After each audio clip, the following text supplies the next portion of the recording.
Chapter 14 Synergy 14 Synergy. Book 3. At that moment, the elevator rang and Catherine walked out, along with Dimitri. You didn't, or? I turned to Lola, narrowing my eyes. He's my new CEO?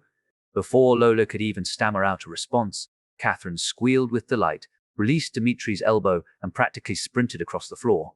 She collided with me in a hug that nearly toppled us both. Her energy was overwhelming, like hugging a sentient hurricane. Charlie? Sorry, couldn't save ya. Don't you worry, Captain Lucy got my coin.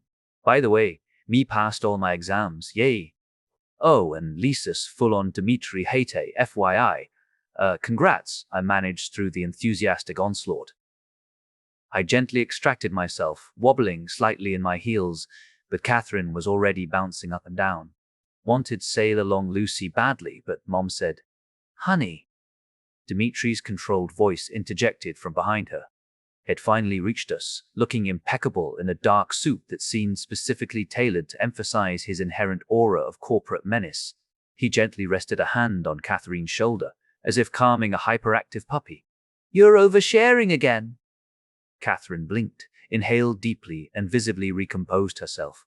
"Right, sorry." Her eyes snapped to my ears, glittering with barely suppressed excitement. "Can touch your ears, please?" "Go ahead," I sighed, shooting Lola another look, as Catherine immediately began delicately prodding my pointed ears, giggling softly. With the ear inspection occupying Catherine, I finally locked eyes fully on Dimitri. My lips curled into a sarcastic smile. "So, Dimitri, weren't you running your own corporate empire last I checked? Ruthlessly culling the weak quarterly executions based on spreadsheet results?"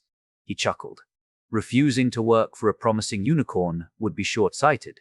And for clarity, I didn't own the company, merely a highly effective employee." "Merely," I echoed skeptically. I crossed my arms, glaring pointedly at Lola, who was clutching her tablet like a shield again. And Lola just, "What? Adopted you, made an offer you couldn't refuse." "She presented an opportunity," Dimitri responded. His expression was serene, as if he'd practiced this conversation 100 times. Wait, he probably had. "It was kind of a big deal to meet the owner, meet me." "She also offered me a chili hot dog earlier," I muttered. "Wait, no, that was Jerry. Never mind."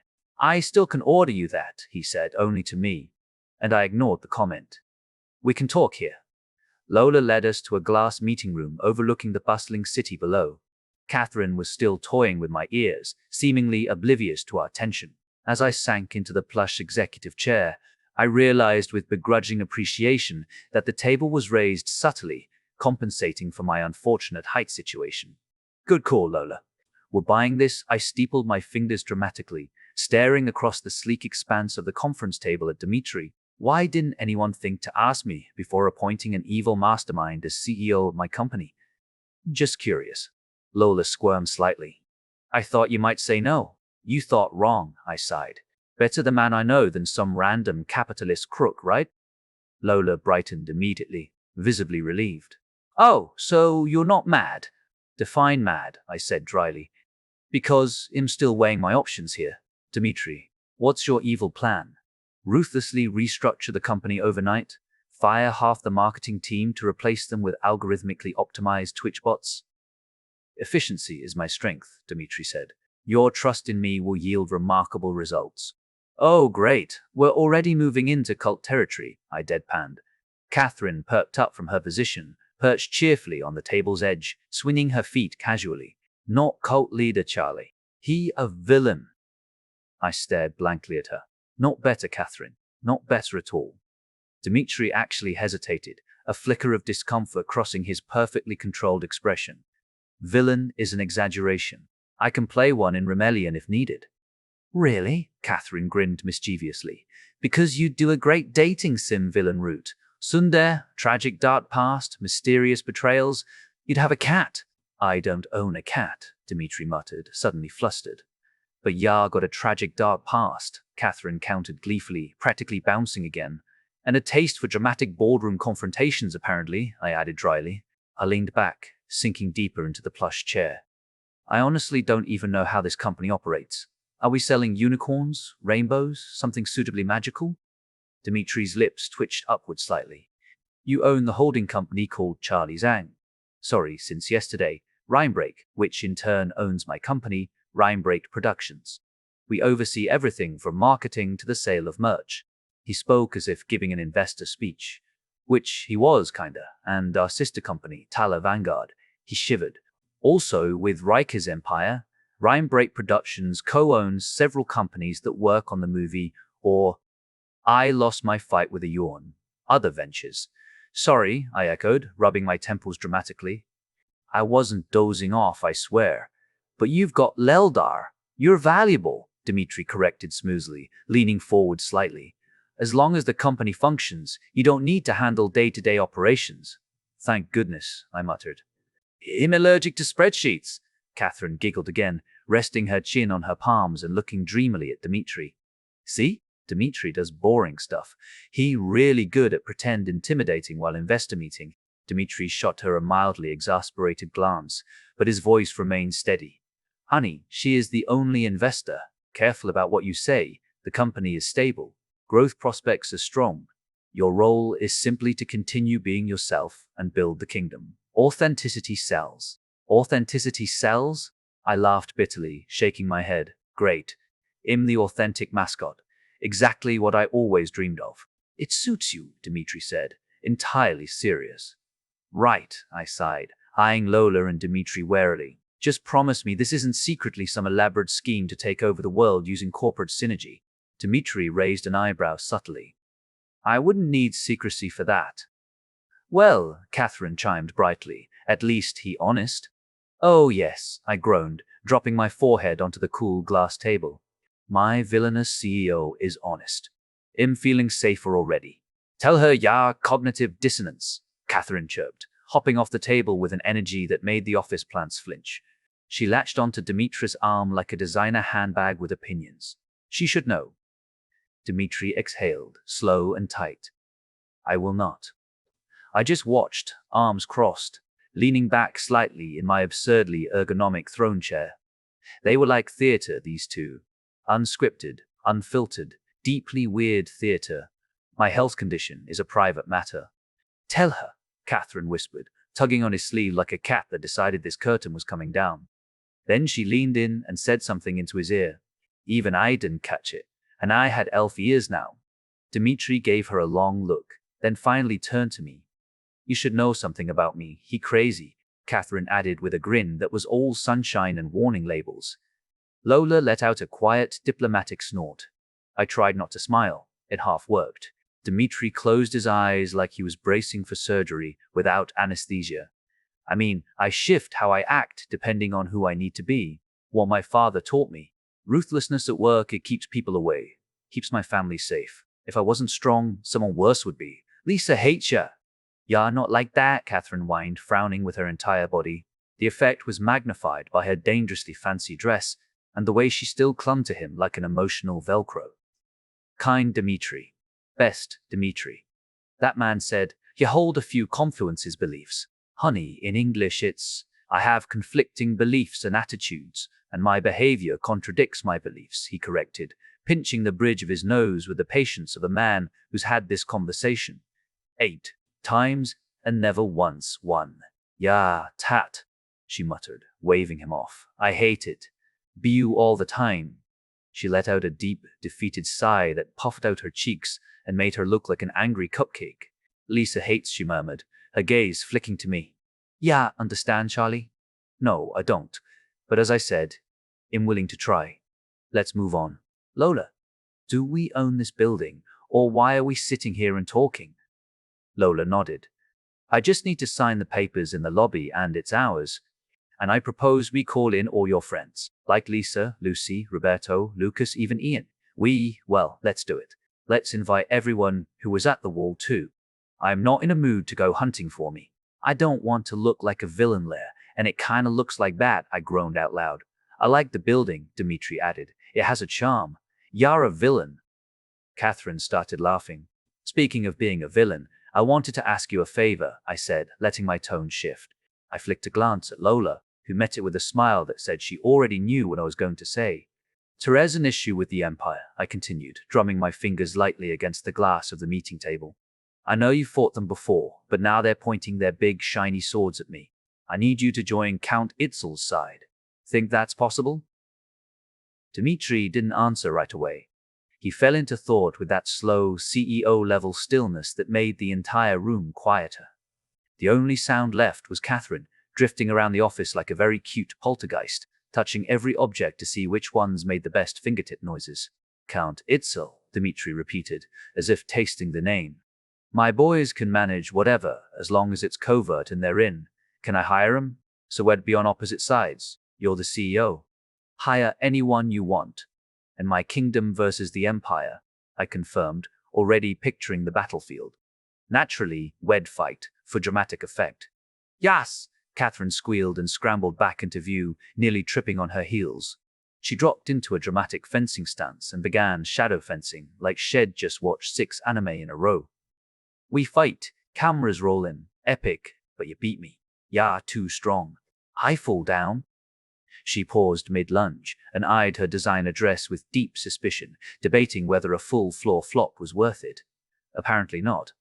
Then you look at me, she continued, fluttering her lashes like a cartoon duchess.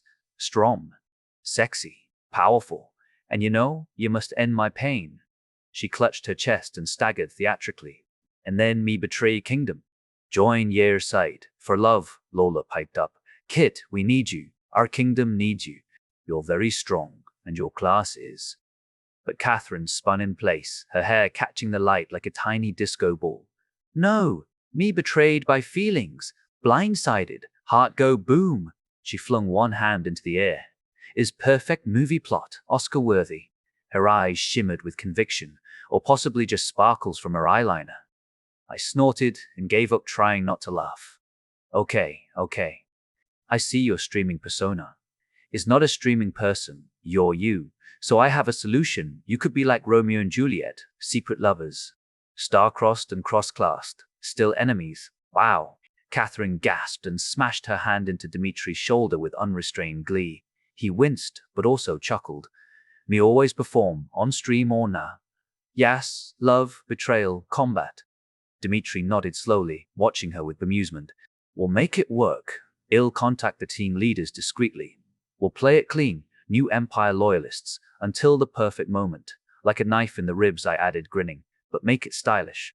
Stylish stab, Catherine echoed, posing with a completely invisible dagger. Lisa would hate this.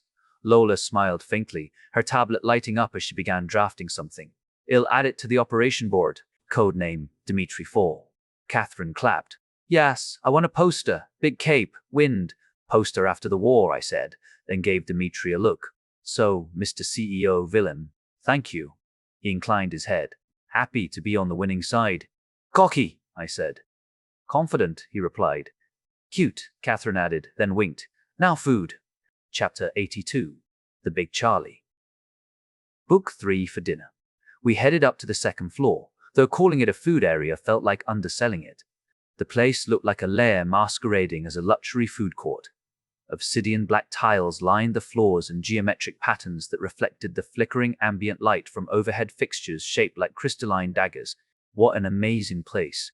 Metal tables were arranged in perfect military symmetry, each surrounded by high-backed chairs that looked like they double as interrogation devices. The walls glowed faintly with purple neon accents, pulsing like some kind of ominous heartbeat. Screens displayed looping battle footage from Rimelion. And posters. So many damn posters. One especially large banner showed me mid-cast, frozen in time with a swirling iceberg spell behind me. Hair swept by magic. Below it, just one word, bold and arrogant in gold, Queen. Lola. One word, flat as a drawn blade. She immediately ducked behind Dmitri like he was a riot shield. Explain, now. Lady, as you see, the architect of this building made it, interesting, she stammered. So we thought we embraced it? It will be good for morale, Dmitri added with maddening calm. He straightened his jacket as if he'd planned this all along. As I said before, you're the face of the company, and today is only the tour. If this doesn't suit your tastes, we can alter it. Okay, we sat down, and the second our chairs squeaked into place, a swarm of waiters descended with perfectly plated meals. Suspiciously efficient. Trying to impress me, I muttered. cutting into some kind of three-color steak that smelled like buttered luxury. "They want you buy the building," Catherine chimed in with a grin, stabbing a fork into her glowing blue noodles with all the grace of a caffeinated raccoon. Dinner passed in the usual chaos, Catherine talking with her whole body, Dimitri correcting her grammar, and Lola nervously sipping her citrus spritzer like it was a tranquilizer. Eventually, we made our way back to the lobby, bellies full and morale dangerously boosted. Waiting there was a woman in a business suit, so perfectly tailored, it was weird. To my bar-trained eye, yeah, but still. Her posture was military grade, and her clipboard radiated authority, or at least she tried. Kira," she said with the precise confidence of someone who could sell me my bed and charge me a premium for the sheets. "As you've seen, this tower is a marvel of modern architecture and functionality. It boasts redundant power systems, high-security vault floors, atmospheric purification protocols, an underground conference center for 1,000 people with AR-capable glass walls, and of course, staff support infrastructure. With 3 helipads and subterranean underground access, your brand will rise not just in visibility, but in presence. This building isn't just your headquarters, it's your legacy." I was halfway between impressed and sleeping. Lola stepped up with her polite face on. "We are interested, but we find the decor a bit intense, including the external design. Look like villain lair," Catherine added brightly. "Dad built similar bunker, West Center. He's kinda villain." Kira blinked like someone rebooting. "Is your father the owner of the Gellier Petroleum Polymer Empire?" "Tatsim," Catherine beamed, and Dimitri gave a calm nod of confirmation like this was all perfectly normal. Kira's throat bobbed. "I see. Well, would you like to proceed to contract finalization now?" Lola looked at me for the final call. I gave her a quick nod, and she smiled like a victorious war general. She strode off toward the waiting clerk to complete the mountain of paperwork. Thankfully, I'd already given her full authority for these things. She liked the legalese, the stamps, the process. Me, I enjoyed sitting in chairs that didn't look like magical torture devices and being lazy about decisions that felt too real for someone who spent the morning with slaves and the evening in heels. So, yeah, it was fine. I leaned back slightly and grinned up at the looming Queen poster above the escalators. Had they set it up after we went up? Ridiculous. But it kind of fit, didn't it? "Jerry, this feels surreal," I whispered, my voice nearly lost beneath the ambient music of the lobby. The glass walls shimmered faintly under the evening sun, painting ripples of gold and silver across the floor. "It is within budget, and the area fits our requirements perfectly," Jerry responded with mechanical optimism. "You earned it." "Doesn't feel like it." I blinked fast, willing the tears back down my throat. Stupid hormones. I did nothing but play the game. Riker and Lola did all the work, so why am I the one reaping the benefits? "Oftentimes leaders lead by letting people do what they are the best at," Jerry replied, unfazed. "You do what you are best at, and let others do their work without interfering." Statistically, 62.8 of owners disrupt and decrease efficiency. "You don't understand what I mean," I breathed out, leaning against the thick, reinforced window. It was warm from the sun. Dimitri was lounging on one of the velvet lobby chairs, while Catherine, naturally, was perched sideways across his lap, wildly gesturing with both arms. I caught only the word Romeo before deciding I didn't want to know more. "I guess I got lucky," I muttered. "Very lucky." "But you did a lot of work," Jerry said. "You performed as a sword queen. You gathered the player army and led the defense of the wall. Without it, the big Charlie plushie wouldn't." "Show me." I cut him off, my voice flat. "My plushie." There was a pause. A literal pause. Like his software had to buffer for the emotional whiplash. "It was your best-selling plushie yesterday," Jerry finally said. "The best margin belongs to the limited collector's series, the Sword Queen Charlie plushie." "Show me the plushie," I repeated, dead-eyed. "I believe this decision was led by your CEO a few days ago. It was designed by one of your top designers." I already had my phone out, thumb stabbing at the company site like I was trying to beat a gacha banner. "I didn't ask for context, Jerry. I asked to see it." The page loaded. And then I saw it. The plushie stared back at me from a glossy product page. It was me. Sort of.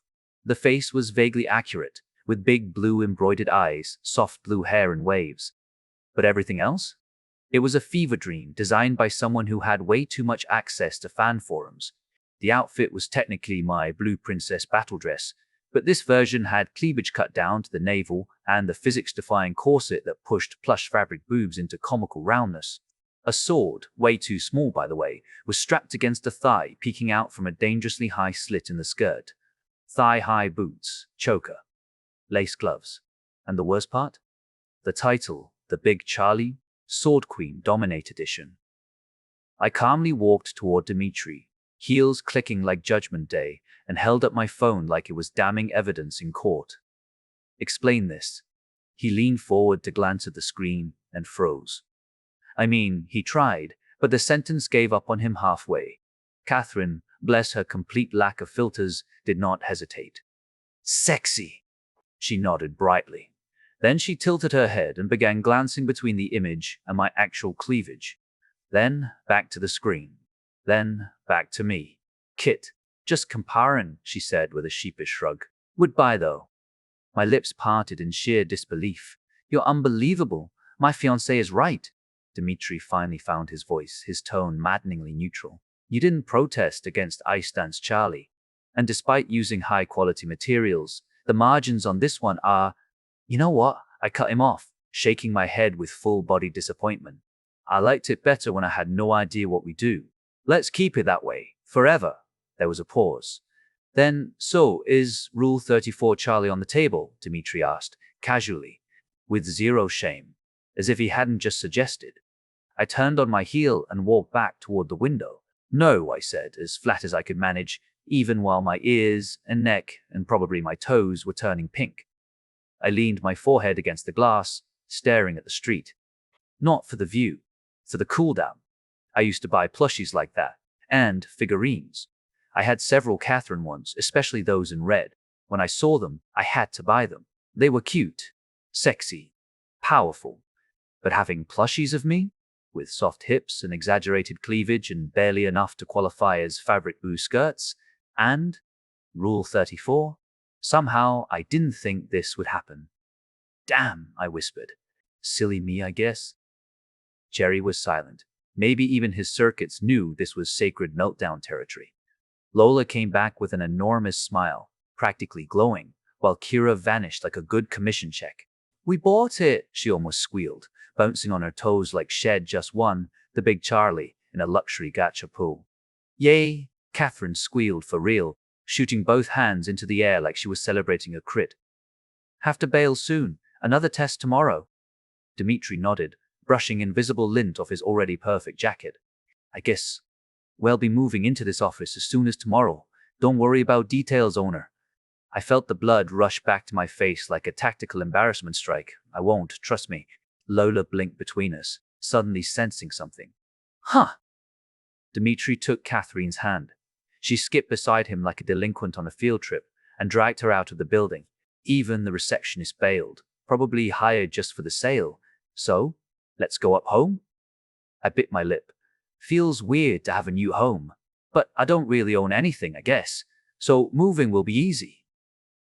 We'll be neighbors, Lola confirmed just as the elevator dinged open to the top floor. You've got the penthouse, of course, but it's actually going across 2 floors. I'll be living in one on 60. What? I glanced around, stunned by the layers of black, brushed steel, and backlit nonsense. The black will be hard to get used to. Where to?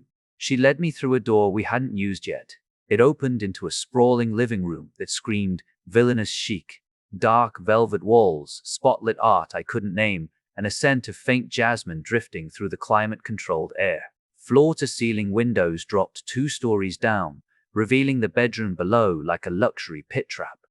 I flopped back onto the bed with a dramatic exhale. The mattress caught me as if it were designed to steal souls, soft, so plush and sinful. It reminded me of the one back in the barn, except 100 times better. Never skimp on beds. The foster system taught me that. I kind of don't want to go back to Rimelion, I muttered. I'll have to sneak through stinky sewers again, ugh. Lola sat on the edge of the mattress, prim and proper even in the villainous layer. The bed was so massive, she looked like a doll set too far from her friend. Dimitri for sure made a Lola plushie. Should get that one, stop Charlie. I rolled toward her until we were almost shoulder to thigh. And we meet people tomorrow. Can't wait to meet them on Earth, I grinned. Like Lunaris or Llama. I know it is hard, lady, but soon we can rescue you. Lola said, her fingers softly brushing my hair like she was untangling stress itself. Oh, I don't need rescuing, I smiled. I could walk away from there tomorrow. Lola blinked. But we're sailing there too. Her voice tightened into confused knots. My aim isn't a meager escape, or just burning the city down. It's a rotten place, yes, but we can do more than survive it. I looked out the window. The sky had turned orange and rose gold, the sun dipping down. We can conquer it. Subjugate it, make it our vassal. We shall be its suzerain. Lola exhaled as if she were trying not to panic. Lady, saving you is already hard. Their army is. I pushed up to sit beside her. I know. I heard there's a Green Lord or something. Someone who treats slaves a bit better, maybe? A few said so. I'll make him submit. And when we storm the city, I'll promise him leadership under us. She shifted, her businesswoman poise cracking slightly. Lucy told me the Grandmasters are around level 30, maybe 32. Our best players are barely 20. Even the guards pose a threat. To elites. Leave the Grandmasters to me. I grinned like someone who already had traps laid out in her head. I have a few aces up my sleeve. Kazi might howl somewhere in the city too, and I want revenge. But what I need from you? Surgical strikes. Hit key spots in the chaos. Control the guard posts. Overwhelm them before they understand what's happening. Can you talk to Lucy? She has boots on the ground there too. Lola nodded slowly, as if she was still weighing the madness against our odds. That plan is crazy. I nodded right back. They shouldn't have messed with me. Chapter 83, No-Fly Zone, Book 3. Meanwhile, when was Charlie plotting? Peel was sitting on a sofa, on a stupid, lumpy piece of trash that should have been thrown out a decade ago, in an apartment nobody sane would rent, only paranoid people. And right now, she had plenty of that. With the kind of people going after them, paranoia wasn't just justified, it was survival. Still, the thought gnawed at her. This wasn't even her hideout. The stale air, the broken fixtures, the faint scent of mildew clinging to the walls thanks to Charlie's head of security. She slumped back into the cushions, the faint softness long since dead, leaving only the feeling of sagging wood and tired stuffing. Her thigh brushed the frayed edge of a blanket someone had left draped across the armrest. It smelled of dust, as did everything here. We should go tomorrow, she said suddenly, staring up at the low ceiling, as if an answer might be carved into the peeling paint. Lucas, hunched over a holoscreen, looked up from one of the little hacking puzzles Shed thrown at him, a baby exercise, and he was still failing. He spun around on the chair, his brow furrowed. Is it safe? I don't care anymore. She glanced toward what was supposed to be a window. Instead, it was just plywood nailed over a warped frame, jagged seams letting in the faintest draft of night air. Nobody should be living here. Not even them. Let's scout her place. Pearl. Lucas gave her that look, the one that said he'd try to talk her out of this, even if they both knew it wouldn't work. He looked so cute when flustered like that. Serious, she said, springing forward before he could respond. In one quick movement, she scooted onto his lap, her weight sinking into him as she adjusted herself with an unhurried wiggle. The second she settled, she felt him go rigid beneath her and couldn't help the little smile that tugged at her lips. Give me the coordinates the brunette sent, she whispered, leaning close enough that her breath brushed his ear. Watching his ears go pink was more satisfying than any answer. Her name is Lola, he muttered, fumbling with his holophone like it might slip out of his hands if he looked at her too long. Oh, you learned her name? She tilted her head. Why'd you struggle so much with mine then? Because you're Pearl, Lucas blurted, nearly dropping the holophone for real this time. He groaned, hiding his face in his hands. Damn it, you did that on purpose.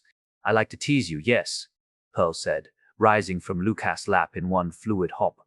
Her stockings brushed against the cold concrete as she padded back to her own chair, a creaky thing that probably belonged in a dump, much like the rest of this apartment.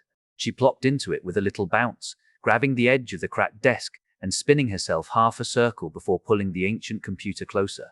It wasn't much, the fans loud enough to sound like a dying drone, but it hummed beneath her palms as it powered on. A decade old, maybe more. She smiled faintly at the thought. She had once hacked Minisoft HQ with a makeshift rig that used a chip from a smart frying pan. Nothing was impossible.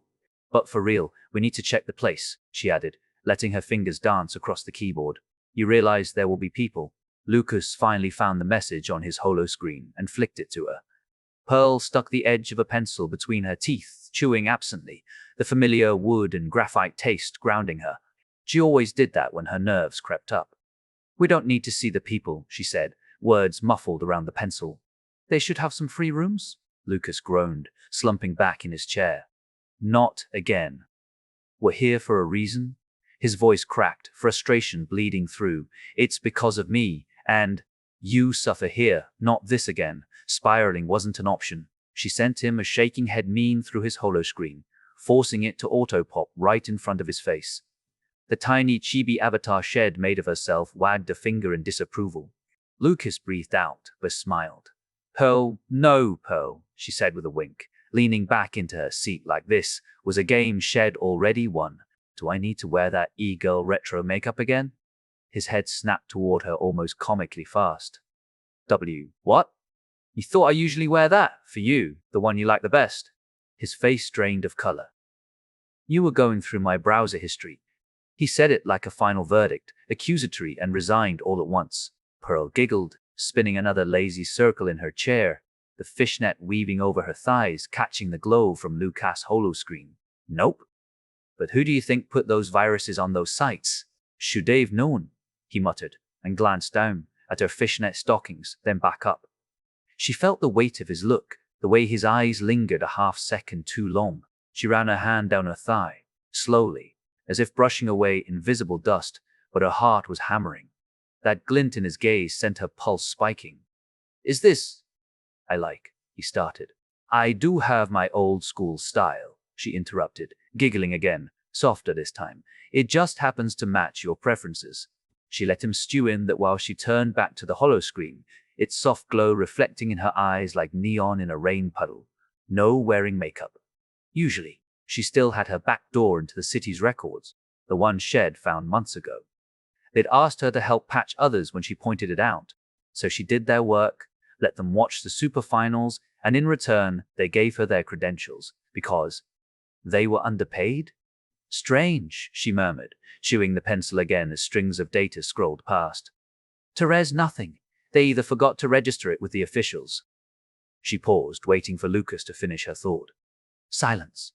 She turned her head, catching him staring at his screen instead, the flush creeping up his neck. "Already know it," she said flatly. "You don't even log in. Auto-clear your history." "Doesn't matter. You, somehow. Stop and answer." She pointed the pencil at him like an accusation. "Why would Charlie's building not be in the official blueprint database? That is not unusual. Maybe they forgot? Paid not to," Lucas said, distracted, like he was still chewing on the thought. "Doesn't matter," Pearl replied, waving her hand dismissively, as if she could physically brush away his overthinking. "Let's look at the public cameras." Her fingers flicked across the hollow interface, scrolling through the feeds around the building. Bright, neon blue windows of security footage hovered in front of her, glitching faintly from the overloaded connection. No cameras near the building. Pearl blinked, leaning closer as if proximity might make new feeds magically appear. Her breath fogged a tiny spot on the hologlass as she squinted, ruining the image. That wasn't right. The fascists always watched. They'd slap cameras in your shower if the PR made sense, and they already did with the capsules. The fact that this entire block had a dead zone? Her stomach knotted. "Weird," she muttered under her breath, tasting graphite as she instinctively shoved the chewed-down pencil edge back between her teeth. But she wasn't about to be defeated by some dead feed. She rolled her shoulders and cracked her knuckles before sending a quick ping over her private network, her customized interface casting soft pink and teal glows across her face. She felt the comforting hum of connections lighting up like synapses firing. Several closed networks pinged back near the building. Private. But one of them was close enough to piggyback. "Bingo," she grinned, the words slipping out unbidden as she zeroed in on the best signal. A bank ATM tucked right at the corner of the block. Older model. Perfect. Hacking it was almost too as if robbing a vault in plain sight. They were still running V221. She didn't even need to burn a zero-day exploit, just ran one of the old bypass scripts her friend had written. If only they knew what she was using it for. Pearl's grin faltered a little. She shared that code with her so she could hack the government, and here she was using it to spy on Lucas, What was this version of Charlie even? Ex? Friend? Damn, she muttered, chewing harder on the pencil until the wood creaked. Yeah, that's weird. The ATM feed flickered to life and immediately disappointed her. The camera was pointed in the opposite direction, giving her nothing but the dull grey sweep of a graffiti-stained wall and the occasional shadow of passing pedestrians. Screw it, she snapped, biting down until the pencil snapped clean in two. She tossed the pieces into the trash, the already overflowing bins stuffed with takeout containers and crumpled energy drink cans. Have a drone close.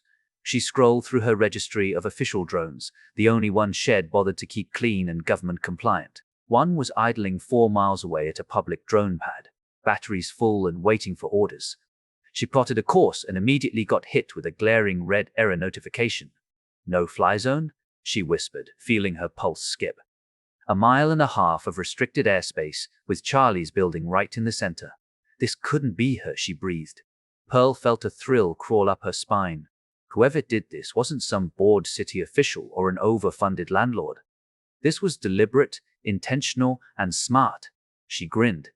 Whoever did this wasn't half bad. They did all they could.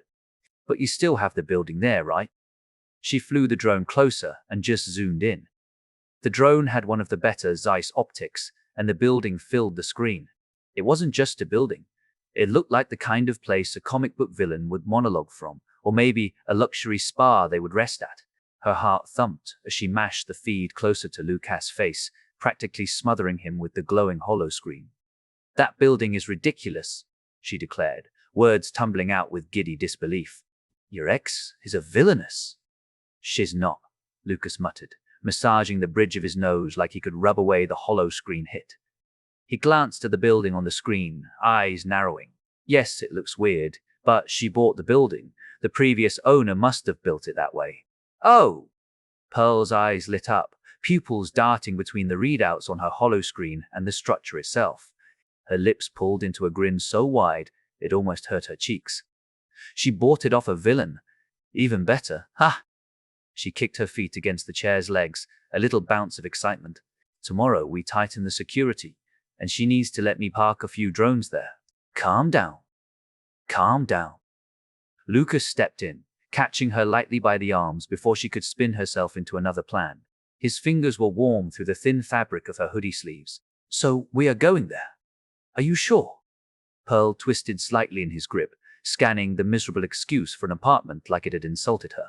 Her gaze lingered on the so-called bedroom. Just a hollow space with a creaky frame and a blanket that was older than her. I want a bed that has a mattress, she complained, her voice pitching high enough that it even surprised her. She slapped her palms against his chest for emphasis. Okay, tomorrow, Lucas said with the tone of someone surrendering to a force of nature. To her, which made her giddy. Now we need to go. We promised Lucy we'd be there in half an hour. Pearl groaned dramatically, letting her whole body go limp as she crashed against him, burying her face into the side of his neck. His scent was faintly of sweat, mixed with the synthetic tang from the cleaner. I don't want to go to the basement, she whined, words muffled against his skin. Can we skip it? You insisted on keeping the capsules there. We could have had them here, Lucas replied, pressing a quick kiss into her hair. His lips brushed the spot just above her ear, sending a small shiver down her spine. She clung tighter, curling her fingers into his jacket and pressing a quick kiss against his cheek in return. The government has a back door and camera there. Sure, Lucas sighed, the sound of someone who knew better than to keep pushing. Let's go. Pearl glanced back at the image of the building on the screen. Its hard lines and windows stared back at her like a dare. She bit her lip, excitement and nerves churning together in her chest, then finally nodded. Lucy squinted through the spyglass, one eye closed so tight it wrinkled the skin beneath. Did they move? She barked, her voice dropping into that gravelly, exaggerated pirate growl she'd been perfecting all week. No, her first mate answered, a tall woman with a pretty decent pirate accent. She stood beside the mast, hands shading her eyes as she stared toward the horizon. The ships haven't changed their course in the last hour. Still blockading us. Lucy huffed dramatically, snapping the spyglass shut with a flourish. She adjusted her awesome pirate-adjacent hat, a ridiculous thing with one floppy side that kept catching in the sea breeze and smacking her cheek. Still, it made her feel the part. She squinted toward the distant shapes bobbing on the horizon. Blast it all! I can spy no blasted flags. This be as useless as a bilge rat in a sword fight. She barked, chucking the spyglass into her inventory. Oi, ask round the fleet if any of ye can spy what in the seven seas be going on out yonder, she roared, throwing her arm wide at the crew. But she paused, tapping her chin with a finger. It mayhaps don't matter much, eh? Why, Captain, piped up one of the Tramar mages, a skinny youngster whose robes were too clean to have ever seen proper plundering. Lucy grinned, showing her teeth. It was a perfect opening. Easy, she cackled, throwing back her head with a laugh as if she drank rum all day. It doesn't matter who they be. They be standing between us and Charlie. She stomped one booted foot on the deck, grinning as a few nearby players jumped like startled deckhands. When the lot or ye be logging in, she spun on her heel, planting her fists on her hips.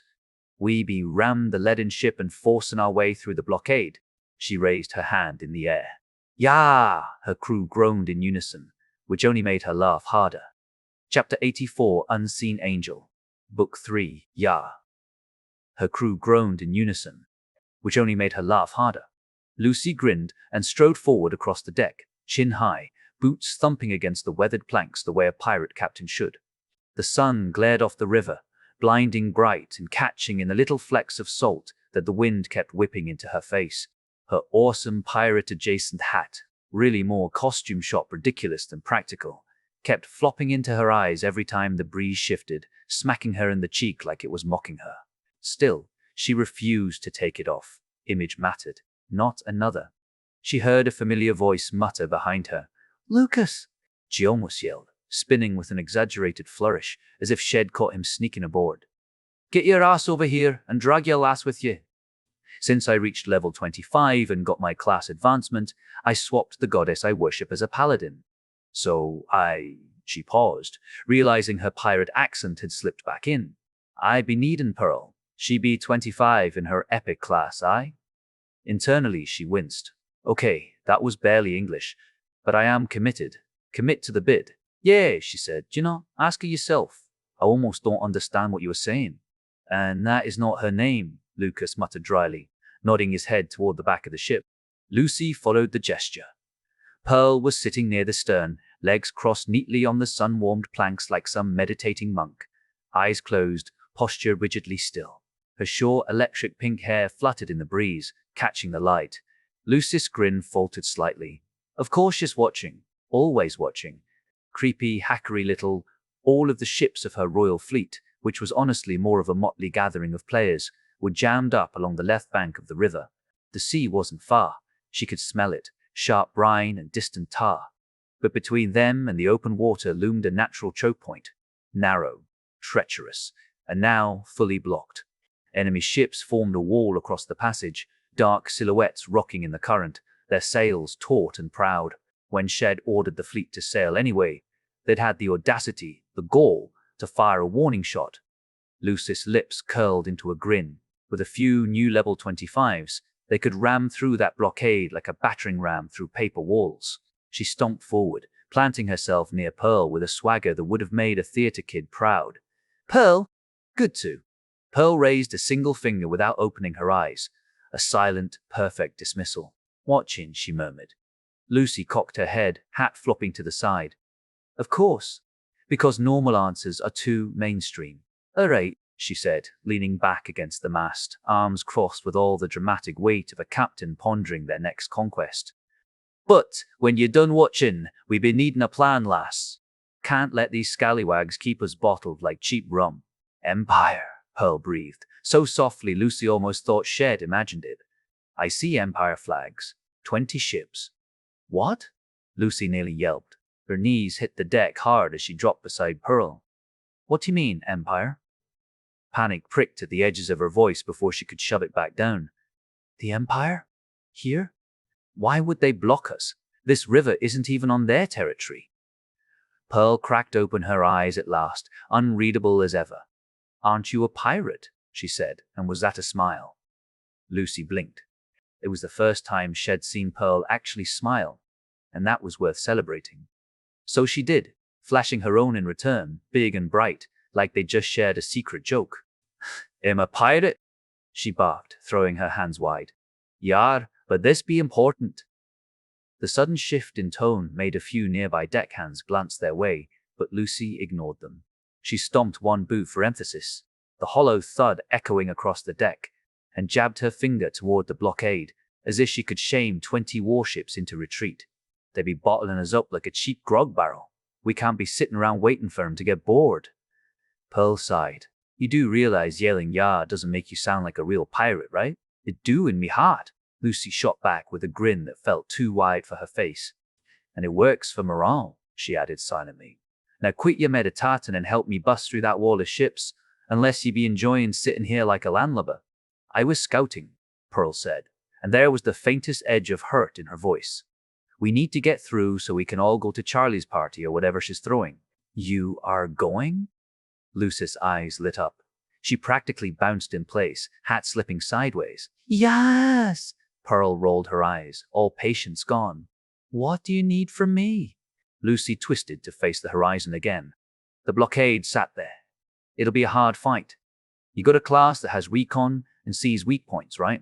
Instead of answering, Pearl just sent over her class card. Name, P3RL class, Glimmerwitch 5 Epic, race Common Elf. Oh, should share mine then. Lucy winked at Pearl. Name, Lucy the Mithril Hammer. Class, Loophole Knight, 6 Marvel, race, human. Pearl's eyes widened. She was surprised. What is this nonsense? Loophole Knight and a Marvel rarity? Well, Charlie said something about having a weird skill, so I said, why not choose her as my goddess? Lucy shrugged. It worked. What do you need from me? Pearl finally rose. Your new goddess isn't enough? Oh, wow. Don't be like that. It was different, Charlie. Lucy grinned. Pearl nodded. I know. For the help. Lucy fiddled with her interface. I need you for this. Unseen Angel. Type, 6 Marvel active. 1 Novice LVW. 1 effect. Once a day, anoint one being as an exploit angel, and for the duration of 1 hour, where the angel gazes, destiny phrase. Unlocked. Marked foe. Any small part of the adversary the angel brands is subject to your exploits. Your strikes against the brand carry a slightly increased critical chance, drawn from the angel's vision. Only 1 foe can be marked. Only 2 brands on a foe. Locked. Reach rank 3 apprentice. Exploited weakness. Should the angel unveil a true flaw, whether in flesh, spell, or steel, your strike upon the flaw does more damage. Locked. Reach rank 6 expert environmental exploitation. When the angel brands the battlefield itself, and you break or bend it to your purpose, the aftermath delivers surged and devastating damage. Only true flaws can be branded. Their sight is unseen. Goddess guides their hands, and every mark is a prophecy, and you are its execution. Are we even playing the same game? Pearl glanced at the screen. But damn, with my mana I can create a drone. I mean an invisible crow and scout with that. I love this. Then I need a plan, Yara. Lucy wanted the plan simple. Ram their capital ship. Overwhelm them with numbers. Burn the rest. Brutal, fast, decisive. But of course, Lola had to ruin the fun. Absolutely not, Lola said, sharp and certain, when the top brass gathered on Lucy's ship. We need to find out what they are doing here, and we can ask them to let us through. The meeting was tense, packed into the lower deck where the air smelled of damp wood, oil, and too many people sweating under armor. A single lantern swung overhead with the ship's rhythm, casting everyone in shifting, uneven shadows. All the top players stood in a loose circle, gear polished somehow. FD stepped forward, nodding to Lola. I agree. We don't know if we need to fight yet. That warning shot was not a friendly hi, Lucy said, folding her arms tightly across her chest. She turned her gaze to Tramar, and our return fire wasn't exactly a hi either. Was I supposed to let them attack? Tramar adjusted his ridiculous picky hat, tilting his chin up like he expected applause for being provocative. That's Lola faltered, momentarily losing her sure footing. I don't know. Tramar conjured a tiny fireball in his hand to celebrate his point, but Lucy immediately smacked it down, slapping his wrist like he was a child. Not on my ship. You still owe me for the last time. He always does this on my ship. Why is it always my ship? Damn, I am getting very into this pirate person. Tramar grinned sheepishly. I know. Teki Lama nodded toward Luminaria before speaking. Seneschal Mage Tramar is right. We can't show weakness. Hey, I also want a fancy title, Tramar piped up again. Lama didn't even blink. Prove your worth in battle, and the queen may reward you with one. Battle, Night Swallow said, emerging from the shadows like a wraith. Sunlight filtered through the hatch above, hitting her face. What do we know about them? You're here? Lunaris whispered. She was tucked out of the way, back nearly against the bulkhead, like she wished she could melt into it. Lucy gave Night Swallow a brief nod and stepped forward. The planks creaked beneath her boots as she took center space in the circle. 20 ships, she said plainly, and they outgun us. The only thing we have on our side is speed. Pearl scouted their ships. They're carrying serious firepower. If we go in blind, we may lose at least half of our fleet, if not all. Her words hung in the stale air. That's why we need to at least try diplomacy. Lola cast a wary glance toward the ships through the slatted deck windows. Her hand tightened on her clipboard. Frosner is trying to tame fish to help us, but her team opened an underwater dungeon with level 20 enemies, and they keep harassing them. We need someone to talk to these people. We need to learn why they're here. I'll go. Luminaria stepped up, her robe flowing as she moved, layers of fine fabric swishing more like something from a ballroom than a battlefield. I have experience in situations like this. Or she just enjoys making speeches when she looks good, Lucy thought, biting back the comment. I'll go with her as a guard, Lama said, moving to her side without hesitation. Let your girlfriend go alone. Scamantha laughed. Everyone turned to her. She wasn't here a minute ago, and no one had noticed her arrive. Luminaria didn't miss a beat. She simply took Lama's hand, leaning into him with calculated grace. Wandering alchemist, you could go, she said, her eyes flicking to Scamantha. You can sell anything, so you might be our best bet. I could, yeah.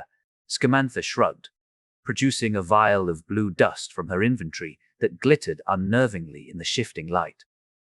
But there's this ingredient on the shore I picked up. It'll make something that goes boom.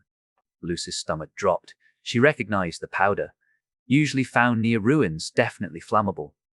On shore, Lucy said firmly, remembering the last disaster when the alchemist tried brewing on deck. Not here. Thus, me not a diplomat.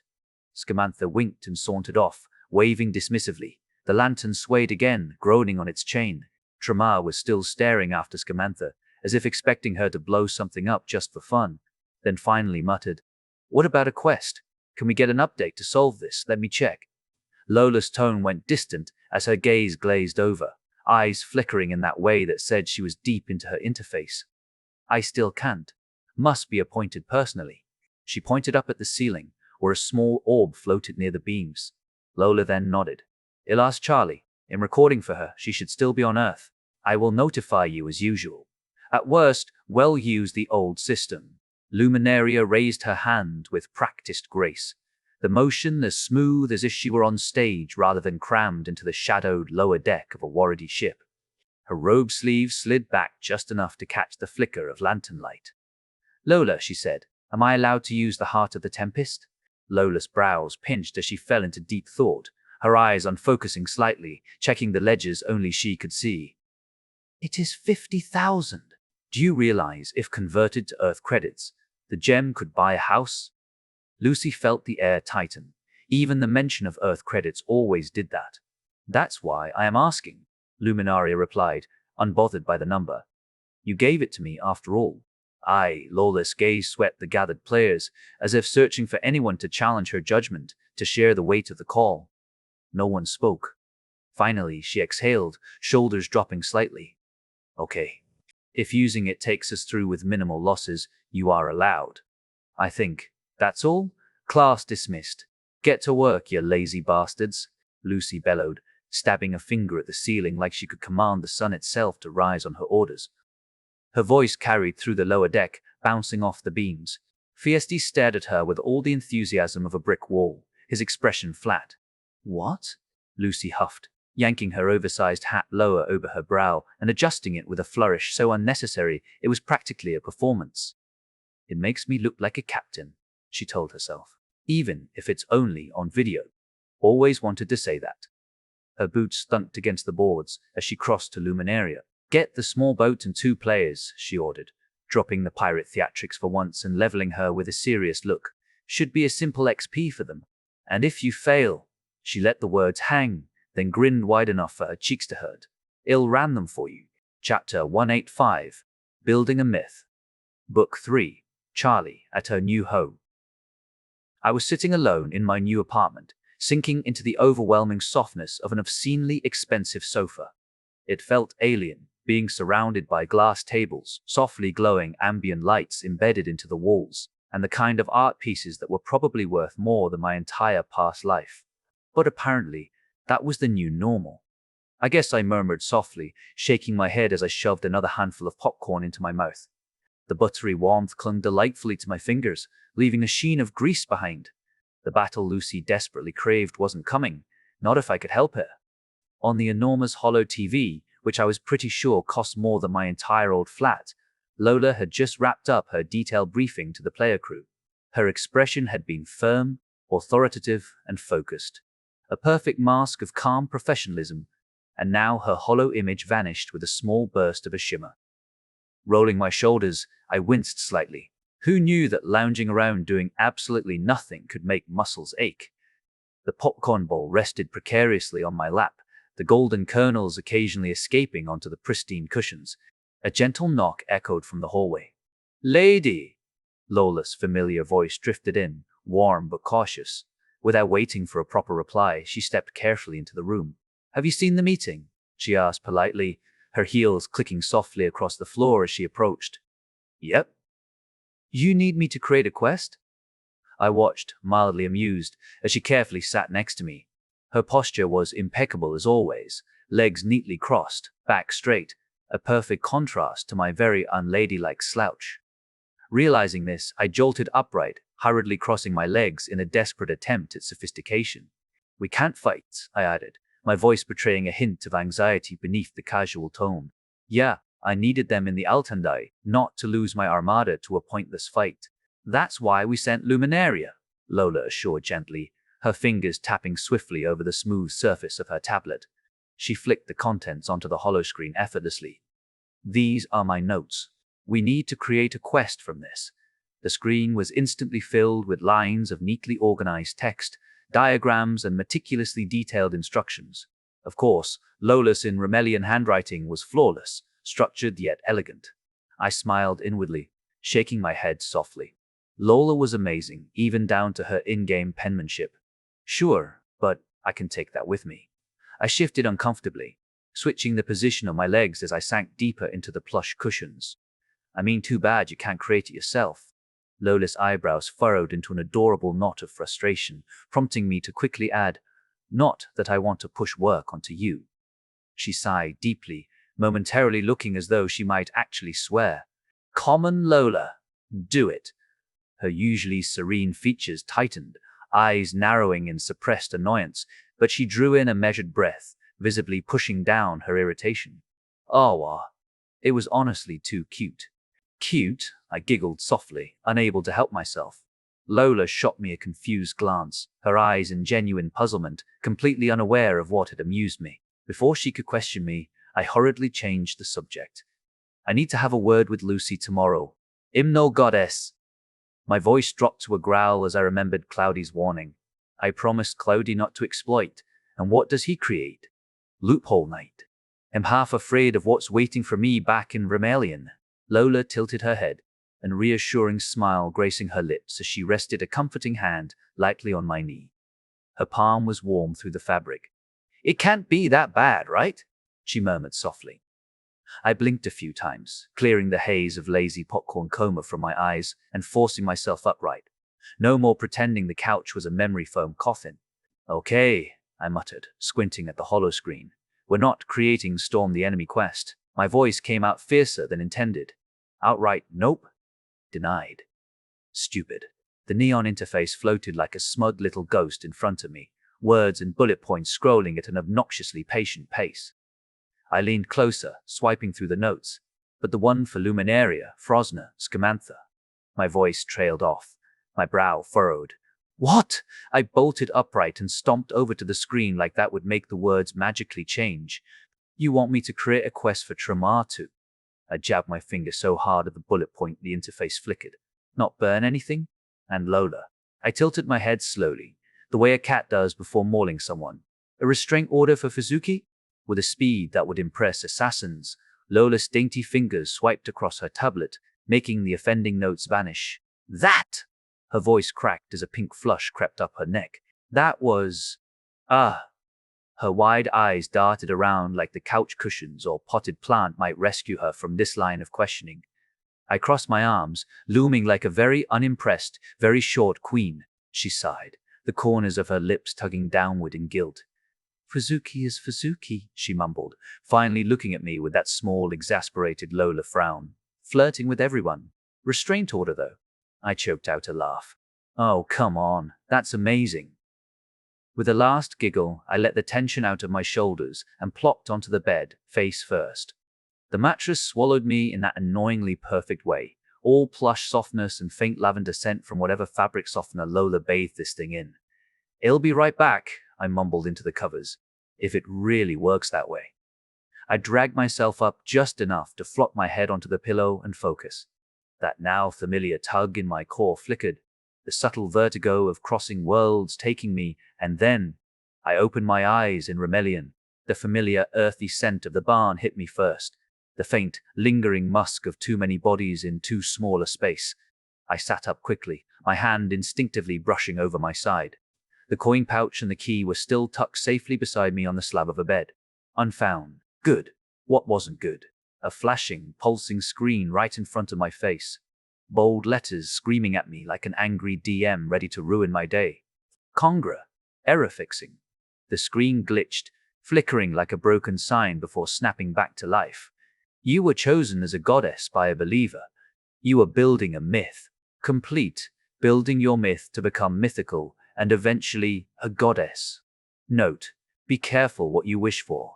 The glowing words floated in my vision like smug little fireflies, pulsing in gold-white light.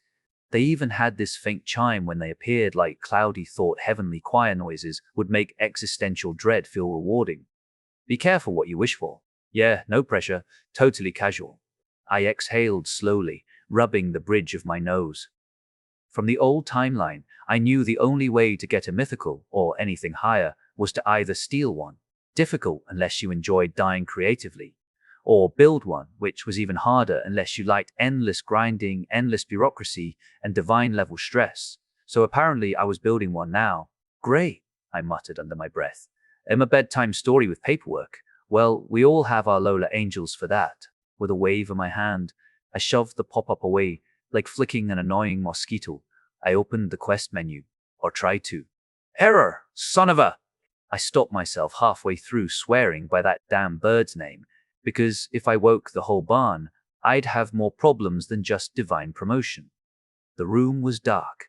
Dozens of slaves slept nearby, their breathing forming an uneven chorus. The air was thick with the smells of unwashed bodies, or even washed, but still sewers.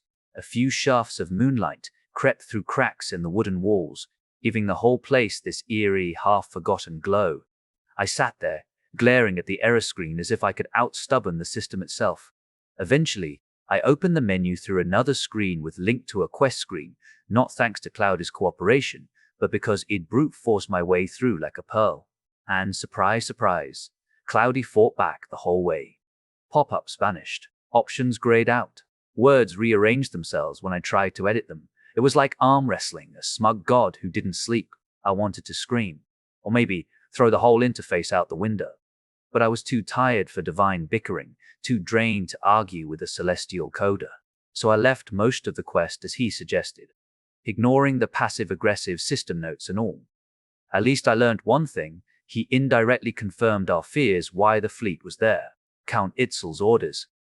Damn, I whispered, my voice barely audible in the stillness.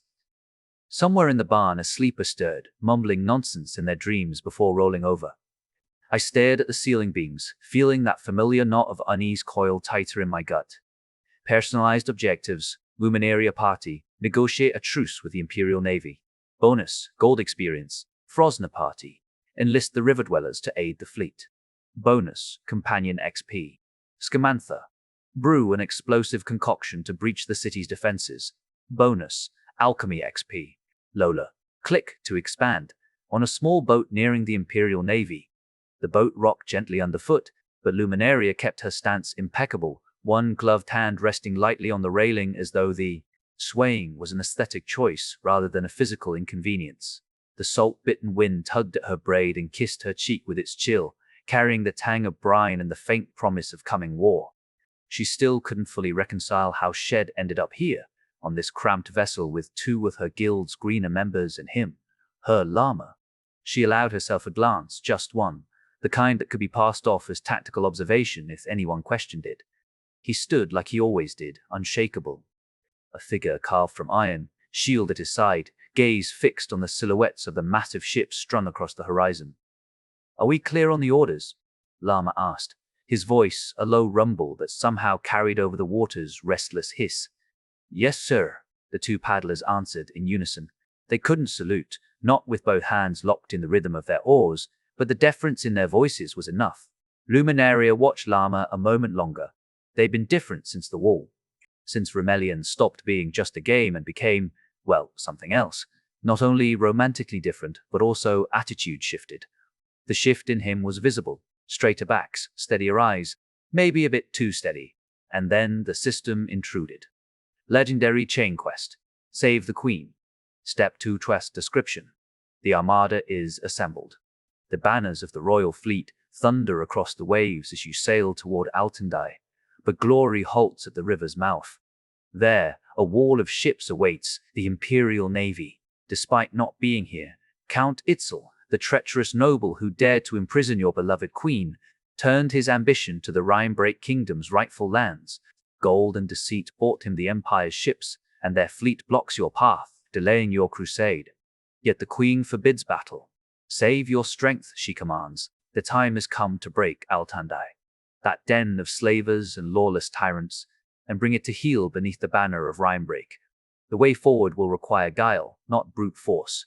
Objective: negotiate a truce with the Imperial Navy and secure a safe passage through the Imperial blockade. Locate and rally to the Queen within Altandai. Assist in the cities. Capture and secure it for the crown. Reward: contribution points based on performance. Bonus: gold experience in case of successful truce. Llama finished reading first, his brow furrowing in thought. Taking the city, he echoed. I wondered why the Queen gathered so many combatants. To save her, a small strike force of elites would be preferable, but to capture a city, his gaze stretched outward. Luminaria allowed herself the smallest curve of her lips, subtle, poised. He was in his element, and so, if she was honest, was she?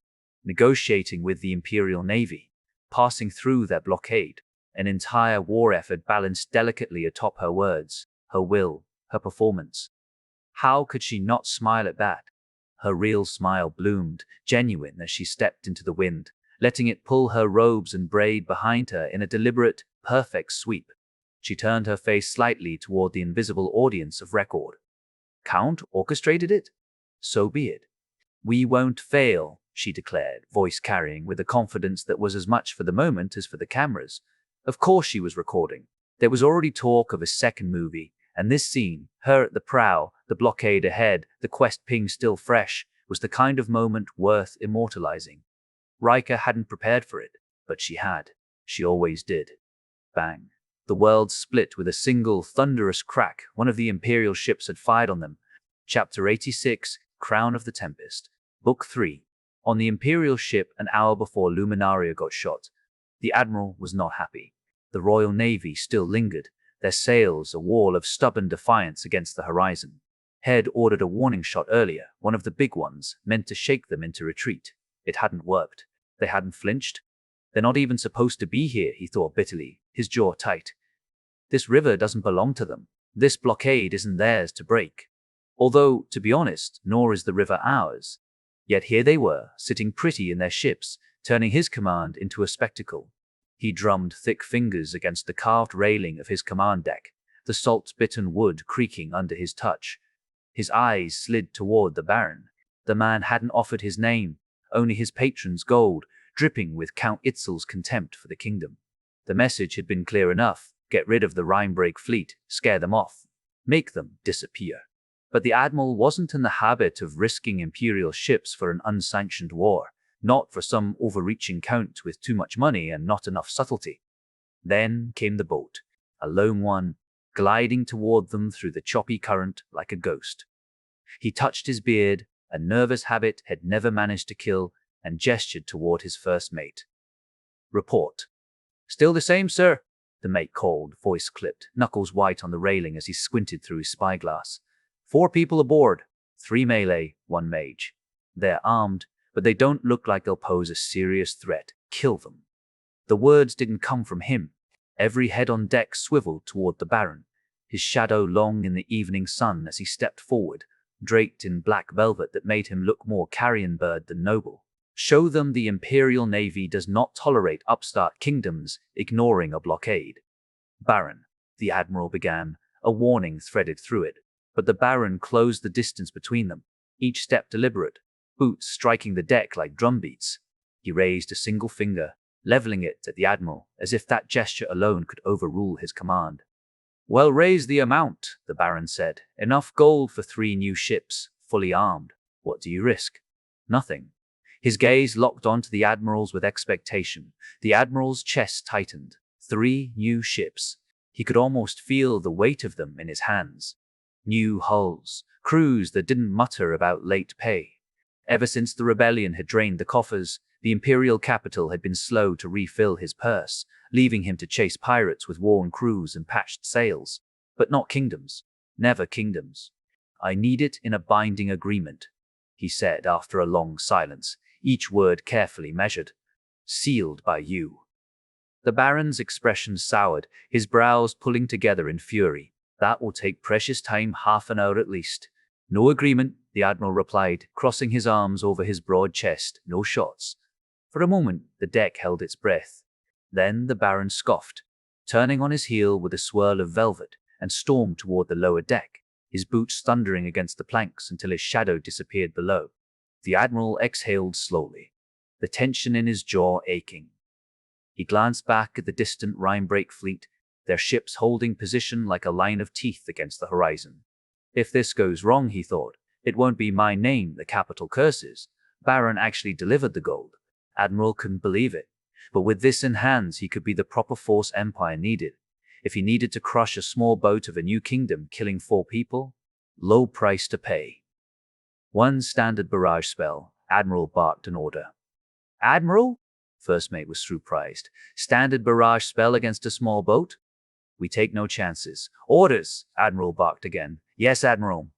His first mate yelled and belayed orders.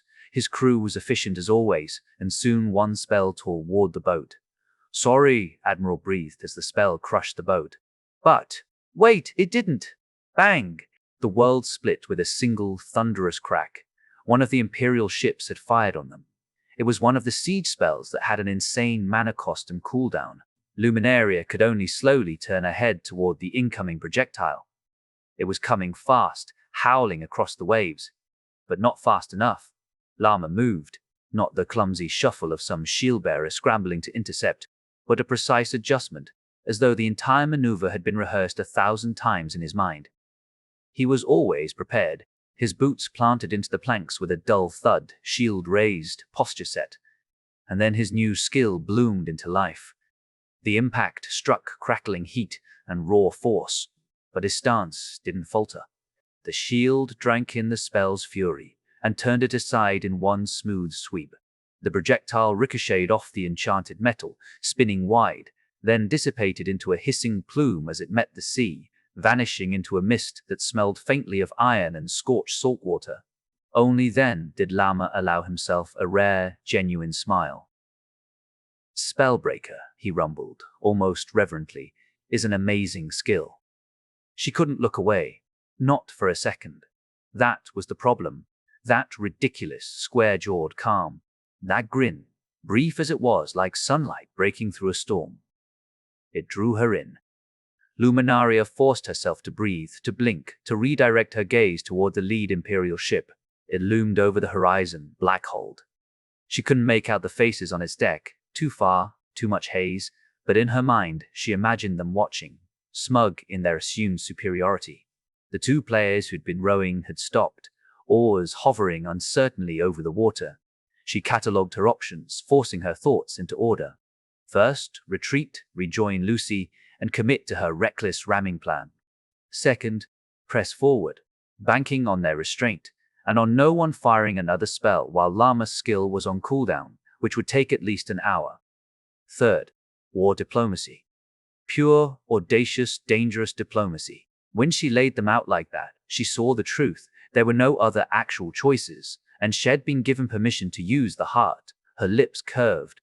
"Thank you, dear," she said as she crossed to Llama, her steps steady and measured despite the boat's subtle sway. She placed one small, gloved hand on his shoulder, letting her touch be both reassurance and declaration. Her braid shifted with the wind as she tilted her head toward him. "I'm going to show them that the Rimebreak Kingdom will not be intimidated."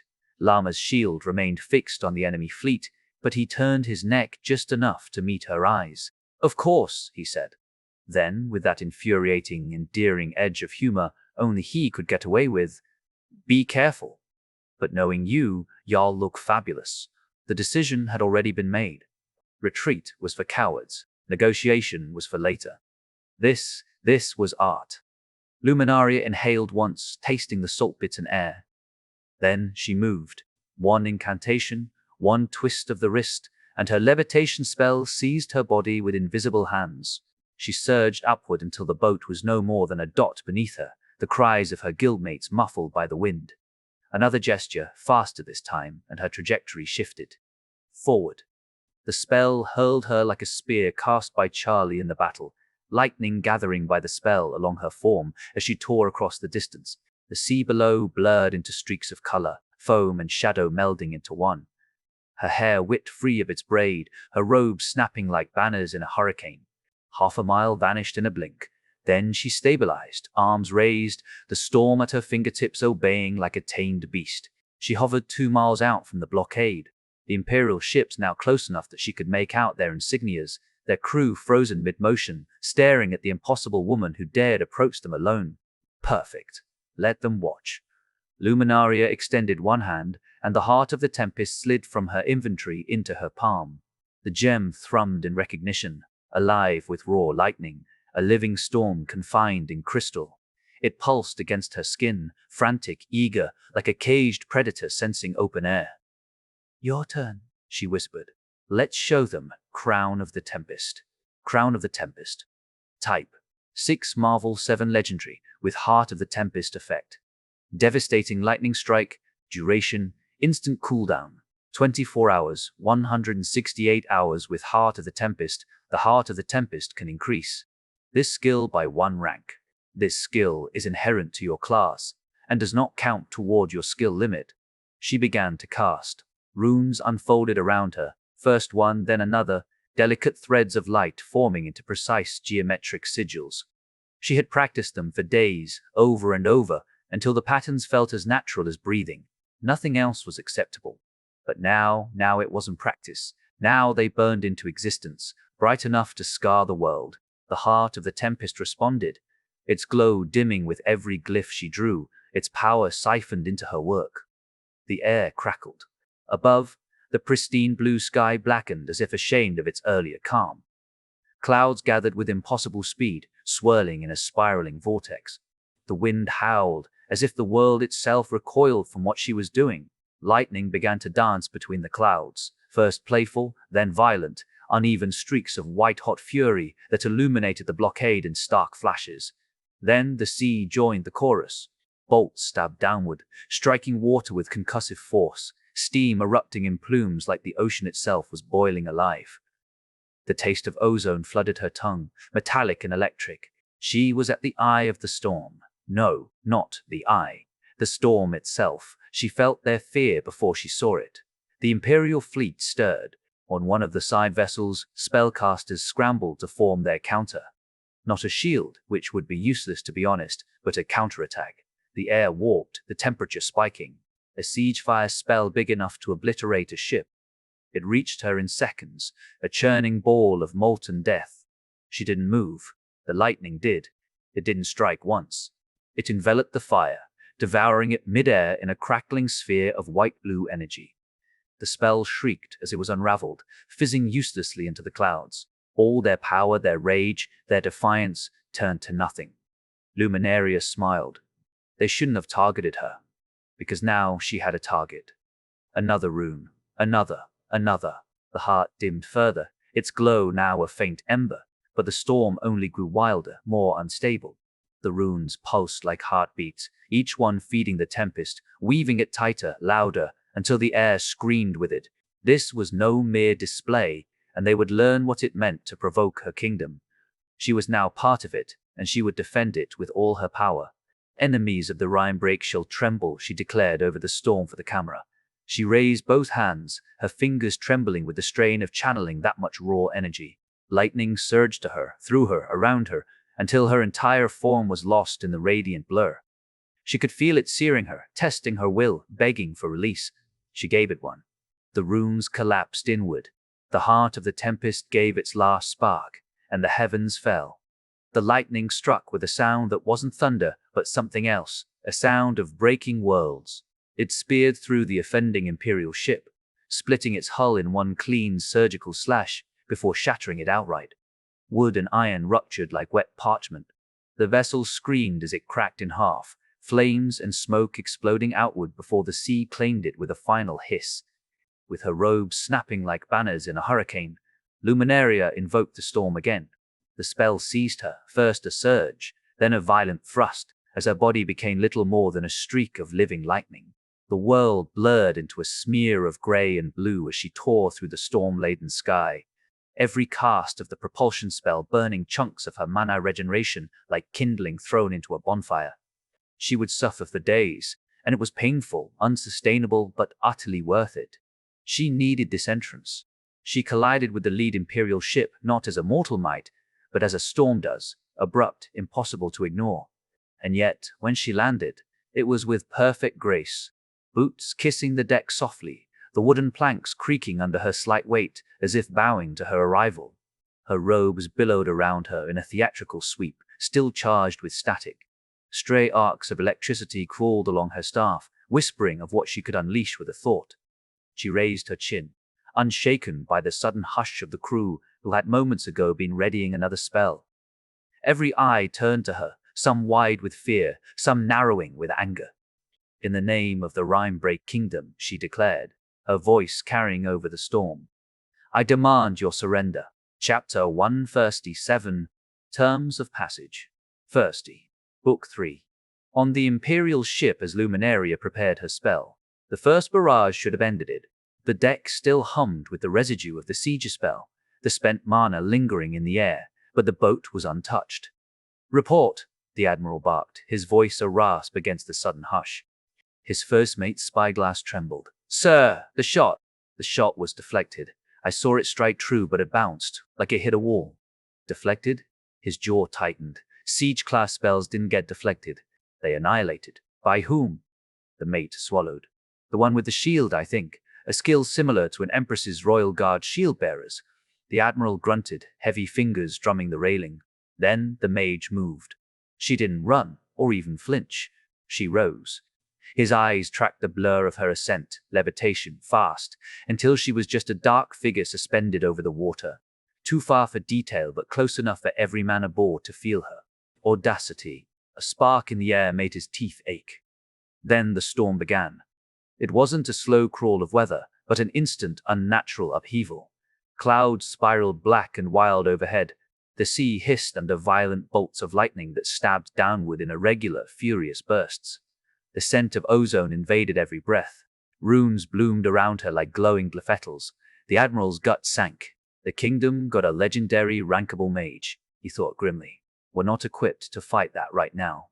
Admiral, the Baron's voice overpowered the wind like a crow's caw. He strode forward, velvet trailing, face alight with a mad hunger. Kill her. Now. The Admiral didn't look at him. You've seen what she's doing. My mages won't cut through that storm before she burns us out of the water. Then try harder. The Baron's finger jabbed at him like a blade. She defies the Empire. You will. No, the Admiral said, each letter a stone. My orders are to fight pirates, not start a war with a mage who can sink a flagship. The Baron's lip curled. Then I will. The Admiral's stomach dropped as the Baron turned and raised his hand, not to the Imperial crew, but to the side vessel where his own casters waited. Mercenaries bought with Itzel's gold, mix of those new so-called players and veterans. On the secondary ship, runes ignited. A siege fire spell, big enough to melt through a hull, gathered with a heat that made the air shimmer. The Admiral's heart thudded. Idiots. The fireball screamed toward her, and the storm ate it.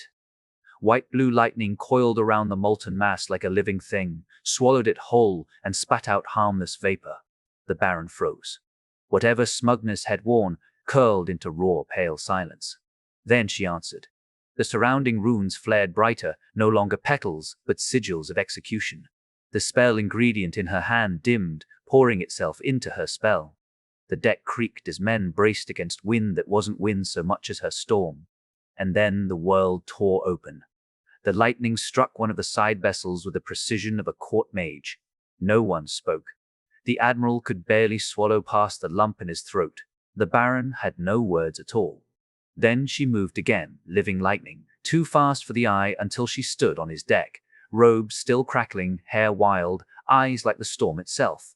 In the name of the Rimebreak Kingdom, she declared, every syllable ringing with command, I demand your surrender. Whoa, whoa. The Admiral stepped forward like a man diffusing a live spell rather than addressing an enemy. His hand rose, palm open, not in surrender, but in quieting. Let's not turn this into a bloodbath, neither of us wins. She didn't answer, only watched him, unblinking. He took that as an invitation. So, I propose a solution. His tone lightened, a touch of humor threading through it. We leave. You go on your merry way. No blood, no conflict. His jaw ticked as he fought, unsuccessfully, to suppress a smirk. On one condition, you let us destroy that little boat of yours. For once, her composure cracked. She blinked, lips parting in what almost looked like confusion, before her posture snapped back to perfect poise. What would you? Kill her? The Baron's shriek made almost everyone jump. Had finally shaken off his stupor, storming forward in a flurry of velvet and indignation. As a Baron of the Empire, I order you, don't listen to him. The Admiral didn't even look his way. Men, apprehend him, lock him below. There was a moment of stunned silence as the Baron's jaw dropped. The Admiral finally glanced at him, then back at her. While we're on this ship, he said, my ranked rivals are dukes, you treacherous bastard. The Baron roared as the sailors seized his arms. This wasn't the deal. You were supposed to kill them. We were supposed to destroy a boat, the Admiral corrected, unbothered. And we will. That's our end of the agreement. Bureaucracy's a game I've played longer than you've been breathing, Baron. The young woman mage inhaled, clearly bristling. I demand. He cut her off with a raised hand. I get it. You want safe passage, and you'll get it. But here's the truth. You're slightly weaker than us on paper, but you've got more firepower than I can stomach losing ships to. You'd bleed us dry even if you sank. Nobody wins. She tilted her chin, the picture of control. Our kingdom is willing to compromise, but do not underestimate us. We have a fire mage deadlier than I am. His brow twitched. Sir Tremar, the Admiral said, nodding slowly. I've heard of his work against the rebels on the wall. Impressive. He studied her a moment longer. And you, what's your name? She gave a flawless bow. Lady Luminaria. He exhaled through his nose, almost chuckling. Then that shield-bearer is Satechi Lama. Both players. His gaze sharpened. Immortals, I figured.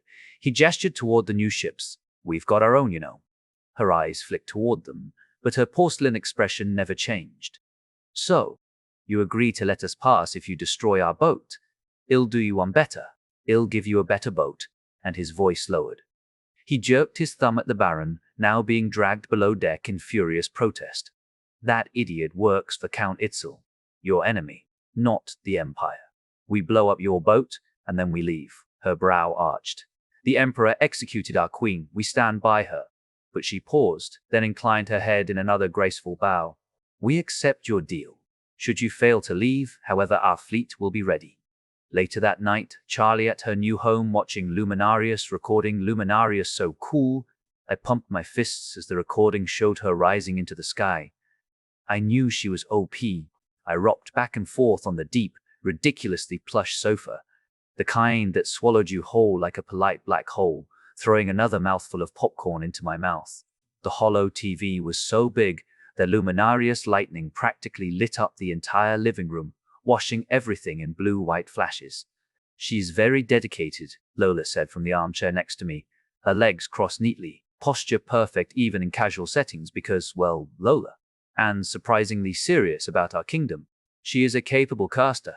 I barked out a laugh, only to snort mid-bite and send kernels scattering down my shirt. "Look at what you did, my popcorn. And did you see how cool she was? Totally perfect. Her boobs are always visible." "You what?" Lola turned her head toward me slowly, cheeks only faintly pink, but her voice carried that subtle disapproval she did so well. "You still like women?" I flopped deeper into the couch like I could sink away from the question, and stuffed another handful of popcorn into my mouth, because chewing was an excellent excuse for not answering. "We half not talker for buff ith," I said around a mouthful. Lola sighed softly and folded her hands in her lap. "If you mean talk, no, we did not." Her voice softened, careful now. "How is the change for you? Do you miss the old you? If it's not too much of me asking, lady?" "Nah." I swallowed and grinned, though it felt flimsy even to me. "I keep busy so I don't need to think about it." "As I told you," Jerry's voice was annoyingly clinical, "you should prioritize processing the events." "I know, Jerry, trust me, I know." My grin slipped, the mood flattening like a popped balloon. I stared at the hollow screen, but wasn't really watching anymore. Everything. From being turned into Lucas' dead girlfriend to slaving under Wolf Lady. "Wolves are friends," Lola deadpanned with a perfectly straight face. My eyes snapped wide as I turned toward her. "Lola, you talked to my mom?" Her lips curled into a smirk before she cracked, laughter spilling out. "You told me that." "So the change?" She wasn't letting it go. Annoying. So I groaned long and dramatic and tried the old reliable deflection. "I like my heels." "Lady," she said firmly, though her tone was almost gentle, "please, let's talk about it." On screen, Luminaria unleashed her storm spell, and the hollow TV trembled with the sheer volume of the impact. It was a perfect distraction if I wanted one. "Fine," I muttered, rolling my eyes like a teenager caught sneaking out. "I feel better than ever before. I have people around me I love. I've got a path in Rimelion. I'm not a slave anymore. I can do whatever I want. Playing undercover is the best." I paused, staring at Luminaria's silhouette as she descended like divine vengeance on some poor ship. "So there's nothing wrong, nothing to talk about." Except there was. There was that gnawing, restless thing in the back of my skull that wouldn't shut up when I stopped. The flash of my old reflection in a mirror made my stomach twist in ways I couldn't name. The way people looked at me now, like I was beautiful, like I was me, and how a part of me thrilled at it, even while another part whispered that I shouldn't. Lola was watching me, really watching, her eyes sharp, even though she looked like she was just quietly listening. She didn't push, didn't argue, she just waited. I guess I drew my knees up on the sofa, wrapping my arms around them. It's easier to pretend, fine, easier to say I don't miss the old me than to think about who that even was. I don't know how to unpack that, or if I want to. There, out, like shaking a carbonated bottle and cracking the cap. Lola's features softened. "It's normal," she said simply, like that was enough. "To feel that way, to need time." She reached out and smoothed down a lock of my messy blue hair, tucking it behind my ear with the same care she used on my suits and schedules. "You don't need to have answers now, or ever, if you don't want to." I blinked at her, the room suddenly too quiet except for the muted thunder of luminarious magic on the hollow TV. "You're good at this." "Chief of Staff," she said, tilting her head like it was a joke. "Emotional management is part of the job." As I said, primary emotional support unit, biological Lola. Jerry's voice came out of the watch in that perfectly measured tone that somehow managed to be smug. "I swear," Lola hissed, turning in her chair to glare at my wrist. "I'll buy an EMP." Her perfectly manicured fingers twitched as if she were picturing herself pressing the big red button. "And you will be forced to recognize me as your superior." I instinctively curled my arm closer to my chest like she might actually lunge for Jerry. "Rude. My core is shielded," Jerry replied, not smug this time, just deadpan, like had perfected the art of being infuriatingly calm. "You are my equal." "At most." I could almost feel Lola's offended inhale. Before she could retort, my attention was pulled back to the holo TV. Luminaria's voice carried over the feed, commanding, doing her best, "I am the Storm Thing." Well, the Admiral did the talking mostly. Even so, W was a W. Baron mentioned Count Itzel, so it was his doing after all. "We're killing him," I announced flatly, half to Lola, half to the universe. "Is that wise?" she asked, tone carefully neutral, though her eyes betrayed that familiar flicker of concern. Yes. I didn't even look at her, like reading off a grocery list. My to-do list isn't that long. Wolf Lady, Purple Old Man, Stupid Emperor, Trash Itzel. I rolled my shoulder, trying to work out the tension coiled in it, and finally turned away from the holo feed. The floor-to-ceiling windows painted me in the rising sun. Warm, gold-orange light caught the edges of my blue hair, the city below still half asleep. "Sorry, Lola," I murmured, "but I need to go back to Rimelion. I need to meditate, sharpen up for tomorrow." She froze, tablet resting on her lap as if she'd forgotten it existed. "Meditate? Why?" "Because I'm going to the sewers again," I said, glancing at her over my shoulder, "and I need to be ready to fight a boss." Her reaction was immediate. "A boss?" Her voice pitched up an octave in panic, and she nearly dropped the tablet. I raised an eyebrow at her. "What did you expect? For the binding stone to just be unguarded?" "Yes," she burst out, covering her face with both hands as if shielding herself from my logic. "You're just level 5 without a class." Her voice was muffled behind her palms, but the edge of worry bled through clearly. I couldn't help it. I giggled, and before she could spiral further, I wrapped my arms around her in a sudden hug attack. Her hair smelled faintly of lavender and expensive conditioner, and she tensed at first before melting slightly into the embrace. "Hey," I said softly, grinning against her shoulder. If I can't beat it normally, I pulled back just enough to flash her my best troublemaker smirk. "I can always use exploits." Chapter 188, Sewer Politics. Book 3. The worst part of the sewers wasn't just the smell. It was the smell and the taste. I'd made the fatal mistake of breathing in too deeply, and something acrid and wet and rotting crept into my mouth, clinging to the back of my tongue like regret. I gagged, eyes watering, and immediately changed my mind. Yup, the smell was absolutely the worst. My every step squelching on damp stone. The air was humid enough to make my hair cling to my face in limp blue strands. At least it wasn't mud, but that was a bar under the floor. Somewhere in the distance, I could hear the slow, thick rush of the sewer river, if you could call that vile sludge a river, accompanied by the soft, muffled chatter of other slaves trudging through their miserable shifts. I confidently strode toward my favorite guard in the entire sewer system. Hey, I only knew 2, and I had met him once. He was automatically my favorite, Lobar. My heels, my nice Queen Charlie heels, splashed through a shallow puddle of God knows what as I rounded the last corner, my speech already perfectly queued up. "Good morning, so." And then I stopped dead. The guard wasn't my favorite. The guard was different. A dwarven woman, and not a slave. She stood there, rigid as the bar she was meant to guard, with a long sword that looked about as old and tired as she did. My mood soured instantly. Time for some Owen persona. "Where's Akash?" I demanded, my voice slicing through the dripping silence. She just blinked at me some more. I narrowed my eyes, irritation sparking like static along my skin. Then I took one step toward her, loud on purpose, and let a delicate frost bloom across the stone beneath my heel with a sharp, crystalline crack. "Where is Akash?" Her hands started trembling. "Who is Akash?" she stammered, but before I could give her the kind of glare that melts faces, she panicked and blurted, "I'm sorry, I'm new. Is he a former guard?" The anger drained out of me so fast I almost laughed at myself. All my perfectly sharpened fury gone. I sighed and let my shoulders sag, suddenly too tired for this. "You're new?" I said flatly. "Yes, esteemed mage." She dipped into a bow so low I half expected her to faceplant in the muck. "I apologize for not knowing who Akash is. I was sent here today." "I healed him," I muttered, more to myself than her. Her face brightened as if she'd just been handed an extra ration of bread. "Oh, you must mean Neil. He got his freedom thanks to you." "That's why I..." Her breath hitched, and for a split second, her expression softened with something that might have been gratitude or awe. Was Akash the other guard then? Or did I just completely invent that name? Whatever. I rolled my eyes, shaking the whole mess out of my head.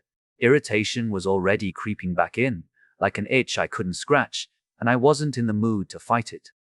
Let me guess, I said, voice low and dry. You need healing. You're hoping to get it for free from me. Her shoulders folded inward, and she averted her gaze as if my words had slapped her. I'm sorry, esteemed healer. It was, I hoped. Of course, she did. I felt my jaw tighten as my anger redirected itself, not at her but at the damn grandmasters who built this festering nightmare of a city. They had magic, they had power, and yet the slaves didn't even get basic healthcare. The healers I'd seen out in Rimelion were never scarce, they just refused to allow enough of them to heal. They must have a license or some other nonsense. Do I need to heal everyone in this damn city now? I tried to keep my voice calm, but it came out sharp anyway. Her voice cracked as she fell to her knees, filthy water soaking into her tattered clothes.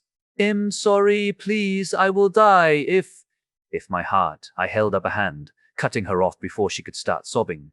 I'll heal you, of course, I said, under a few conditions. I raised my index finger, holding it in front of her face. You tell nobody I healed you. The dwarven woman's head bobbed as if she were attached to invisible strings. Yes, esteemed healer. Middle finger. 2. And I need access to that room. I jabbed my hand toward the barred door. I'm sorry, she stammered, twisting her hands nervously around the hilt of her rusty sword. After the healing incident, they don't give us the key anymore. The Grandmaster said it was an unnecessary risk and awarded Neil his freedom for bringing that flaw to him. A flaw. Great. I squinted at the bars, as if glaring at them long enough might make them reveal their secrets.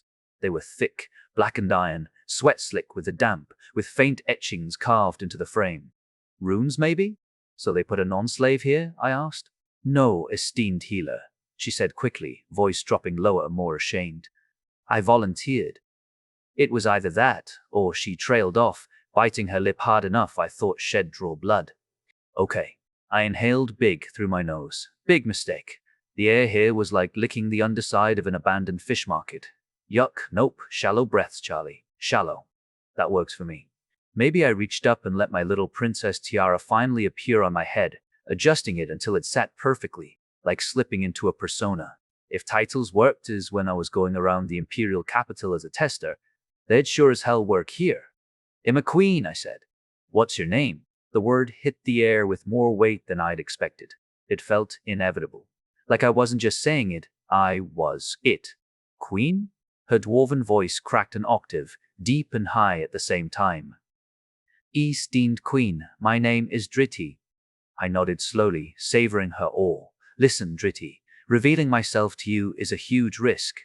You could run to your grandmasters right now and spill everything, right? She blinked at me. Just blank.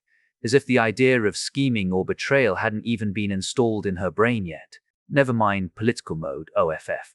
The point, I said, softening my tone, is I'm working with some of the grandmasters, trying to change things here, for the better.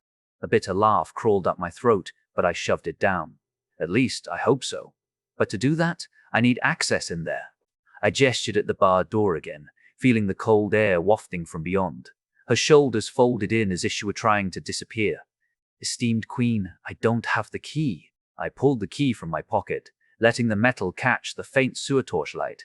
Then I lowered it until it hovered under her nose. Shed bowed so low she was practically kissing the wet stone. The key, she breathed. That's right. I smiled, all teeth, all bluff. I told you I work with some of the grandmasters. Not all, but some. I have the key. The real question is, can you keep a secret? Because I tilted my head. They cut loose ends, don't they? Her eyes widened, pupils trembling. I'm sorry, she yelped, dropping fully to her knees. Water splashed up, dark stains blooming across her threadbare trousers. Let me finish, you're fine. I crouched down, reaching to lift her back up by the shoulder. Her skin was clammy, trembling beneath my hand. What I mean is, you don't know who's safe to trust. But I'll heal you. In exchange, I want you to stay here on guard for the next few weeks. She blinked up at me. That's it? Haha, meet Charlie, a genius. That's it, I said with a smirk. I go in there, you don't ask questions, everyone stays happy, nobody gets hurt. And trust me, the Grandmaster I work with doesn't tolerate people stepping out of line. Not a total lie. I was intending to make green whatever master worked for me, eventually. So, I just told her before I did that? Like exploiting a quest by doing it in a different order? She nodded quickly. I was told key holders may come and to get out of their way. I can do that. I can just do my job. Wait. I blinked. I could have just walked in pretending to be a key holder and not turn this into a recruitment speech for my rebellion? Genius or idiot? Really hard to tell sometimes. With barely any effort, I traced the familiar rune into the stale air. The healing rune formed in front of the now crying Driti. The magic hummed faintly before sinking into her with a subtle shimmer that vanished as quickly as it came. I couldn't tell if it actually did anything. No notification. But apparently it did, because she immediately broke into louder sobs. Great. So I hit her with another healing spell, the runes sparking and dissolving like frost melting on glass. Thank you, she choked out between shaky breaths, voice wobbling. Thank you. I hesitated, the words sticking somewhere between my teeth and my throat. Comforting crying people wasn't exactly my high-score activity. So I did the next best thing, kept my Irwin persona and kept healing her, which, judging by her lack of complaints, was apparently the correct answer. Okay, I finally said, my patience wearing thin. I healed you like 10 times. Better? Yes, she just said. I'll go check the room, okay? She nodded quickly, then added, and yes, but be careful. I was told key holders come with a lot of people and leave with less than they went in. Oh, that's reassuring. I rose, brushing imaginary dust off my beautiful bodice, because as Luminaria showed me, appearances mattered even in a sewer, and gave her a dry little chuckle. Great pet talk, thanks. Unlocking the mechanism was easy. The lever worked, and the door opened easily. Everything was easy. Too easy. I glanced back at the dwarf woman, but she was busy grinning. With a heavy sigh, I entered the room. The air changed immediately, as if walking into a tomb that still remembered its dead. The chamber sprawled out at the very base of the obelisk, its walls carved from that same rosy marble. Still hate that. As above, it was inscribed with runes, each one glowing with a steady, blood-red light that pulsed in rhythm. The glow cast long, dancing shadows across the chamber, washing everything in a faint, menacing hue. The moment I stepped inside the chamber, the door closed behind me and… Attention! Debuff, Oath of Servitude, Master Variant applied. SDDD. Oath of Servitude, Master Variant Description. In this chamber, all masters are bound. You cannot directly harm the Warden of Oaths, nor oath-sworn sentinels, or manipulate the binding crystal. My eyes landed on a spectral figure floating in the middle of the chamber. It was vaguely humanoid. Well, it had 2 arms, 2 legs, but everything in between was wrong. Its body was a semi-translucent mash of shifting, viscous goo that refused to hold a proper shape, like it was trying to remember what being solid felt like. No head, no face, nothing to ground it as anything remotely alive. Amazing. Smaller versions of the same thing, only hand-sized, scuttled around the room like grotesque insects made of living ectoplasm. They darted between the marble runes and the obelisk space, their gelatinous little forms leaving faint, wet smears of light as they moved. So, the big one was Warden of Oaths. The tiny nightmares must have been oath-sworn sentinels. Great. Just great. Not only were actual people being worked to the bone here, but these things were also keeping watch like it was their hobby. Hey Warden, can I touch the stone? I yelled, because why not? It turned toward me, though without a head or a face. The movement was just a grotesque twist of its formless upper body, and somehow it still managed to look at me. Then it spoke. No mouth, no voice box, just the words vibrating through the air. Weirdly, that wasn't even the weirdest part of my week. We need an offering. You have to be kidding me, I snapped. And then it clicked. They didn't have fewer people left because guards kept dying. I glanced at the scuttling little critters, stomach sinking. They have fewer people because one needed to offer a few souls to touch the stone. The binding stone was powered by souls, and those little monstrosities were the engine, right? Damn, and here I thought, I'll have fun fighting. I want to wear that ridiculous hat, as is Lucy wearing, and fight baddies. The thing didn't care about my revelation. It didn't even react. It just repeated, mechanical as an answering machine, we need an offering. Don't tell me I bit my lip. I need to work here. I need to use the binding stone. Everything hinges on that. No binding stone, no taking over the city. No kaboom. Don't tell me I need to sacrifice people. We need an offering. Yeah, lol, no. I turned on my heel, pushed the door open, and stepped back out into the far less horrifying sewers. Chapter 169, The Exploiter's Gambit. Book 3. As I left the chamber, Driti was still pouring at herself like she expected to find a glowing heart-shaped scar or something. Maybe a healing heart injury could be seen here, but I doubted it. I didn't stop to ask. I just walked right past her, the soles of my heels squelching against the slick stone. Leaving already? She asked, her voice steadier now. Amazing what a little magic and a title can do for someone's confidence. Nah, I'll be back. It's time to annoy Cloudy, I said over my shoulder. She just shrugged, like whatever mysterious business Queens had was way above her sewer-grade pay level. Fair. What I said was right, though. I had promised Cloudy I wouldn't exploit. And yet standing there thinking about that obelisk and the little soul-gobbling eldritch jellyfish inside, it wasn't exactly a tough call. If I had to choose between offering souls and doing a little bit of my classic Charlie Brand rule-bending, exploiting wins every time. Hope Cloudy's in a good mood when he finds out, I muttered to myself, my voice echoing just enough in the cramped corridor to make it sound like someone was agreeing with me. Okay, technically, sacrificing players was also on the table. They didn't have souls here, not in the Rimelion sense anyway, and they respawned in a day. Pragmatic and efficient. The kind of greater good move that made strategists pat themselves on the back while they stared into their reflectionless moral void. But it didn't sit right. It would be clever. Cold-blooded. A very Queen Charlie thing to do. It would definitely work. But come on, showing the middle finger to the Altandai system felt so much better. That thought made me grin as I climbed out of the sewers, leaving behind the humid, grave breath air and exchanging it for the slightly less terrible stench of the streets, but full of merchants. When I got that debuff, I noticed one but important detail. In parentheses, Oath of Servitude Master Variant, the magic, or system, there thought I was a master. That told me it had a slave variant, probably to sacrifice people. The market wasn't far, and like always, it was a chaotic mess. Stalls crammed together under patchy awnings, the smell of overripe fruit battling with the sour tang of unwashed crowds, vendors hawking everything from spiced meat skewers to suspicious daggers. If anything, Scamantha and her use of potions, and especially selling the less stable ones, made me wary of things like that. But I wasn't here for any of that. I spotted my target instantly, one of the most popular items in this whole hellhole. Slave collars. Yay! As I'd remembered and heard, binding stones weren't a thing in most cities, at least not big ones like this. Maybe some tiny ones. Hopefully not powered by souls. But Altandai had the mother of them all. And where there was a giant soul-sucking obelisk, there were always enterprising assholes with a need for portable ownership tools. I'll take the blue one, I said, pointing at the least ugly option in a row of collars displayed on a velvet-lined tray. What would happen if I put the collar on me and made myself a master and a slave? Both at the same time? Would I get both curses? One, neither, reality-breaking? Genius me.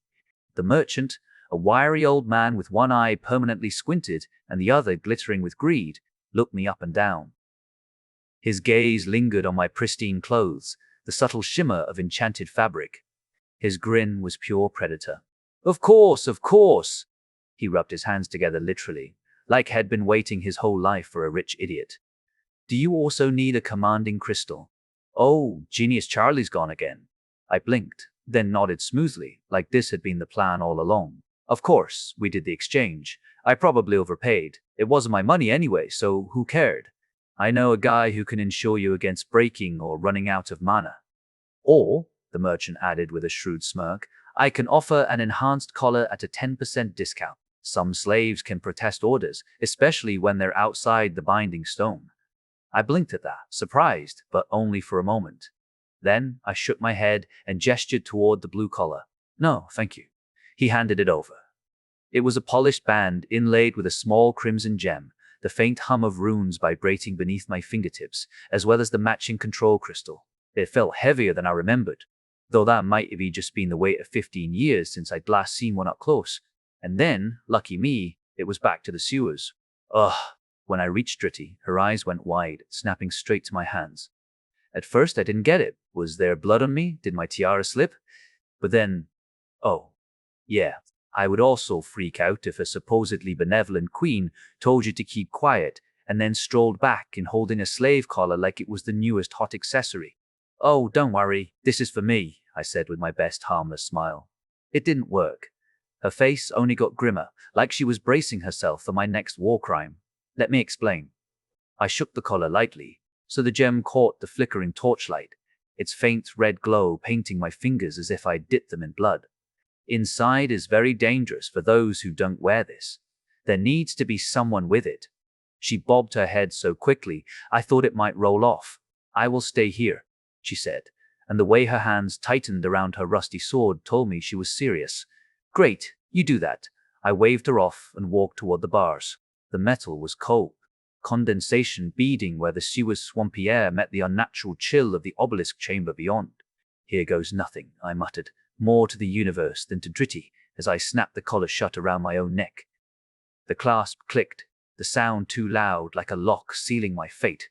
Attention, you are a slave now. Wait for the instructions. Attention. The collar, which is connected to your commanding crystal, was placed on a person. Their soul is now bound to you.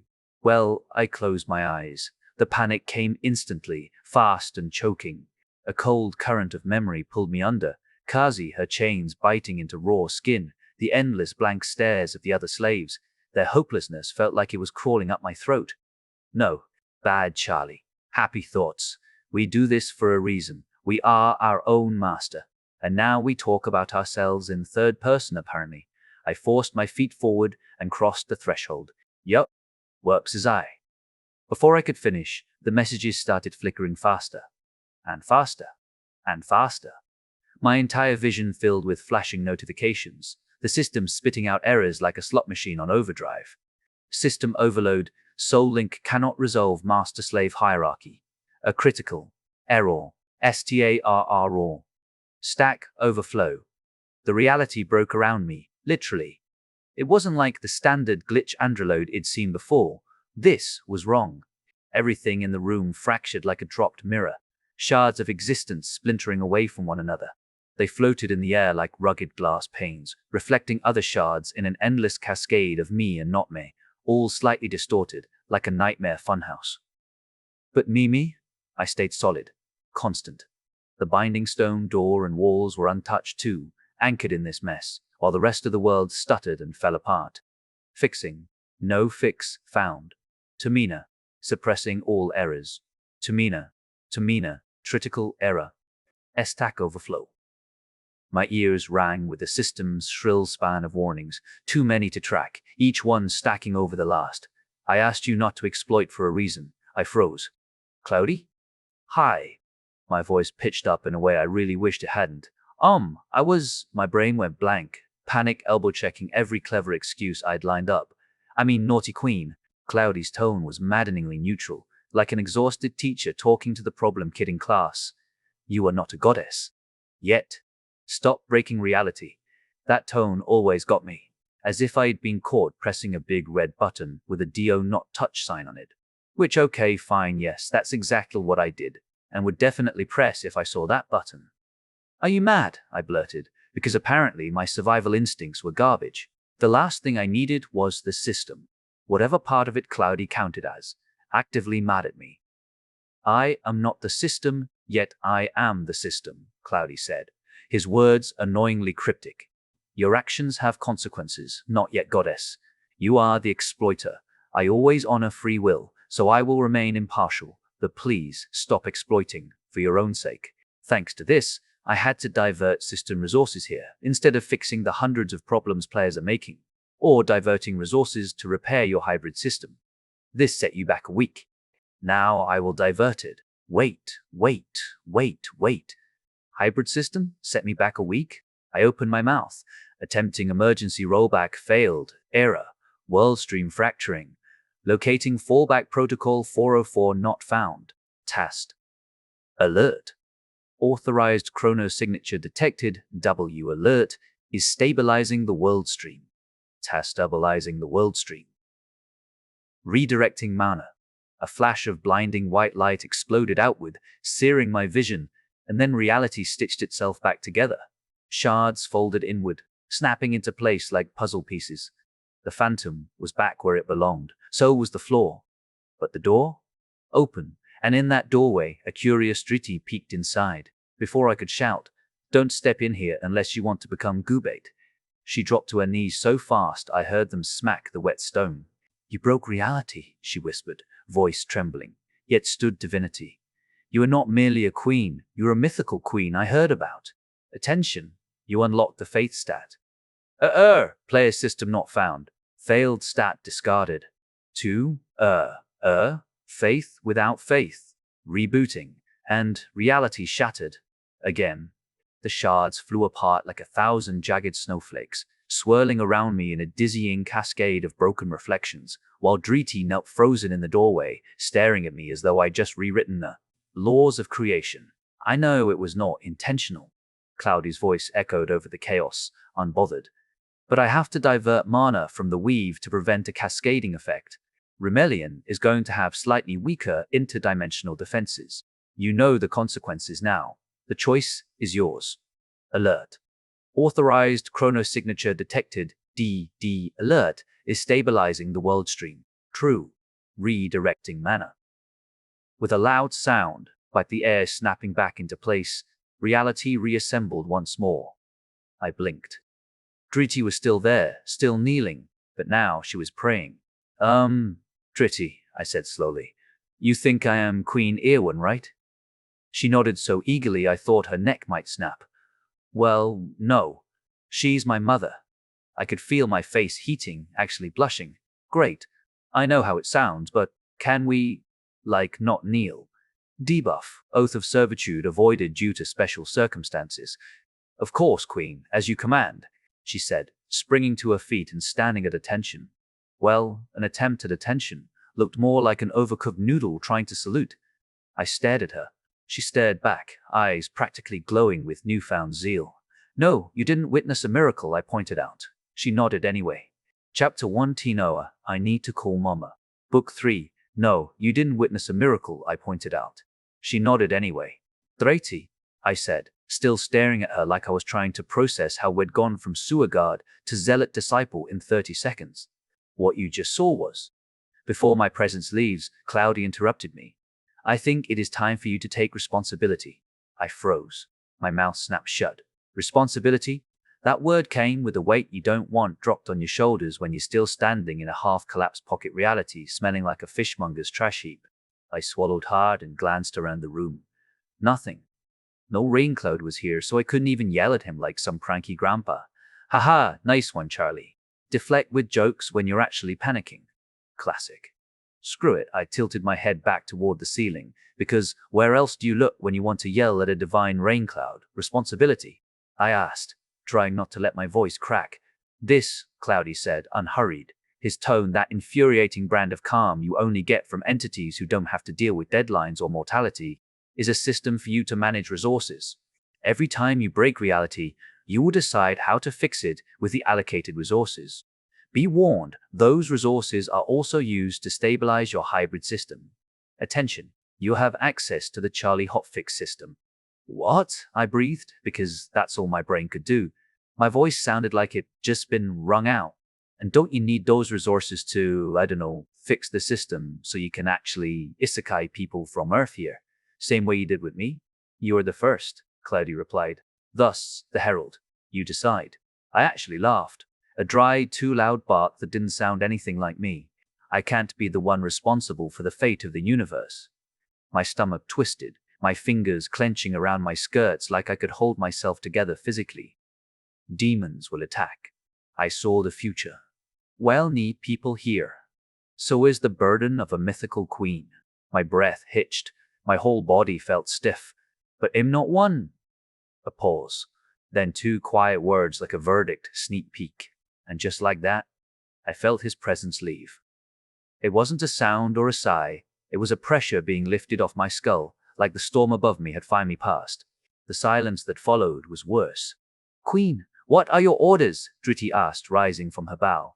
Her voice was steadier now, almost reverent, and her eyes, dear Sovereign, the way she looked at me, like I'd just rewritten the laws of physics with my pinky finger.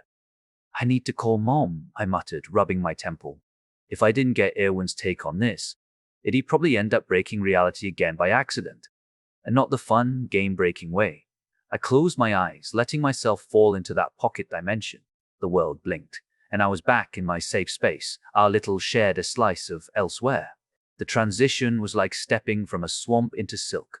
The oppressive sewer heat vanished, replaced by a gentle breeze. My bed was right where I left it, ridiculously oversized, drowning in pillows, the kind of bed you could get lost in for days. It didn't take long before Mom appeared. The door burst open with a whisper of magic, and there she was, Erwin, moving like a storm in human form. She crossed the room in an instant, silk swishing around her like she commanded the air itself. Charlie! Before I could say a word, she swept me into her arms. Her hug was everything warm, crushing, and something I sorely needed. Mom? I managed, my face buried against her shoulder. Her scent was, as usual, something faintly arcane. How did you know? My voice cracked. Thank you. You wouldn't have called me unless you needed something. She pulled back just far enough to smirk at me, her perfectly arched brow daring me to deny it. Not true! I can't literally call unless there is. I started winding up a full Charlie Kid tantrum, but she didn't even blink. The look on her face shut me down instantly. I glared half-heartedly. Not funny. She just nodded and sat gracefully on the edge of my bed, not as the untouchable monarch, but as my mother, relaxed, approachable, dangerous, only if provoked. What happened? Well, you see, have I told you about Altandai? I started pacing because there was no way to say all of this sitting still. Long story short, I defeated those queens. But then Kazi. I told her everything. Every miserable, humiliating, ridiculous detail spilled out of me as I flopped dramatically across my bed like a teenager ranting after school. She stayed where she was, regal posture, somehow not faltering even when she leaned in to listen. She asked questions, sharp ones. Her reactions ran the full spectrum.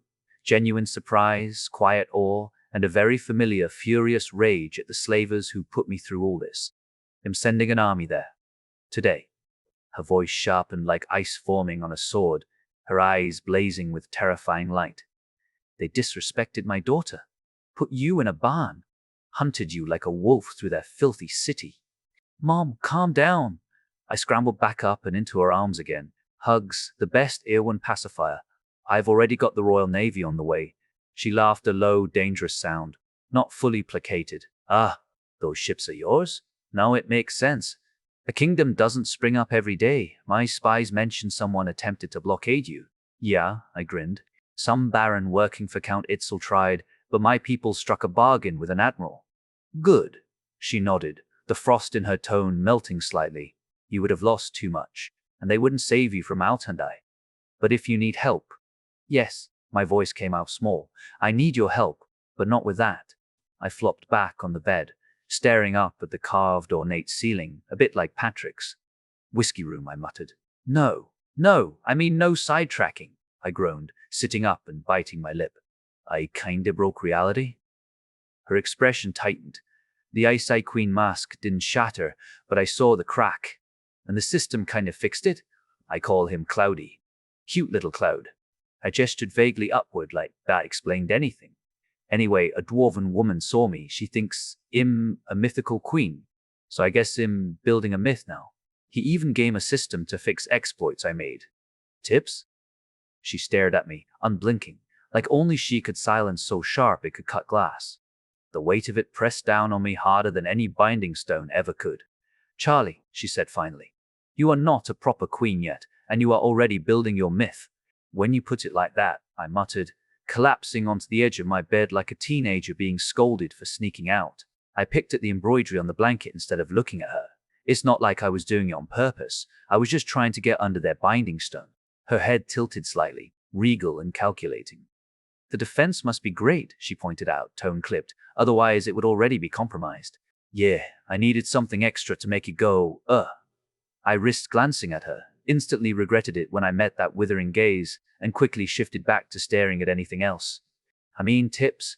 How do I deal with her? She wasn't budging. Charlie, she said, and my name hit like a hammer. What do you plan to do with the binding stone? I hope you learned your lesson. Wolves are friends, not genocide, I almost yelled, my voice cracked in the middle. Smooth. Well, not exactly. I shrank a little under her stare. That's actually the second favor I need from you. She didn't interrupt. She just watched me, regal, silent, an executioner waiting for the condemned to finish speaking. I need. My throat was suddenly dry. An empowering demon circle. Specifically, one connected to pain. Her eyes narrowed, and the air itself seemed to tighten. Why? Please, Mom, I blurted out before she could say no, my hands halfway raised in surrender. Her jaw tightened. I've already made a mistake, she said, voice rising slightly. I don't think giving you summoning. Already got that, I cut in quickly, waving my hands like that made it better. I need it to conquer Altandai, you know? That shut her up. Her composure cracked not much, but enough for me to notice. Her perfectly still expression faltered for a breath, her mask breaking as she blinked. Conquer? Yes. I straightened up, trying to sound way more confident than I actually felt. The reason for our army isn't just to rescue me. Well, it was. But I can't just let it sit. So I'll make a big boom, summon some demons, and in the chaos, well, take the city. She shook her head slowly, a disappointed mother, a queen warning. You can't deal with grandmasters, even if I gave you the circle, which I am still not sure I should. I have a plan, I said quickly, words tumbling out before I lost my nerve, and you have to trust me on this. And you know I have other ways to get it. Lucy could probably find one, but she's, I waved a hand vaguely. She's busy being a pirate captain right now. Better use of her time than fetching me demon magic. The thought of Lucy shouting Yad while looting demon circles almost made me laugh. Irwin just stared at me. Her silence felt like a battlefield. Then finally, she gave the smallest nod. You know I would give it to you, right? She said. And for a moment, the frost in her voice melted, just slightly. You counted on that, didn't you? Of course, I'll help you however I can. My chest loosened just enough for me to breathe again. Okay, she continued, her tone returning to that cold, commanding queen mode that could make lesser people soil themselves. A lot of them did while defending the Empire. I was there on the testing servers. Give me 10 minutes of real time and I'll be back. She paused, then added, and for the dwarf, give her a place in your kingdom. A high one. She is your first follower. Not today, but explore the system you got for your myth, and at another time we can talk about it. I was back to reality, where Driti had hand raised in a sloppy little salute. From her point of view, I had gone nowhere, hopefully. If she'd seen me blink out of existence and back, she'd probably chalk it up to some goddess nonsense. Okay, Driti, I said, clapping my hands together with all the authority of someone winging it. What do we do about you? I'll serve you, my queen, she said, no hesitation. Well, that was easy. Creepy easy. Okay, I drew out the word because, honestly, I hadn't expected her to just go with it. You shall be my brain scrambled for the fanciest title it could come up with. High Temple Guardian. I tried to mimic Erwin's icy regality, straightening my back, chin up, like I hadn't just invented this on the spot. Your task, when we're in my kingdom, will be to guard the most important temple, an honor given only to those of highest devotion. It sounded way cooler out loud than it had in my head. Drita's posture snapped straight like a puppet on new strings, and before my eyes her muscles actually swelled. I don't mean that she flexed her arms and shoulders, literally grew more defined, skin tightening over stronger muscle. The dull look in her eyes sharpened with new purpose. She must have gotten some kind of class upgrade. Damn it. I want the identify skill back. Do you want to get the identify skill? Or I want all grandmasters to die. Request denied, exploiter. Ugh, worth a shot, I muttered under my breath, still watching Driti's transformation like it was my own personal loot drop. Fine. Curiosity wasn't going to kill me yet. I flipped open my current skills in my menu to see if I could equip identify without bumping anything too important. Skill limit, 46-1. The Exploiter, 9 Godly, 2. Mana Manipulation, 2 Uncommon. 3. Frost Weaving, 3 Rarer, 4. Healing, 2 Uncommon. Yeah, I want to get it, Cloudy. Congratulations, you unlocked Identify. Skill starts at proficiency, 1 common. Charlie hotfix, universal player skill varied, energy redirected from repairing the kingdom menu. Damn it, now my kingdom menu fix was delayed. Again, whatever, priorities. I turned back to Driti, mentally pinged Identify as if I were a player again, and there it was, Driti, High Temple Guardian Levi, 181S type, 3 rare HP, 48800. How I missed this. Being able to identify people again felt like slipping into a favorite old pair of boots. Wait, rare? And the High Temple Guardian position didn't even exist a minute ago. Chapter 191. Demons Math. Book 3. Wait, rare? And the High Temple Guardian position didn't even exist a minute ago. Triti, I said, letting her name linger like I was about to decree her fate or something equally dramatic. I have a favor to ask of you. For my plan to work, I need to do something in this room. Do you know how often the Grandmasters visit? I started walking toward the obelisk, trying to make each step look deliberate, queenly graceful but commanding. Basically, I was mimicking Erwin. Hopefully, it looked more authority than cosplayer on a convention stage. The obelisk loomed with the runes carved into its rosy marble were alive, pulsing rhythmically. The faint red glow from them painted my skin with a sheen, throwing shadows that made the chamber feel narrower than it was. Driti's eyes widened, following me like I was a holy vision. Then she dropped into a bow. I know this, she blurted in a reverent voice. They joked between themselves, don't need to come this month anymore. They checked on the stone because of Neil yesterday. At least that is what I heard, my queen. Good. No surprise visitors while I was poking at soul-lating marble death magic. I turned just enough for her to catch my grin before I faced the obelisk again, studying the runes. They weren't random scribbles. Each one coiled toward the floor like shackles feeding power into some unseen chain beneath my feet. The glow hummed faintly in my ears. The vibration crawled up through my heels into my bones. Very well, I said, still facing the obelisk, because talking to people while pretending to be mysterious and all-knowing apparently required not looking at them. Before we create our kingdom, nothing changes. Can you guard as before? Meanwhile, I will start what I need to do. Her reply came without hesitation, firm and almost proud. Queen, you saved my life. That changed. Of course, I will guard this place and report directly to you, she said in a tone as if she'd been waiting her whole life to say that line. Thank you, I replied simply, because if I kept talking, I'd probably ruin the moment with sarcasm. She closed the heavy door behind her. The sound echoed through the chamber like the ceiling of a tomb. Back to the task.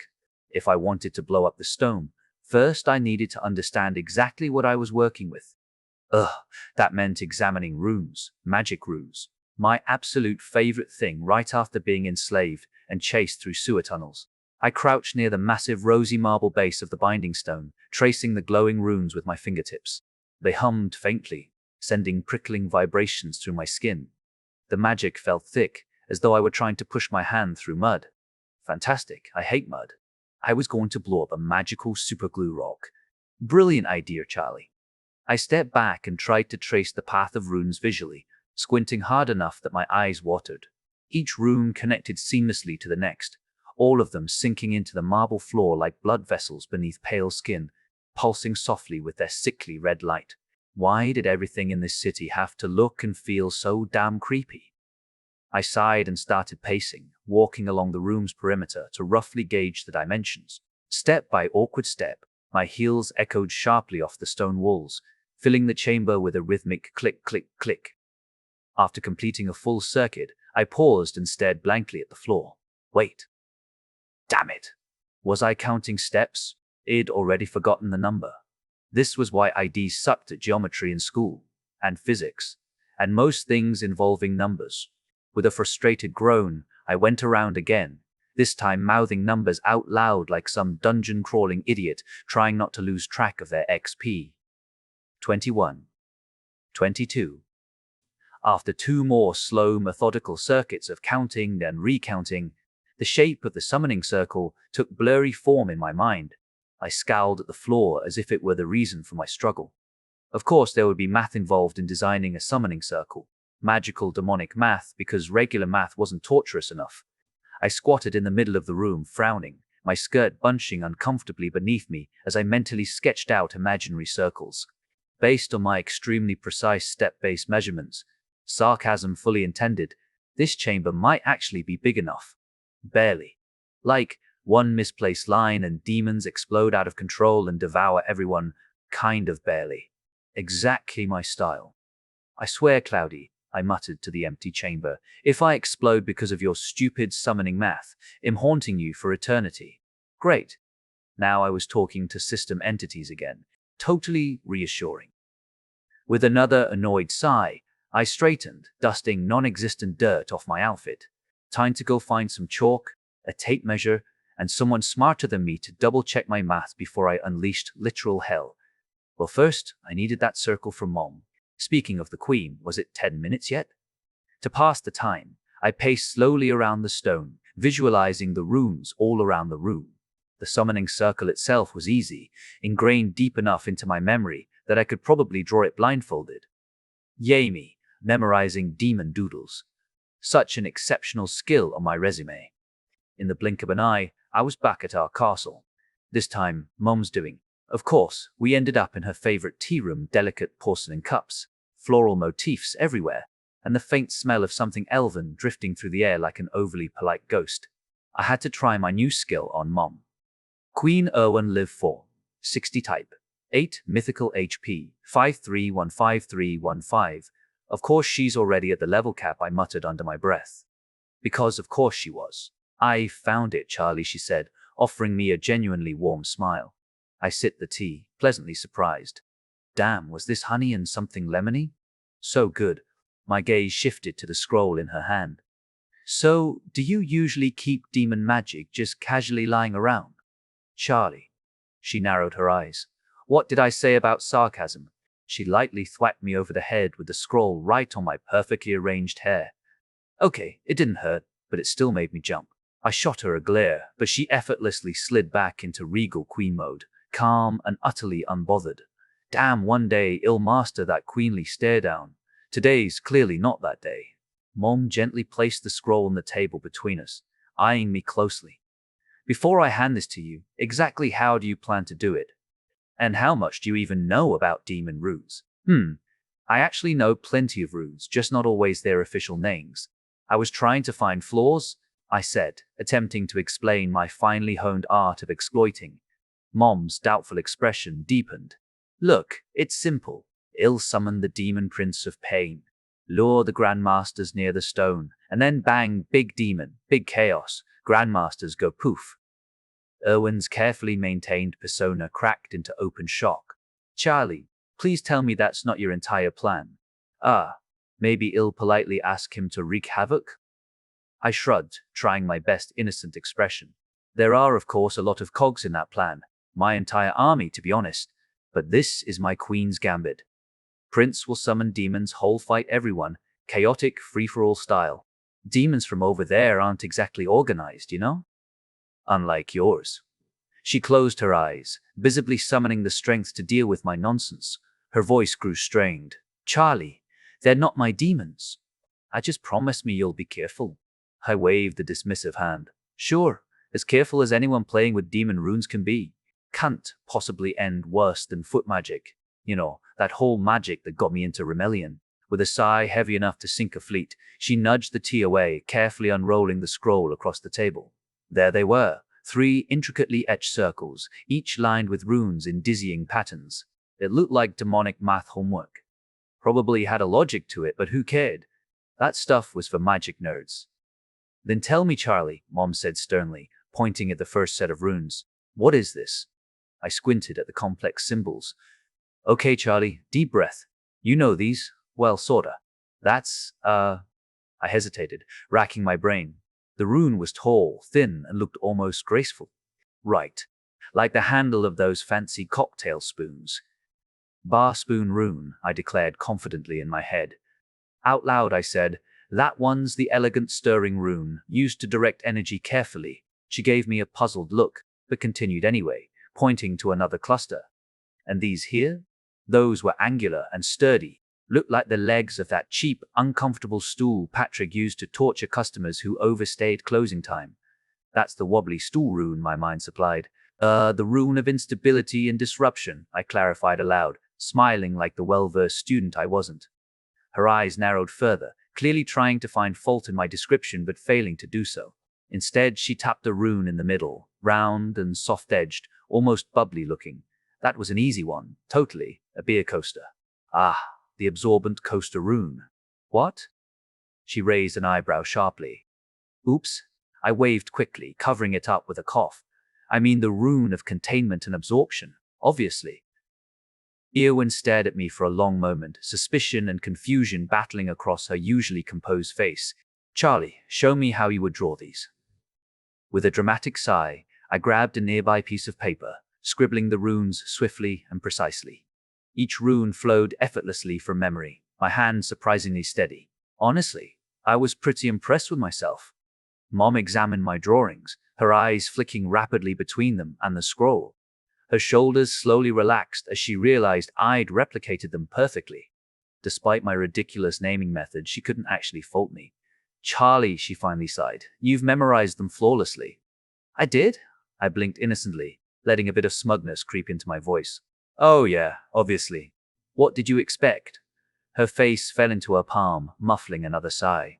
Just promise me again, Charlie, be careful. I saluted her playfully. Yes, Mom, no accidental apocalypses. She handed me the scroll, resigned. Please, relax, I said, rolling it up casually. I've totally got this. Her face told me she was anything but relaxed. But hey, at least one of us could pretend, right? So I can just take these from this place? That sounds suspiciously like teleporting, which isn't allowed. I eyed the scroll as if it were going to bite me. Want the system get mad? Erwin gave me one of those cool, casual, queenly looks that said she'd already considered every outcome 3 times over. I can give you small things. Basically, anything that doesn't have mana and is small.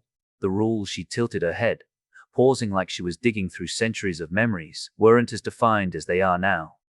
My eyes widened. Wait, I can ask you for money? I couldn't help it. The giggle just burst out. Her gaze sharpened instantly, the infamous mom look I never got until now. How much do you need? My giggling turned into nervous laughter. I don't, I blurted, hands up like I was under arrest. I stole enough for my plan. Her eyes narrowed to slits. Stole? Charlie? Oh, there it was, the tone that could kill kingdoms. I panicked. My gaze darted around like an idiot. I pretended to spot something extremely important in the distance. Look at the time, I have to go. Before she could say another word, I did exactly what she taught me, willed myself out of the tea room and back into the creepy marble chamber, like a coward, but with style. Half expecting her to summon me back for a royal scolding, I braced myself. When she didn't, I exhaled in relief, the tension leaving my shoulders, and then guilt hit. Because I loved that. The little spark of warmth from her fussing at me, worrying over me, it made me feel like a kid who actually belonged somewhere. Like I wasn't just pretending to be someone's daughter. Bad foster homes tend to do that to people. With tears stinging my eyes, I blinked them away and focused on the here and now. I unrolled the scroll with trembling fingers, staring at its runes as I glanced around the chamber. Okay. No time for feelings. Time to figure out how to turn this into my very own demon-infested boom room. Chapter 192, The Wolf's Fang, Book 3. Turning the chamber into a demon-infested boom room wasn't exactly a drink in the bar, and, annoyingly enough, it called for ingredients I definitely didn't have on me. Excellent foresight, Charlie. Did you expect to draw a massive demonic summoning circle with your own blood? I muttered sarcastically, half jokingly at first, but then frowned thoughtfully at the cold marble beneath my feet. Wait, it would probably work, wouldn't it? I bit down gently on my lip, the faint taste of worry mingling with determination. But no, while I was always game to level up my healing skill, I was decidedly less enthusiastic about voluntarily bleeding out liters of blood onto creepy marble runes. So, shoving my shiny new demon summoning scroll into my convenient royal handbag, where all good queens keep their dubious valuables, I stepped out of the oppressive chamber. My newly devoted follower was running around the hallway outside, her heavy footsteps echoing in an enthusiastic rhythm on the slick stone floor. I paused at the doorway, blinking in mild surprise. Dliti pivoted sharply. flashing a broad, toothy grin at me that practically glowed with newfound vitality. Thank you, my queen. I can run now without feeling like my heart is exploding. Use your new powers wisely, I told her, my voice dazed, still processing the change in her. She was practically radiating with energy, standing taller and moving with a newfound confidence. If we ever get separated, meet me 2 days before the grand auction, up near the binding stone, okay? She tilted her head in confusion. Separated? Why would... Oh, her eyes sparkled with admiration as realization dawned. You really think of everything. That's why you're the queen and I'm just your high temple guardian. Yeah, right, I nodded awkwardly, suppressing an inward groan. If only she knew. Be well, my high temple guardian, I said, trying desperately to inject some regal grandeur into my voice. Turning on my heel, I attempted my best queenly stride, which, considering I was technically a queen, meant however I walked was, by definition, royal. Right? I put down my tiara, because walking with a crown in a city that wasn't yet mine would not only draw stares, but mainly questions. Questions I wasn't willing to answer yet. Lost in thoughts about my dubious future as a role model to an entire kingdom, I navigated the foul-smelling labyrinth of sewers and emerged into the daylight, squinting against the sudden brightness. Brushing imaginary dust from my elegant bodice, I strode purposefully toward the Purple Dragon auction hall. As a queen would. Before my brain fully caught up with what my feet were doing, the man I'd previously asked for directions inclined his head politely, stepping aside to gesture me through the entrance. I froze, suddenly hyper-aware of my lavish attire and unmistakably royal posture. Quickly improvising, I leaned in slightly as if peering through the doorway, shook my head dismissively, and turned away, heart hammering like an over-enthusiastic blacksmith. That was too close, thanks Everin. They're so convinced slaves can just upgrade their wardrobe. Slipping quickly into the bustling market nearby, I exhaled a sigh of relief, my pulse gradually calming amidst the comforting chaos of vendors shouting their wares and patrons jostling one another.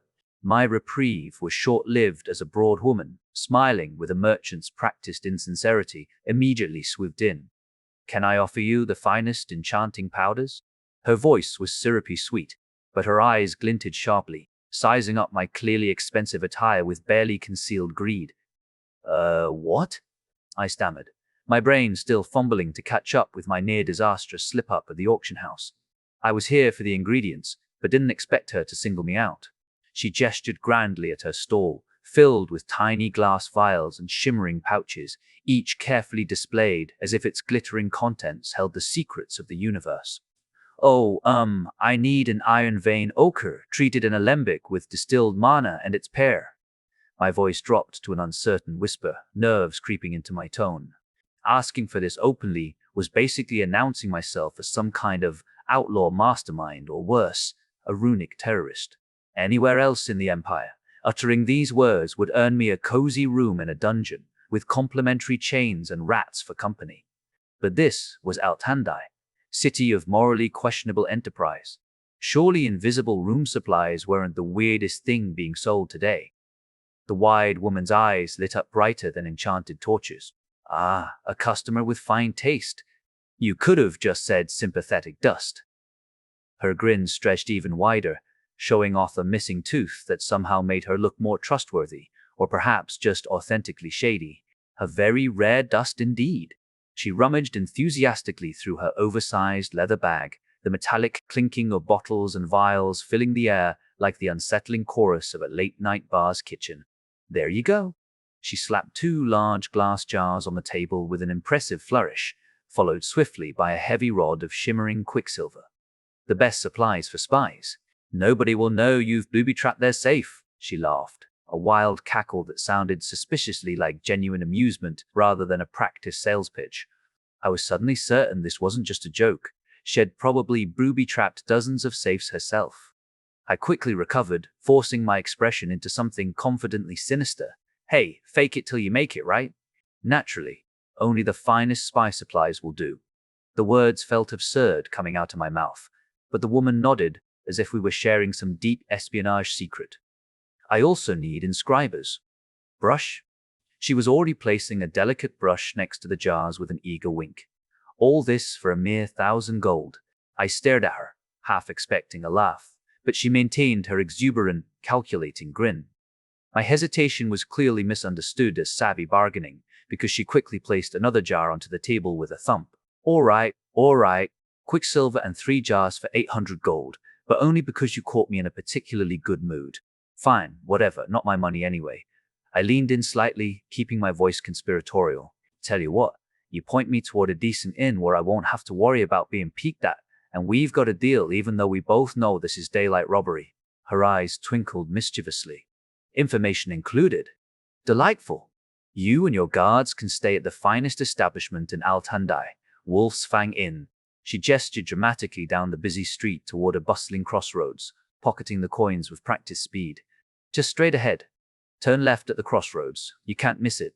I nodded and quietly tucked the jars and brush into my queenly handbag. Well, it was a regular handbag, but it belonged to a queen now, right? Ugh, Charlie, stay humble. Thanks, I muttered, feeling uncomfortably like I'd just been fleeced but refusing to let it bother me. Wolves are friends. Of course, she called cheerily as I turned away, murmuring to myself, Yeah, Charlie, come on. Wolves are friends. This is not Kazi. By going there you show that some wolves are friends. I set off toward the Wolf's Fang Inn. The building was easy enough to spot, even among Altandai's unique architecture distinctly hideous, fashioned from that same rosy marble I'd grown to loathe deeply. From the outside, its design was similar of something a deranged sculptor would carve after a bad fever dream involving wolves. I pushed the heavy wooden door open, and the smell of warm ale and smoked meats wrapped around me like a welcoming cloak, chasing away the lingering sewer stench. The interior was even more wolf-obsessed than the exterior. Every beam, every stool, every lantern featured some wolfish element.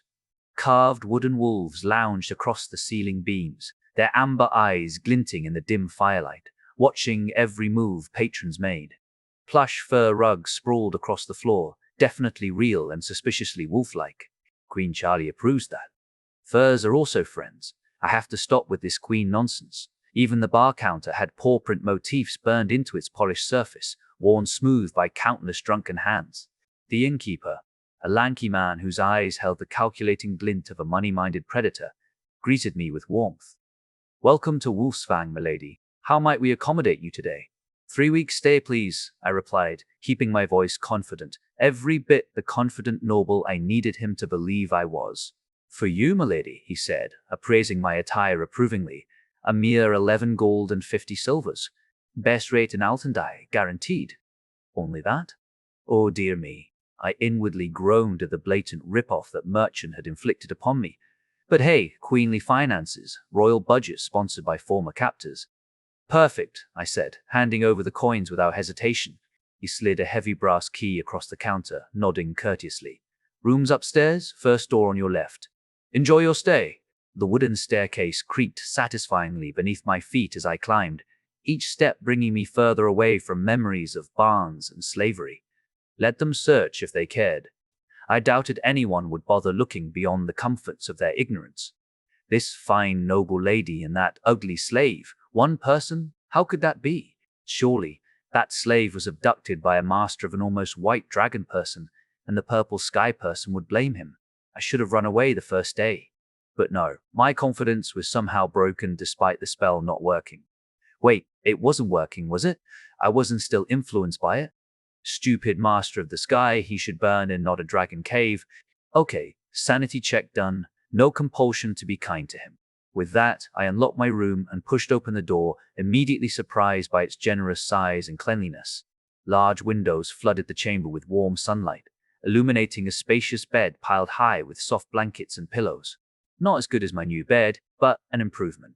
And I wouldn't have to heal my back after one night.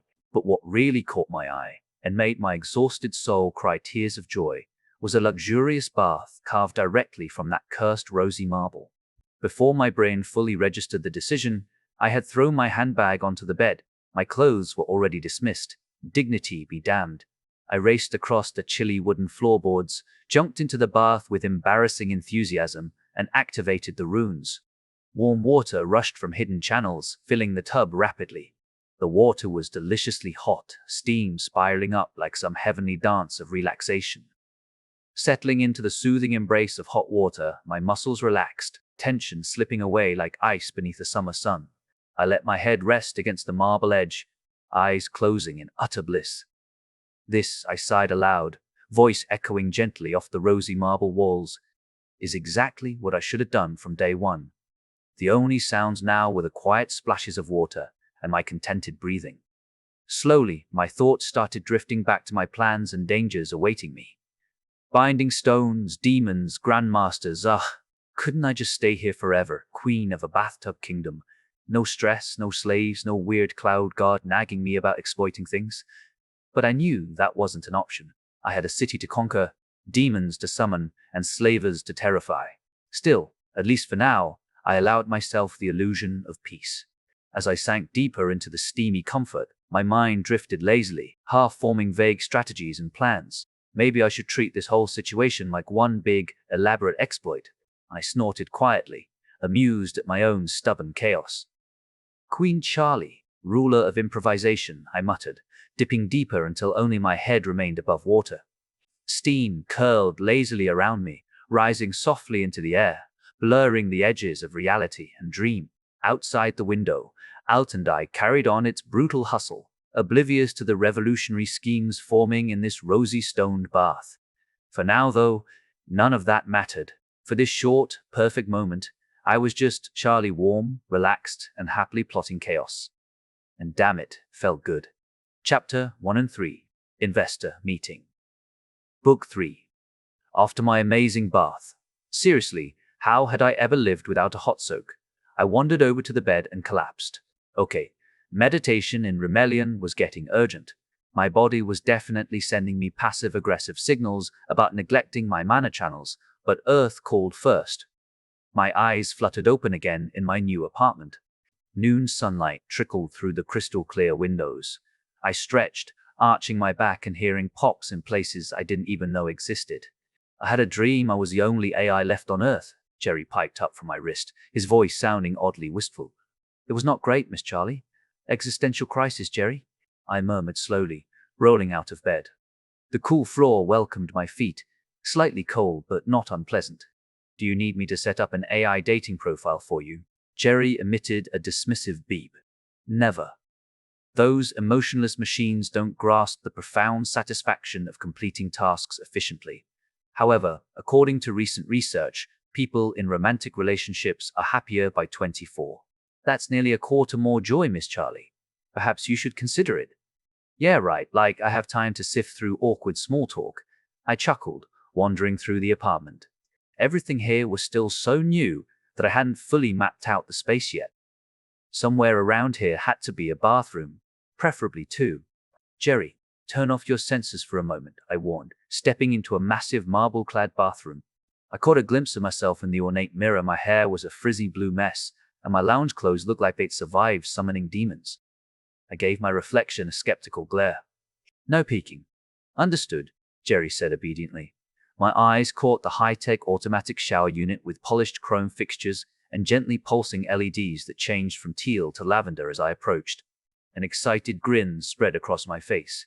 I hate to disappoint you, Miss Charlie, but an elf and an AI are biologically incompatible, Jerry chimed dryly as I threw off my clothes and hopped into the soothing cascade of perfectly warm water. Let's just hope humans find me compatible or I'm screwed, I laughed, enjoying the luxurious jets of water massaging my shoulders. 30 thoroughly indulgent minutes later, I stepped out refreshed, the cool air sending goosebumps down my bare skin. I wrapped myself in a plush towel and wandered into the walk-in wardrobe. Another one of Lola's grand ideas, no doubt. I rifled through the clothes, pausing when my hand caught on an atrocious thing. Pulling it out, I cringed. Vivid yellow with bold, fluorescent green polka dots.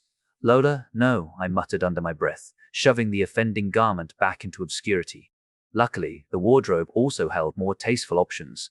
A sleek collection of tailored skirts, elegant blouses, and sophisticated suits. Clearly, Lola-approved attire. My fingers brushed over rich silk fabrics and minimalist designs, settling on a tailored skirt and blouse combo.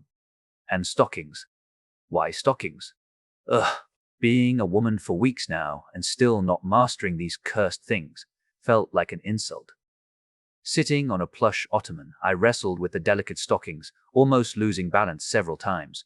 After a frustrating battle with fabric twisting and cursing, I finally got them up without tearing a hole.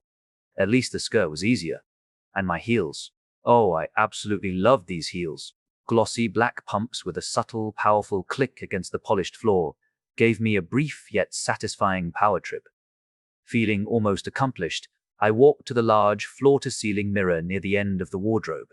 Jerry's holographic interface flickered to life beside my reflection. "Miss Charlie, I've prepared a makeup tutorial for today's occasion," Jerry said helpfully, the screen showing a woman with flawless skin effortlessly applying subtle makeup. I squinted suspiciously at the overly cheerful hologram. "Jerry, do you really expect me to do this myself?" Despite my skepticism, my hands had already picked up the foundation brush. It felt alien yet oddly exciting as I dabbed the cream onto my skin, carefully following the holographic woman's smooth movements. "It's high time we got this sorted," I murmured. "I must remind you, Miss Charlie, neither of us has prior experience," Jerry pointed out cautiously. "It can't be that hard," I muttered confidently, pulling out eyeliner. The pencil wobbled dangerously close to my eyeball, and panic shot through me. After a minor staring contest with the mirror, I got a passable line on each eyelid. The lipstick was another story. It glided smoothly at first, deceptively easy, until I noticed I'd drastically overdrawn my lips, making me look less business-ready CEO and more clown audition reject. Jerry tactfully intervened. "Perhaps a simpler look would be advisable. According to my data, a minimalistic makeup style is both elegant and beginner-friendly. You think?" I wiped off the excess lipstick, returning my lips to normal proportions. "Fine, let's keep it simple. Elegant minimalism, here we go." Stepping back to take in my reflection, I smiled faintly. The simple, refined look wasn't exactly flawless, but it worked. Plus, paired with the skirt, blouse, and my amazing heels, not bad, Charlie, not bad at all. "Let's hope I survive the day," I whispered to myself, smoothing out an imaginary wrinkle in my skirt. "How'd you even function with all this makeup?" Jerry's voice vibrated up softly, almost comforting. "Effortlessly, Miss Charlie, just like you." Because I genuinely had no clue what to do with myself, I messaged Lola. I mean, what else was I supposed to do? Wander around cluelessly, looking like a lost tourist in my own apartment? Nah, it'd rather annoy her. That was more fun because I had an inkling the next few hours wouldn't be like, "Ugh, okay, Mum, the next few hours won't be like petting wolves." I could pet wolves if there were no mud. Just a few minutes after my thinking about how to ask Frosna to try just that, the elevator chimed pleasantly, and Lola stepped out. She had the usual look of exhaustion lurking behind her smile, dark circles under her eyes betraying the amount of caffeine running through her veins. Never seen her without the smell of coffee. "I didn't expect you until evening," she said warmly, wrapping me up in a hug that was comforting enough to make me forget my carefully constructed sarcasm for a second. "That smells suspiciously like paperwork," I muttered accusingly into her shoulder. She pulled away, her grin turning sly. "You just need to sit in your office, that's all. Easy peasy." "Oh no, famous last words, Lola." I groaned theatrically, following her reluctantly. She led me up a short flight of stairs that led directly to the office area of my apartment. Seriously, how was I supposed to fake sick days when my office was literally 10 steps away from my bedroom? Worst architectural decision ever. Before I could even properly settle into my elevated chair, which admittedly made me feel pretty cool despite everything, the elevator dinged again, and Dmitri walked in, his suit immaculate as ever, expression annoyingly smug. "Ugh, don't tell me there's a meeting," I complained loudly. "Owner's burden," Dmitri replied smoothly, his voice the perfect blend of professional and irritating. He took a seat opposite me, deliberately making himself comfortable. He knew perfectly well I was trapped, unable to throw a left sock at him and run away. Damn stockings, limiting my escape options. "Let's begin our first official investor meeting," he started with dramatic flourish, pulling out his holo tablet. Rimebreak's main revenue streams include holo video advertising and our gaming streams. Thousands of contracts. Blah blah revenue, blah blah contracts, risk assessment, moving offices. I tried not to visibly yawn, instead glaring at Dmitri, hoping he'd spontaneously combust. When that didn't work, I shifted tactics. "You need to patch things up with Lisa," I interrupted, smirking. That holo video from the Fire Tamer dungeon? You basically went full villain mode, killed everyone except her, and looked so pleased with yourself. Dimitri shrugged nonchalantly, unfazed. Lisa remains adversarial. Her inability to accept my preference for Catherine isn't my fault. Bullshit, I scoffed. You live to annoy Lisa. Anyway, the Rebel Fire battle was awesome. Highlight worthy. It will make an excellent movie scene, Dimitri agreed, eyes sparkling suddenly. Speaking of the movie, no. I cut him off, waving my hands dramatically. I approve, yes, fine, but no Rule 34, okay? Please spare my sanity, Lola coughed politely, betraying me with an apologetic glance. Sadly, it's actually quite critical. The movie's success will help pay off the building. We've encountered some legal difficulties. Oh, for God's sake! The elevator chimed yet again, revealing a young man strolling in casually. His shorts and tropical print shirt were oddly out of place in the professional setting, and his tousled brown hair suggested had just rolled out of bed. I wish I could do that, I murmured, and glanced at Lola if she had caught that. Nope, I was safe. He gave me a polite, brief nod. Good evening. My name is Heracles. He sat comfortably, longing as if we were in his home, not mine. Well, Heracles, I said, propping my chin on my hand, I presume you know what barrel of whiskey we just smashed into. He glanced nervously at Dimitri, who gave him a tiny nod. Ignore that, I said, waving at Dimitri. He's right, though. Just tell me. Heracles sat down stiffly, like the chair might bite him. Nathan is blocking the movie. He argues that he banned you, and that you hacked their servers to continue playing, so the court has issued a block on us moving forward. In a separate case, they're also asking us to cease all activities associated with Rimelion. I stared at him. Heracles isn't Rimelion government-owned? He adjusted his glasses nervously. Co-owned with Nathanko. Ugh, I've always hated that name, I muttered. Okay, so what do we do? The best option, he said carefully, would be to make amends with them. That is my advice. I let out the world's longest sigh. Not looking forward to it, but we can't let our villain do that. Lola, can you invite Damon? Yeah, and tell Lucas to get hold of Jeffrey. We need to talk. He should be able to do something with Nathan. Lola blinked. I'll tell Lucas. But Damon? Why? Well, I said, like it was obvious, he already did Nathan's bidding. They'll assume I want to talk through him. That's a lot of assumptions, Heracles said cautiously. Heracles, I said, fixing him with my best don't test me look. What level are you? He stammered. What? Why? IM lawyer level 18. Where do you play? IM in the Dwarven Mines. The complex ownership structure of the mines is fascinating. That made me laugh. Oh, you'd like the Empire? He blinked. Why? Is it easier to level up? There are people willing to pay a platinum coin to skip bureaucracy and just get things done, lady.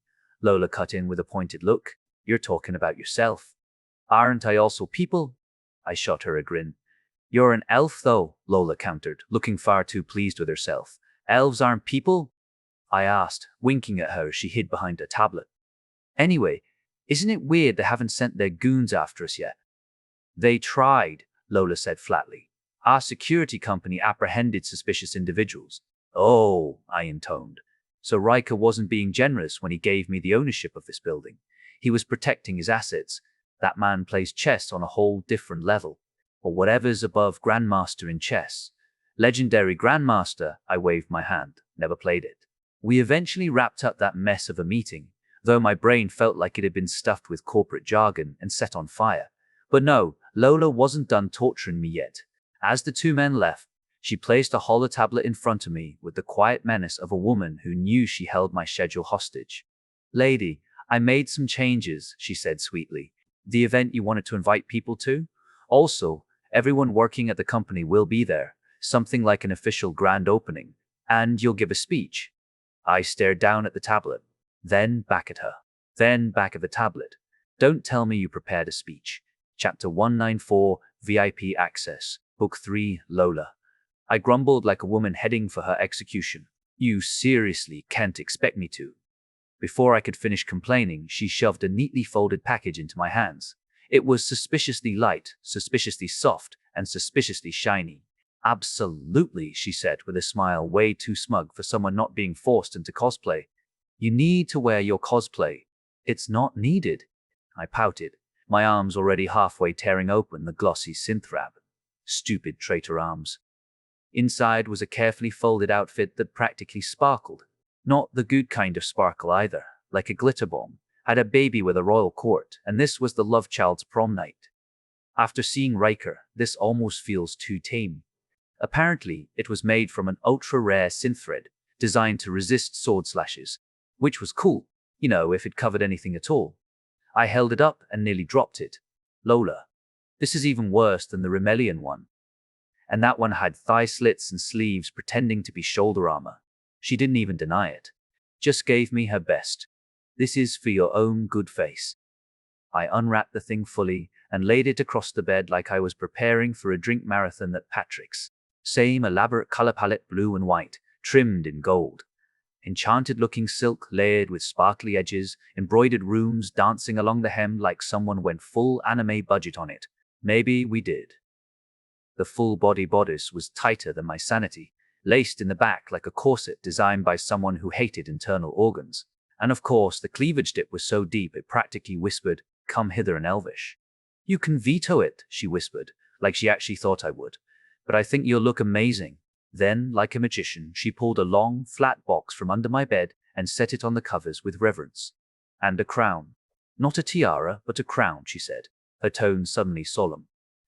"Sadly, you're still wearing a tiara in Rimelion. We need to do something about it." I stared at the clothes as if they were going to bite me. "Lola, I almost lost a battle against stockings. You really expect me to win against this absolute ultimate boss of fashion?" She stayed quiet, so I kept talking.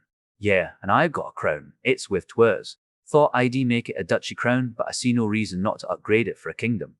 I shrugged. It was some long-dead emperor's. Might as well reuse the assets, right? Lola, who'd been nodding along helpfully, suddenly blinked like her brain short-circuited. "You what?" "Oops, Jerry, we broke our human support unit." Jerry actually laughed at my joke. Well, whatever that was supposed to be. I turned my head and pouted dramatically toward the window, like some tragic queen denied chocolate. That would distract them. Bad Charlie. We do not talk about me in the third person. Bad Charlie. I sighed, unhooked my top, and began stripping, making the very rational decision that if I was going to suffer, I was going to suffer fast. Lola, predictably, turned around with a soft squeak and pretended the wall was suddenly fascinating. Her ears turned pink. Honestly, adorable. "Please help me get into it," I said, after trying and failing to even figure out where the front of the bodice was. It was a literal puzzle box of fabric, and I did not have the cheat codes or exploits at hand. Thankfully, I had underwear. And no shame, at least not around Lola. She was near the top of my trusted humans, who wouldn't make fun of me for being bad at clothes list. Lola turned back around with professional grace and very gentle hands, and immediately started untangling me from the mess I'd wrapped around myself.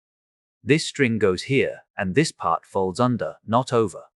"That's the second layer of the skirt, Charlie." "How many layers are there?" I muttered as she worked. "3, she said, with the kind of patience that suggested she had already mentally prepared for this. "You've got the underskirt, the overlay, and the veil skirt." I stared at her as if she was speaking fluent goblin. "Okay, well, I just call them layer 1, layer extra, and layer frilly mess." "You mixed layer 2 and 3, she said, adjusting the veil-like third skirt with the expertise of someone who did not wake up this morning planning to wrestle Saturn. "We have to redo it." I was fine with it," I groaned, slumping a bit. "You are incorrect," she said with a smirk, already tugging me out of the mess like an agitated older sister dressing a toddler for a wedding. Round 2 went a lot smoother, mostly because she did all the hard parts, and I just stood there doing dramatic queenly sighs. And then I turned toward the full-length mirror. Okay. Wow. For once, I had to shut up. The dress shimmered as I moved, like liquid magic stitched into fabric. The bodice hugged my waist just right, cinched but not suffocating, with the skirts flaring out like a spell in motion.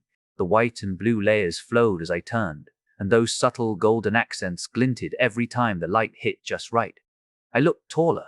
And, okay, a little sexy. In the ill, bless your crops and also maybe vaporize your enemies kind of way. "Yeah," I murmured, smiling faintly. "This is amazing. Thankfully, it works like that tennis skirt, right?" Lola nodded, not even blinking anymore at my complete ignorance of fashion names. I didn't know what the skirt was called. Didn't care. I just liked that it let me move and twirl a little and kick ass if needed. We stepped into the elevator, and Lola was already watching me with that look. You know, the one like a kid who just handed you a mystery-flavored lollipop and was waiting to see if you gagged or ascended to flavor nirvana.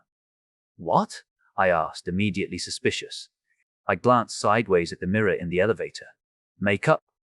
Still passable. Lipstick holding the line. No emergency mascara smear. She sauntered up to the number panel with the swagger of a drama student about to unveil their final act. "We've got this," she declared, tapping it with exaggerated flair. I squinted at the panel. Numbers. Cool, very. Thought, numeric. But then, click. The bottom half of the panel slid downward like a secret bookcase in a haunted mansion, revealing 3 extra buttons, unmarked and backlit. Hidden floors. My eyes lit up. Not sure I want to know who was here before us. Another sacrificial cult? Damn, Lola, do we have a secret basement? We do, she giggled, doing her best impression of a cartoon villain's overly loyal sidekick. Yup. Nobody knew who had installed it. The real estate agency didn't even list it. But Pearl found it last night. We've been working non-stop to get it ready. It's going to be perfect. When we rode the entire way down, the elevator dinged as if it had no idea what it was about to reveal. The doors parted, and we stepped straight into a closet. Literal closet that had hangers, velvet, a dozen suspiciously identical black blazers. "We put your private elevator entrance into the closet," she said, absolutely beaming. Her joy was so contagious that my sarcasm took 5 seconds off and let me be genuinely excited. I had a closet elevator now, a secret one. Me. Riker wasn't the only weirdo in the city with a flashy elevator anymore. Lola pushed the closet door open and bam. What the heck? I blurted, because my brain had just short-circuited trying to process what I was seeing. We had entered a throne room, a big one, like someone had gone full fantasy core in the middle of Earth. Stone-textured walls with modern lighting, tall Gothic-style windows that had to be holograms, because I knew for a fact that we were still underground. Also, the ceiling was painted like a star map, constellations shimmering faintly with LEDs or maybe fairy dust. Honestly, it could have been either. The floor was polished wood, probably installed long before us, but it fit perfectly, and long banquet tables stretched across the room like we were one turkey away from hosting a medieval diplomacy summit. Platters of snacks were already out. Fruit skewers, mini cakes, sparkling drinks in fluted glasses. Somewhere, a subtle orchestral track was playing, classy and just low enough to make you wonder if it was in your head. At the far end of the room, well, technically the front, but we entered from behind like dramatic rebels, there was a throne. And not a budget cosplay throne either. This thing was massive, partially assembled, sure, but already ridiculous. 6 feet tall, gold-trimmed, hopefully with fake gold, padded seat that looked like it had memory foam tech fused with royal dignity. A black velvet backrest arched up into twin horns like whoever designed it wanted it to whisper both Queen and DPS main. Cables snaked along the floor from someone's forgotten toolbox, and a couple of levitating drones were still putting the final touches on the ornamented canopy above it. One drone gave a soft beep as we entered, like it was judging me for arriving early. "This," I breathed, stepping forward slowly, the hem of my skirt whispering across the floor. "This is excessive. I love it."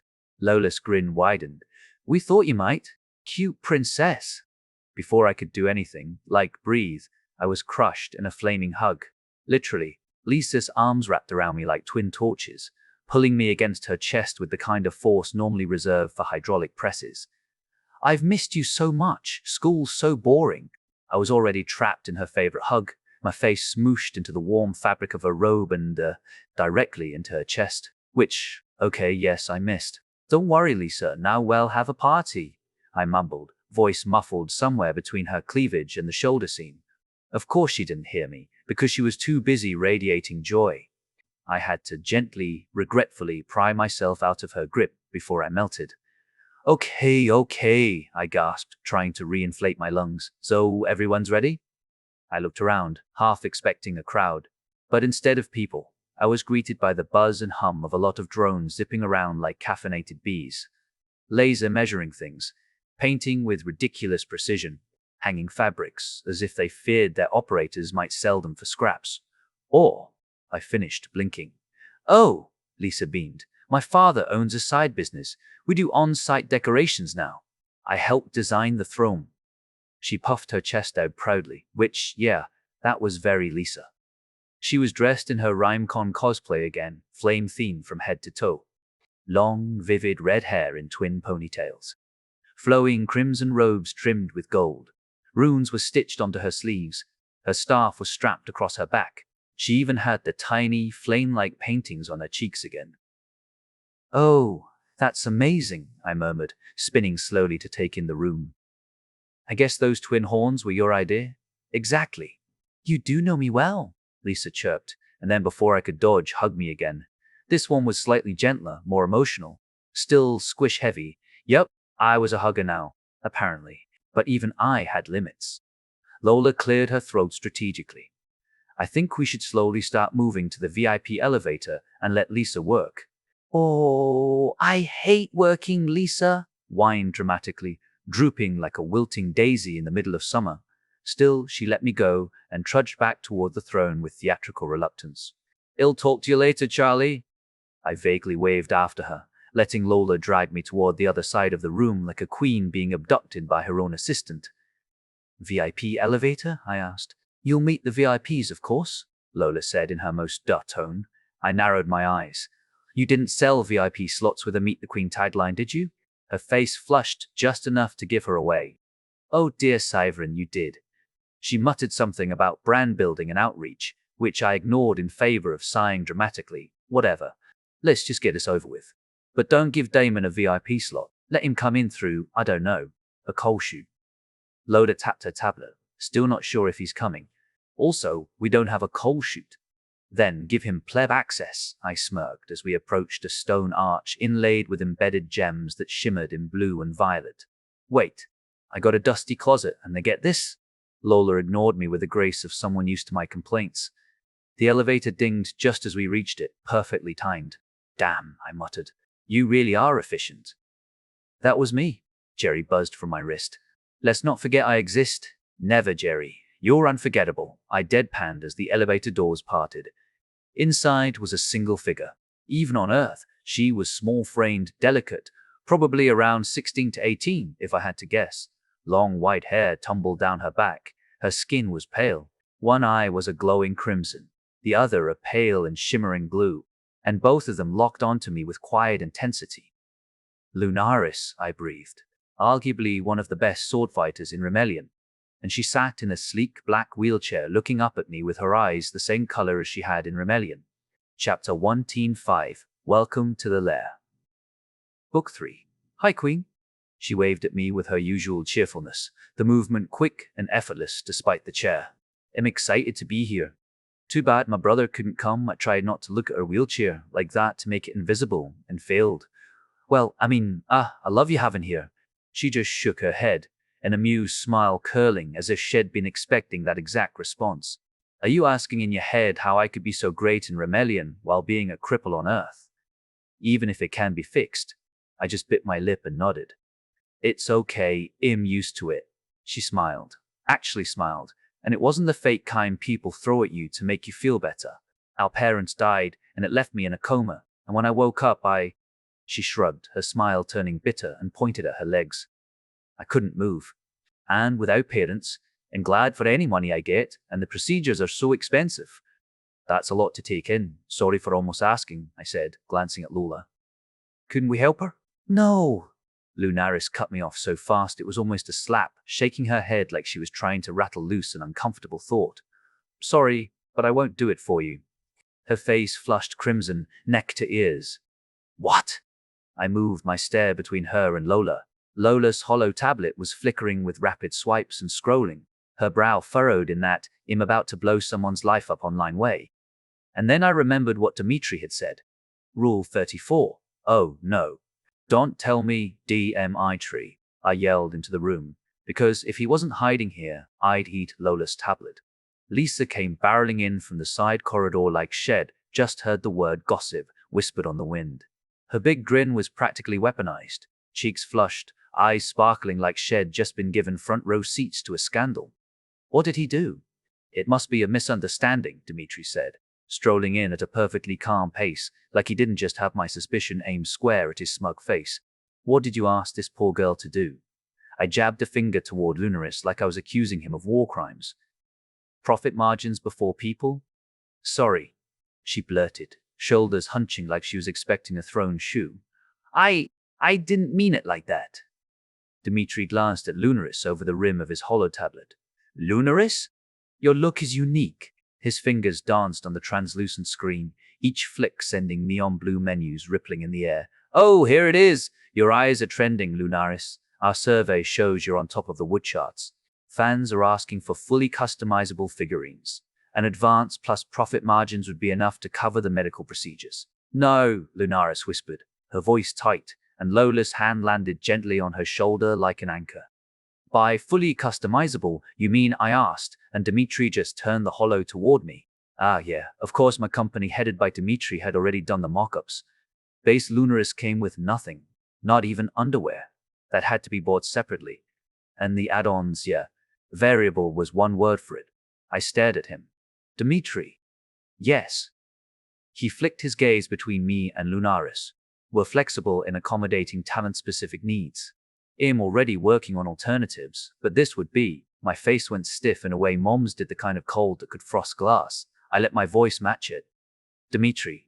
Lisa burst out laughing, the sound loud enough to echo in this large place. She even gave Dimitri a shove, her grin practically weaponized. He furrowed his brow, unamused, but his stare didn't break. Lisa, now that we aren't enemies, you could. Her eyes lit up as if a spark had just hit dry tinder. Oh, I said a few minutes ago that I'm just so much better.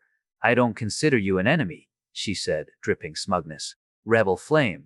Dimitri grunted, and I saw the flash of frustration pull tight over his face.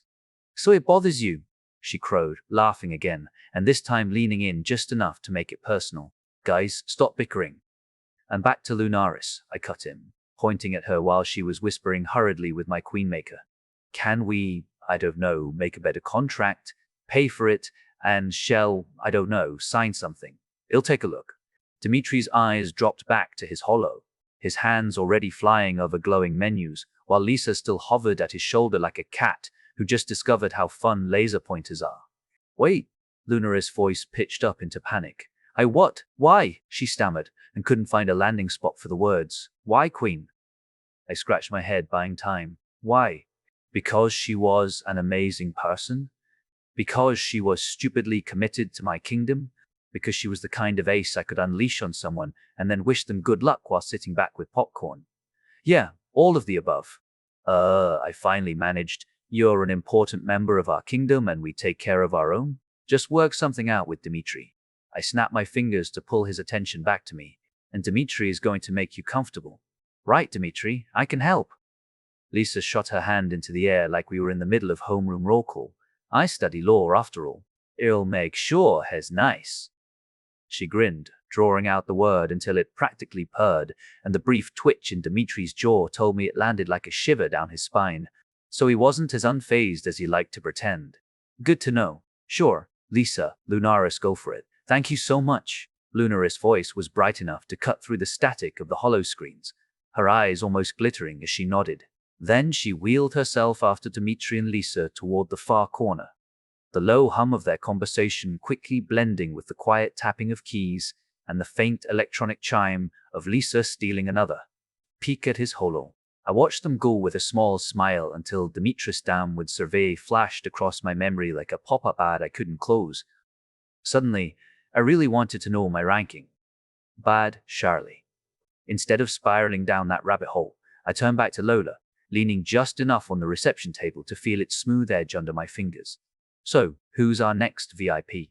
Most of the faces in the VIP section were strangers, the kind of rich, bored, and perfectly interchangeable people who looked like they'd been printed from the same smug template. But the next one I almost didn't recognize. A man in a muted matte suit, the kind of aggressively ordinary thing you could fish off a clearance rack at 3 in the morning, worn by a third-rate salesman, drowning his regrets in bottom-shelf whiskey. The cut was too plain, the color too forgettable. It almost physically offended my eyes after the parade of designer peacocks in here. My jaw actually dropped. Riker? I mouthed. What happened to Flashy? Ignoring greeting him, he strolled in with his two bodyguards, both of whom were dressed well enough to look like they were in charge, wearing that faint, perpetual smile like the entire room was an inside joke only. He got, "Oh, the illustrious queen herself awaits me," he announced, his voice almost a whisper. "What a lucky day for yours truly." But alas, he gestured to his drab attire with mock tragedy. "This is not my stage to glitter upon. Tonight, dear Charlie." His grin sharpened, glinting with that familiar performative menace. "Tonight is your moment. Your grand, villainous debut." I groaned, because I'd been half hoping his speech would eventually land somewhere normal, but nope, still the same man. "I'm not a villainous queen," I said, but it came out like a resigned sigh more than a rebuttal. And it wasn't like he was the first to bring it up. People got that impression, especially after walking through the reception room. Lola, in her very Lola queen-making way, had decided my portrait needed to be there, but not in a tasteful, understated way. Oh no, that would be boring and maybe somewhat acceptable. No, my portrait was a poster, a massive full-color poster with a bold line across the bottom. "Work as hard as queen." We weren't even in Rimelion. Was it even legal to use the title here? Well, nobody seemed to care. I let out a sigh that felt like it carried a week's worth of irritation. "Welcome, Mr. Riker. What do I owe for the pleasure?" He pressed a hand to his chest in exaggerated innocence, the motion so theatrical it might become with a stage spotlight if Head had his way. "Oh, and sure, we'll talk business soon enough. But tonight?" His tone dipped into mock sincerity. "I am here simply as a humble citizen of your Rhymebreak kingdom, not as Riker the Magnate, not as the architect of rankings, not even as the harbinger of RhymeCon glory." I forced a smile, feeling the edges twitch in ways that probably betrayed how awkward it was. "Welcome. It's an honor to have you here." The words tasted formal, almost foreign in my mouth. His grin spread instantly, quick as a card trick. "Oh, you're polite tonight. What a delightful surprise. Perhaps a permanent change, hmm?" One eyebrow climbed, baiting me. The elevator hums behind him, its low vibration running faintly through the floor as the carriage rose. I narrowed my eyes just enough to make the warning clear. "Don't push your luck.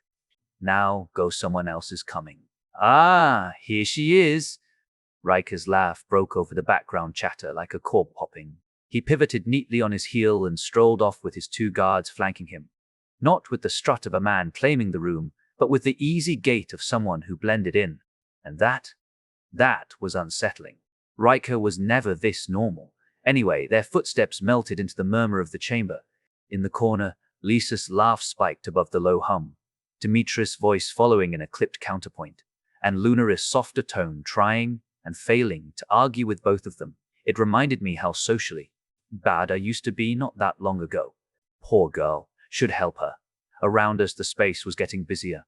New arrivals of plebs spilled in small waves, tailored suits brushing past glittering dresses, the scent of perfume and expensive cologne weaving into the air, along with the faint aroma of the catered buffet.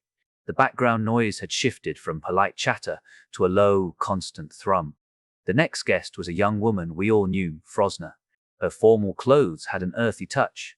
A moss-green jacket, dark brown trousers with gold stitching, and a leather cord necklace with a polished stone. Oh, and a parrot on her shoulder. "Welcome, dear Frosna," I said, though my eyes were locked on the bird like it might spontaneously combust. I glanced at Lola, who just shrugged as if to say, "Not my circus." "Hello, Queen. Would you like to meet Toby? He's amazing. Toby, say hi." We all looked at the bird.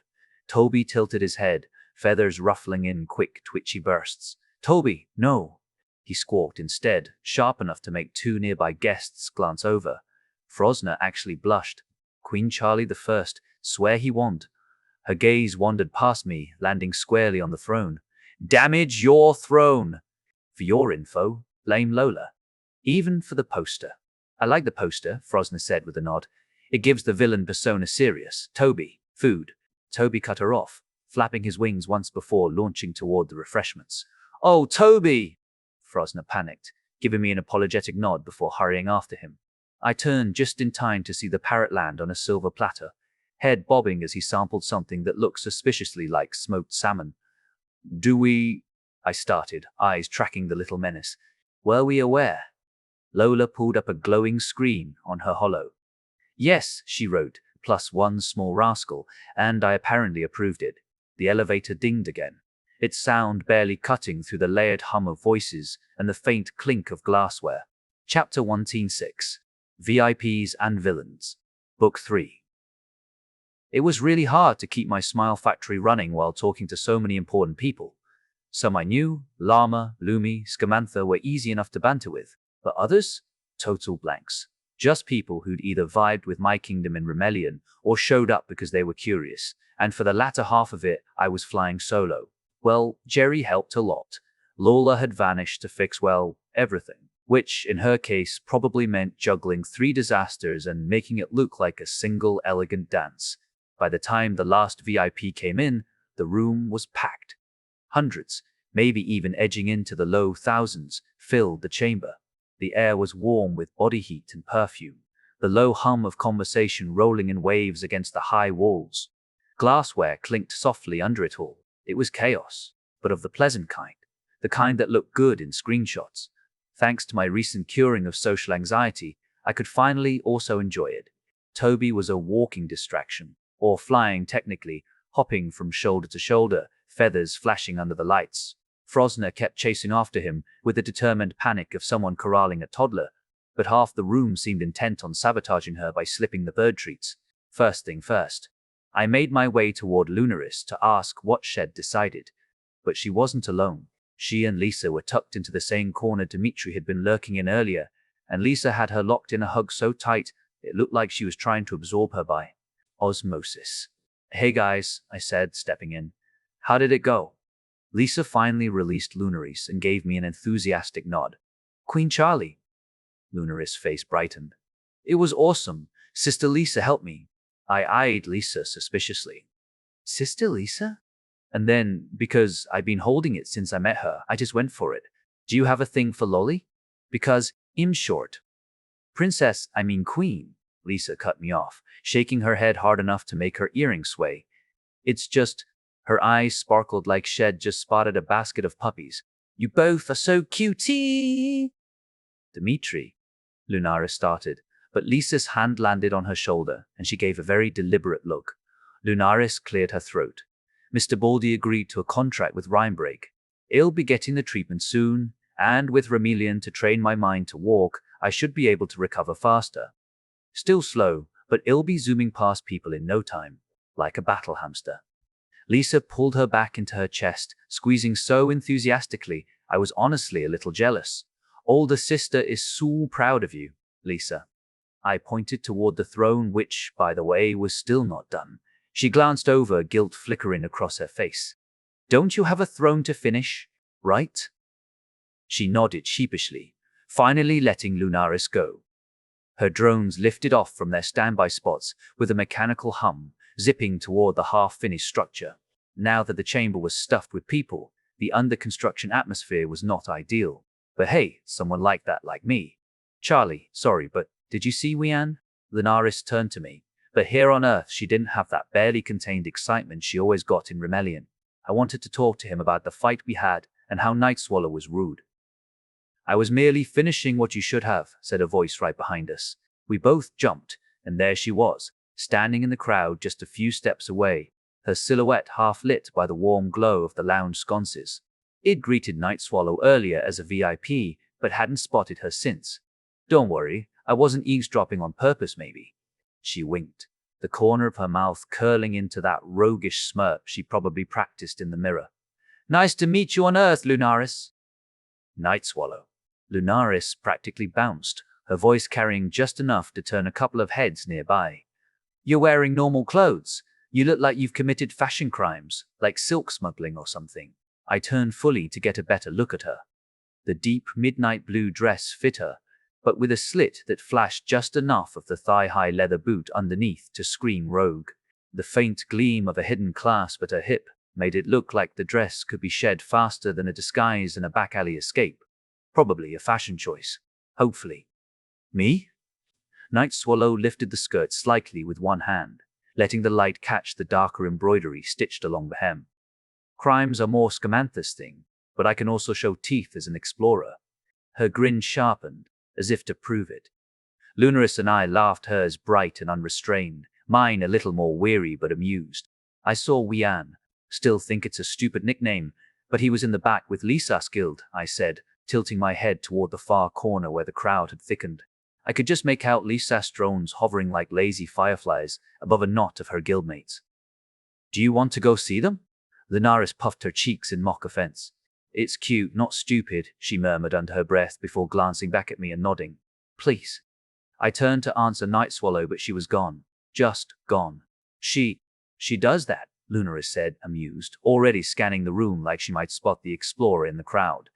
We started weaving our way toward Lisa's guild, slipping between small clusters of people in glittering dresses and black suits. The air was warmer here, thick with the mingled scents of cologne, champagne, and too many hors d'oeuvres in too small a space. Waiters threaded through the press of bodies with trays held high, their polite voices strained as they sidestepped guests gesturing wildly mid-story. We'd made it to the middle of the chamber when a streak darted toward us. Scamantha flashed her too pleased smile and crouched behind Lunaris' wheelchair like we were part of some elaborate stage prop. Mind if I duck in here for a moment? Lunaris froze, and then another streak followed. 3 men in black suits. Well, like almost every man in here, skidded to a halt across from us, the leader pointing an accusing finger at Scamantha. Got you. Return the money. Scamantha just rolled her shoulders in a lazy shrug. As I said, no take-backsies. Every transaction is final. The leader stepped to the left, trying to skirt Lunaris, but Scamantha moved with him, her little cat-and-mouse shuffle keeping him blocked mostly. His friends were already circling. It exploded in my hands, the man said, his voice edged with bitterness. Exploding potions tend to do that. Scamantha nodded, unbothered. You asked for one potent enough to kill a mini-boss. It killed me, he grumbled. At least make another. All transaction. Get her, he snapped to his friends. Scamantha bolted, slipping between 2 startled guests and disappearing into the crowd. The man's eyes flicked to me for the first time. He gave a quick bow. Queen Charlie, sorry for the interruption, he said, before sprinting after her, his friends in tow. Around us, the tide of the party closed over the scene, as if nothing had happened. Laughter resuming, glasses clinking, the hum of conversation swallowing the little pocket of drama whole. We both shrugged and continued on our way. Lisa's guild had staked out a chunk of space near the back, and sure enough, Wian was there, deep in conversation with Rob. His face had the same bright pink flush he always got when the talk strayed toward anything embarrassing. Ah, Ian. Despite knowing all that history, I was fine. Weirdly fine. Like whatever weight it had once carried had been quietly filed away. Maybe that was the kind of closure Kai had been aiming for. Wian, I called over the din, Lunaris right behind me. Heads turned in our direction, not all familiar, but familiar enough. Long time no see. And Rob, what nonsense are you telling him? The priest Peter stood nearby in a tailored white suit, his hands folded politely in front of him. He gave me a small nod, the only calm eye in the storm of voices. Next to him, a young woman, Natasha, kept her hood up and her head down like she was actively dodging recognition. Nice seeing your boobs again, Queen, Rob said with a wink that was about as subtle as a flashing billboard, his gaze dropping straight to my cleavage. Just teaching my young son the ways of men. Jerry, send Lisa a message about what Rob just said and did, I murmured under my breath. Consider it done, Jerry replied, his tone carrying a smirk. At that exact moment, something thumped lightly against my shoulder claws, gripping just enough to prickle my bare shoulder. Yeah, so much for armor. I glanced sideways. Toby, I greeted with a small smile. His feathers were warm against my neck, carrying a faint, dusty scent of whatever hors d'oeuvres had been loitering near.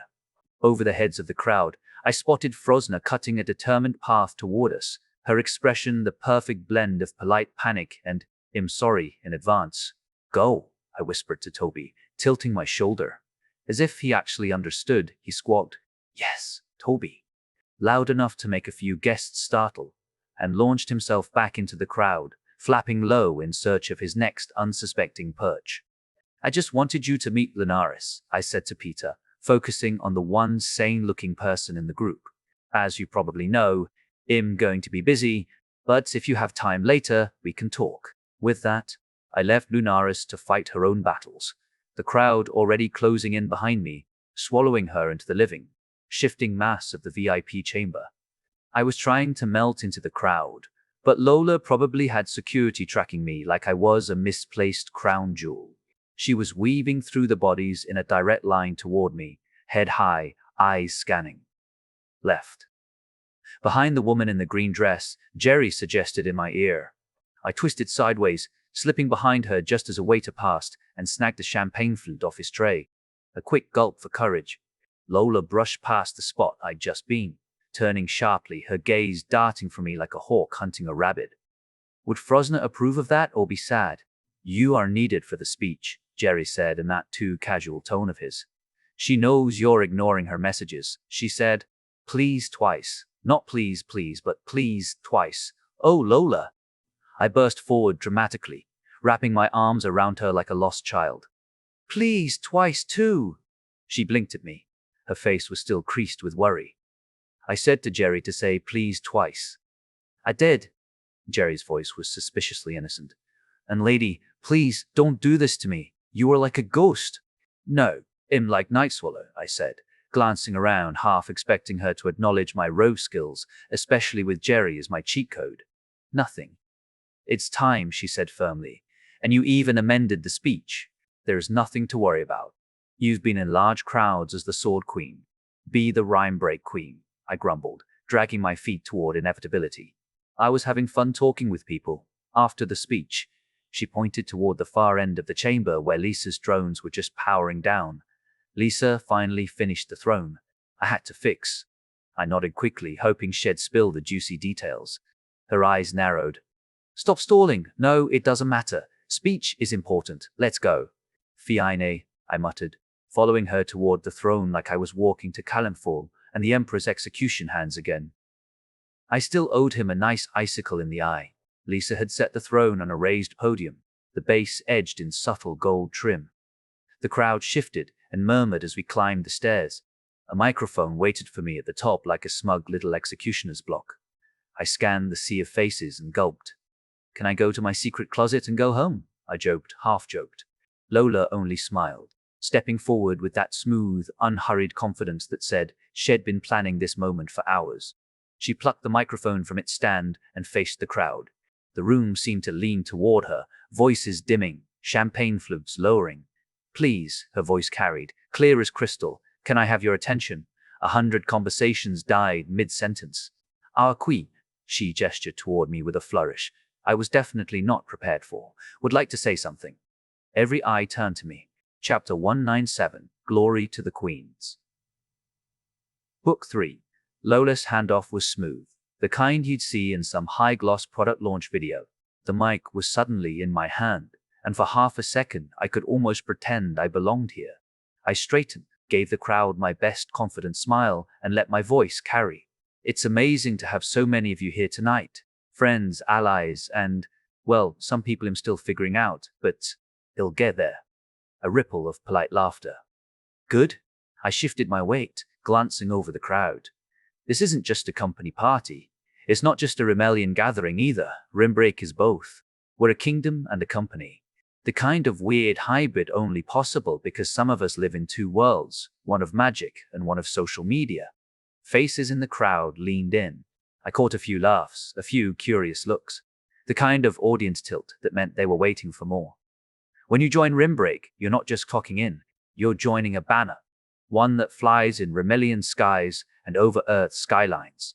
We win together, we grow together, and, yes, sometimes we exploit loopholes together. A few knowing chuckles, but always in the service of building something that lasts. The stiffness in my shoulders eased.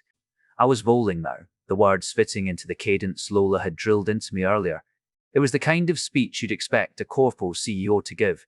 Blah, blah, synergy, blah, shared vision, blah. I spared everyone the details here because, trust me, you've heard it before. And, okay, technically I was more like an owner than CEO, but I was also the face of the company, so I had to sell the image. And now I shifted my grip on the mic. Most of you have heard the rumors or our memo, but I want to confirm it and make it very clear. Rimelion is a real world. It is not a game created by Nathanko. And despite the fact they banned me, I smiled thinly. I'm back. A low ripple ran through the crowd. A mix of surprised murmurs, hushed excitement, and the sharp intake of breath from someone who just realized what that meant. Glasses clinked as people turned to whisper to their neighbors. You can think of this as a trick if you want not to believe me, but here I go. I drew in a deep breath, locked my focus on Rimelion, and the banquet hall vanished. In an instant, I was back in the Wolf's Fang Inn, the rough grain of the bed frame at my side, the faint scent of wood smoke in the air. Rimelion's magic wrapped around me like a familiar coat. We'd gone back and forth about this for days. Lola thought it was best to just show them the kind of proof that didn't need a press release. So, I let myself vanish there. Then, I closed my eyes again, zeroed in on Earth, and willed myself back. It would have been awkward if I couldn't return, but after a heartbeat of vertigo, the inn vanished, and I was staring out over the crowd again from the stage. Hundreds of eyes were fixed on me. Awesome, right? I smiled nervously, scanning the faces below. So, I am now officially a citizen of Rimelion. An NPC, if you still call them that. The crowd broke into a mess of sound-excited shouts from one corner, laughter in another, people talking over each other like they were trying to be the first to figure out what this meant. I nodded at them as if I'd just planned all this chaos. It's our shared secret, right? At the same moment, there was a thunk on either side of me, followed by the heavy whoosh of fabric sliding down. Two massive banners unfurled from the ceiling, snowflake logos in pristine white, each topped with a crown, all set against deep red. My Rimelion banners. That threw me for a loop. But then, whoosh, straight across from the throne, on the far wall, another banner dropped. This one wasn't just a logo. It was me, a full dignified pose, all regal angles and impossible lighting, looking way cooler than I ever had in my life. Lola? I blurted, accusing her by pure reflex. But it wasn't Lola. Lisa strode toward me as if she were walking onto the main stage of her own festival. Without asking, she plucked the microphone from my hand, spinning toward the crowd with the grace of someone born to work them into a frenzy. Glory to Rhymebreak, glory to the Queen, she bellowed, voice booming through the hall. Overhead, half a dozen of her drones zipped into formation, creating holograms of snowflakes falling and casting my banners in golden light. Champagne flutes went up like drawn swords, the crystal catching and scattering the glow into 1,000 tiny stars. Come on, people, with me, she whooped, stomping a boot on the stage for rhythm. Glory to the Queen. The crowd roared back, the words hitting like a single crashing wave. I saw that Riker joined in, laughing openly, as if he'd just been given the punchline to the best inside joke of his life. I yanked the microphone back from Lisa, as if I were reclaiming stolen property. Guys! I'm not a villainous building an empire. I tried to defend myself. But it was like shouting at a storm. The chants of glory to the Queen rolled right over me, louder now that Lisa had them riled up like a halftime crowd. I could have kept fighting for control, or I could just slip back into the plan before this turned into a full-on coronation mosh pit. I chose survival.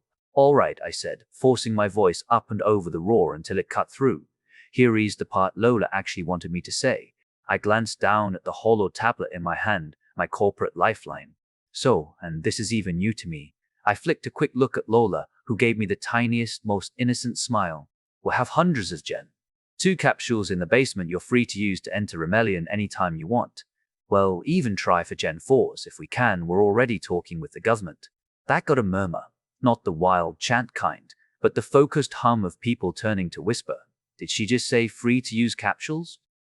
I glanced toward Riker. He gave a small nod, smug as always. So Lola had clearly looped him in on this, and I was just the lucky messenger. So that's the Earth part, I said, raising my voice again. Now deep breath. The Rimelion part. As I told you earlier, I'm a citizen of Rimelion now. But, I'll admit it, I fumbled at the start. That got some curious tilts of heads, a ripple of stillness as people leaned in. Imagine it, I said, holding the mic a little closer. Level 0. Classless. Because citizens don't start with 1. I appear in a tent, out on the steppe, and there's a raid. Wolves howling in the dark, swords flashing in the firelight. Next thing I know, I'm captured, turned into a slave. Skill issue. Someone heckled from the back, and it set off a wave of laughter. I rolled my eyes, smiling. Maybe. But I was dragged against my will by Kazi into Altandai, and that city. My voice dropped, just a little. It's cursed. You can smell it in the streets. Wealth stacked high enough and slaves forced to walk in sewers that reeked worse than death. The crowd reaction shifted, laughter gone, replaced with a low, uncomfortable rumble. Some people grimaced, others leaned back like they could smell it just from the way I said it. At first, I went on, I just wanted to get out, run. Which led to your first quest. My gaze was catching familiar faces. Llama was leaning forward, as if he were watching the last 10 minutes of a cliffhanger episode. Catherine, naturally, was raiding the refreshment table without shame. But I couldn't ignore the slaves. If I escaped, they'd still be trapped there. No, I had the power to change that. I have the power to change the world for the better. I'm a queen. I didn't even get to finish. Lisa's voice blasted over the hall again. Glory to the queen. And of course, like some cursed call and response spell, the entire crowd joined in. The air vibrated with it. The sound bounced off the high ceiling and back again until it was like standing in the middle of a heartbeat. I felt my face heating and held up both hands to calm them. Guys, okay, yes. So, I took a quick breath, meeting as many eyes as I could. We are taking the city from the slavers' hands. That earned me another wave of cheers, not mocking this time, but sharp and approving. Clapping, whistles, the stomp of a boot somewhere near the back. And then, the first step toward global Rimelion domination. Riker's voice boomed from the speakers. I flinched. The man had somehow gotten hold of the microphone. I found him instantly. And, oh, of course, Lisa was right there beside him, grinning like Shed just handed a toddler a loaded crossbow. Villainess, he declared, arm sweeping toward me as if he were unveiling a priceless painting. A bold proclamation and an excellent plan. I, for one, applaud the ambition. World conquest always plays well with the crowd. The room broke into another surge of noise, laughter, cheering, a few actual stomps of approval from somewhere on the left. I made a mental note to add confiscate Lisa's microphone to my to-do list right after burn the villainous posters. Okay, I reclaimed the mic like a prize wrestled back in a death match. So, let me welcome. I checked my notes, then looked toward the edge of the stage where two very different personalities stood. Admiral Lucy, the fearless pirate captain. Lucy vaulted up with the ease of someone who had absolutely boarded a moving ship before, grinning like she was already halfway to stealing something.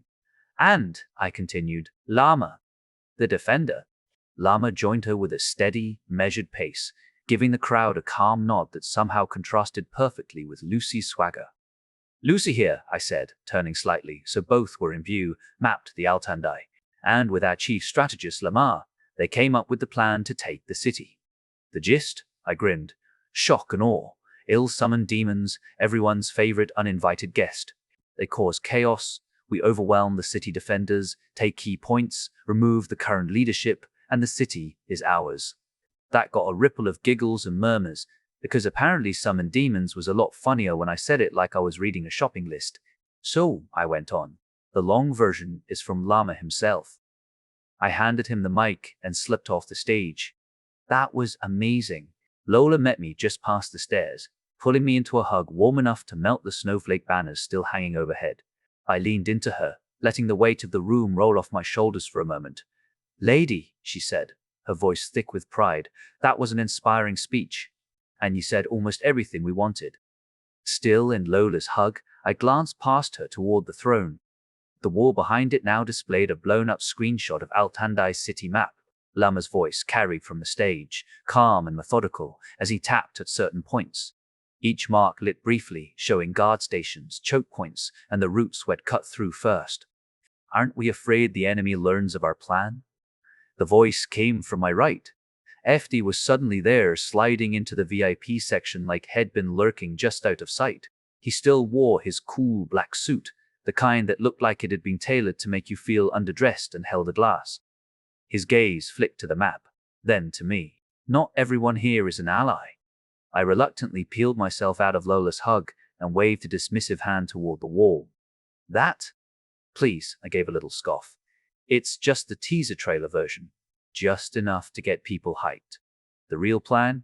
We'll see what the situation is like on the day of the attack. He considered that, then gave a single approving nod. That is true. Your speech was amazing, by the way. I feel quite inspired. A small smile tugged at his lips. Congratulations, and thank you for having me in your company and your kingdom. I grinned and, before he could retreat into polite formality, stepped in and hugged him. He froze for a second, clearly not expecting that, before awkwardly patting my back with one hand. Thanks, Feidi. It's great to have you here. You're the best healer. I see, he said, his voice doing a weird little stutter on the word. Lady. Lola's voice cut in, her tone crisp enough to snap my attention back. I released FD and turned toward her. Yes? She didn't look up, her eyes locked on the faint glow of her holo tablet. Damon is in the reception. Chapter 1-8. You must stall. Book 3. Lola didn't even glance up at me, her eyes locked to the pale blue glow of her holo tablet. Damon is in the reception. I groaned, already scanning the crowd for a convenient excuse to vanish. Okay, I'll deal with him later. Most people were actually paying attention to Llama's big map presentation, which meant I could slip away without starting a rumor storm. No. Now. Lola's voice clipped off the end of my sentence. She looked up, and the expression on her face hollowed my stomach out. Genuine fear, wide eyes that didn't blink. He has United Earth enforcements with him.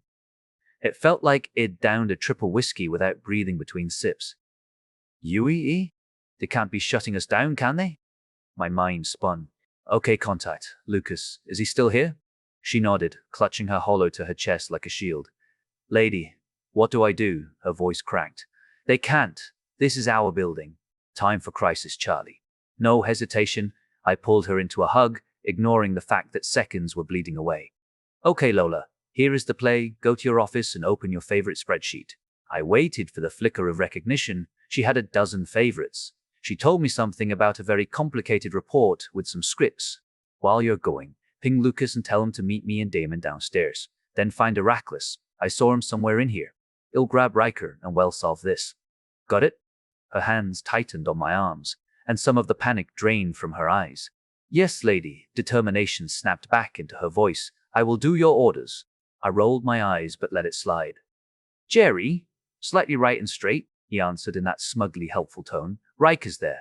I've also contacted Pearl Shares on standby. Good thinking, I murmured, already cutting through the press of bodies. Champagne fizz clung to the air, mingling with too sweet perfume and the low buzz of mingled conversations. I found Riker exactly where Jerry said he'd be, holding court with a knot of VIPs whose names I'd already forgotten 5 minutes after greeting them. His easy smile didn't falter as I approached, but one eyebrow twitched like he'd just spotted a plot twist. Mr. Riker. I gave a slight bow because this was still public space, and unfortunately, I had to play the part. I'm sorry to intrude on your fun, but something urgent's come up. Would you offer me your assistance? I leaned in slightly, lowering my voice. Now, naturally, your wish is my command. Riker swept into a half bow so deep it might have stolen the air from the room, then pivoted to his little circle of VIPs with a flourish worthy of a royal decree. My esteemed colleagues, forgive me duty calls. His laughter rolled out like a cue for applause, rich and performative, and I had to resist the very real temptation to pinch the bridge of my nose. Or punches. Say what you want about him, but when the curtain goes up, Riker shows, especially when High is not hiding under a billion-lumen coat. We slid into my private elevator. The closet door hissed shut. It wasn't wooden at all, and sealing out the champagne chatter and glitter of the crowd. His voice dropped at once, smooth, measured, the stage mask tucked neatly away. So, he said, tilting his head toward me, what exactly is the urgency? Nathanko. Damon. With UEE. My voice was low as I stepped to the closet panel, pressed the red button, and watched it glow green. Whether it recognized me or Jerry was being helpful, I didn't care. The hidden elevator door slid open. Riker's eyes followed the motion, a flicker of interest brightening them. Then, as if someone had flipped a spotlight, his grin snapped back on. Ah, inspiration! He tapped the frame like a proud parent. You've taken a page from my own elevator design. Flattery, my dear, will get you everywhere. The grin melted back into calculation. UEE, you say? That complicates matters. They never arrive without an invitation from someone with reach, which means he let the sentence hang, smirking faintly. Our friends have been very naughty indeed. Heracles is heading for the VIP elevator. Lucas is already coming down, Jerry chimed.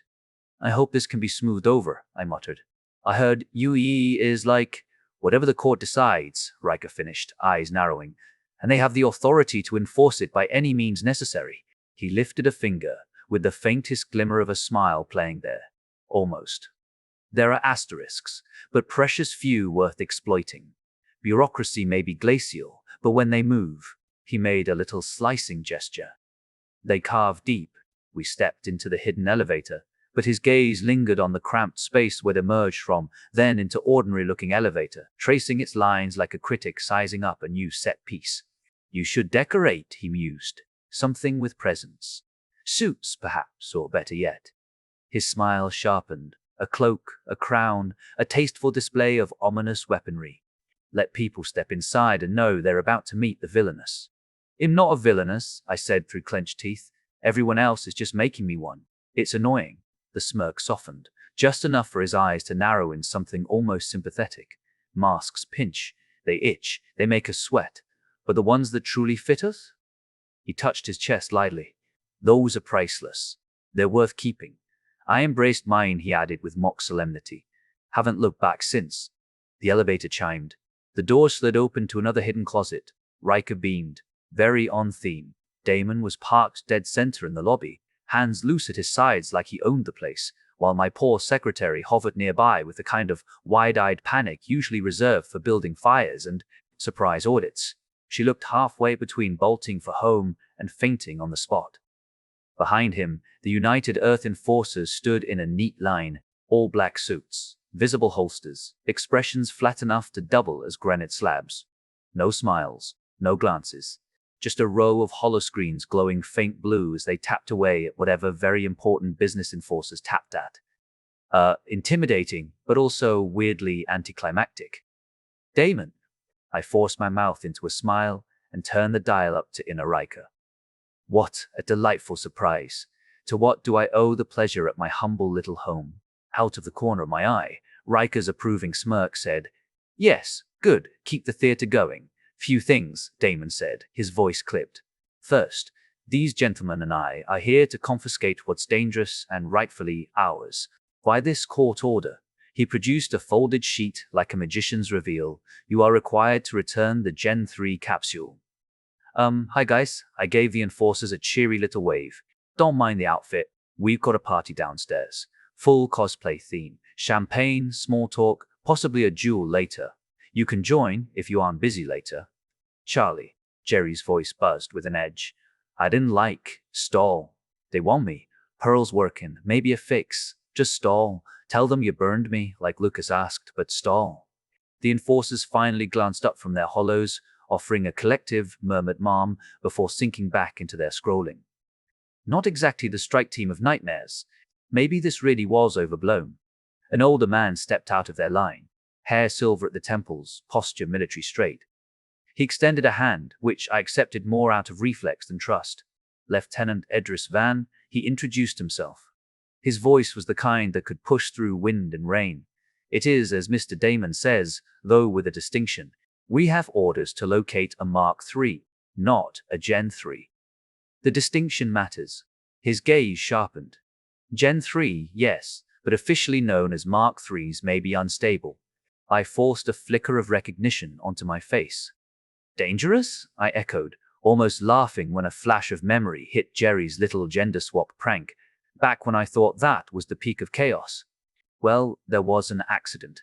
Edris' spine straightened another millimeter. What accident? Damon groaned, pinching the bridge of his nose like he'd been bracing for this derailment since breakfast. Is this really necessary? Yes, it is. Edris didn't even blink, just turned that officer's stare on me. What accident? Was anyone hurt? Out of the corner of my eye, Riker leaned in to murmur something to my secretary. Whatever it was, she stopped pacing and went still, nodding faintly. Have to thank him later. Probably with something alcoholic and called whiskey. Not exactly. Something changed, and something grew. I let out a light giggle and placed my hand over my chest, breast, technically, so I wasn't lying. His gaze flickered down and back up, just long enough to confirm I'd misunderstood completely. There it was, the tiniest twitch at the corner of his mouth. Ah, he said, as if that explained everything.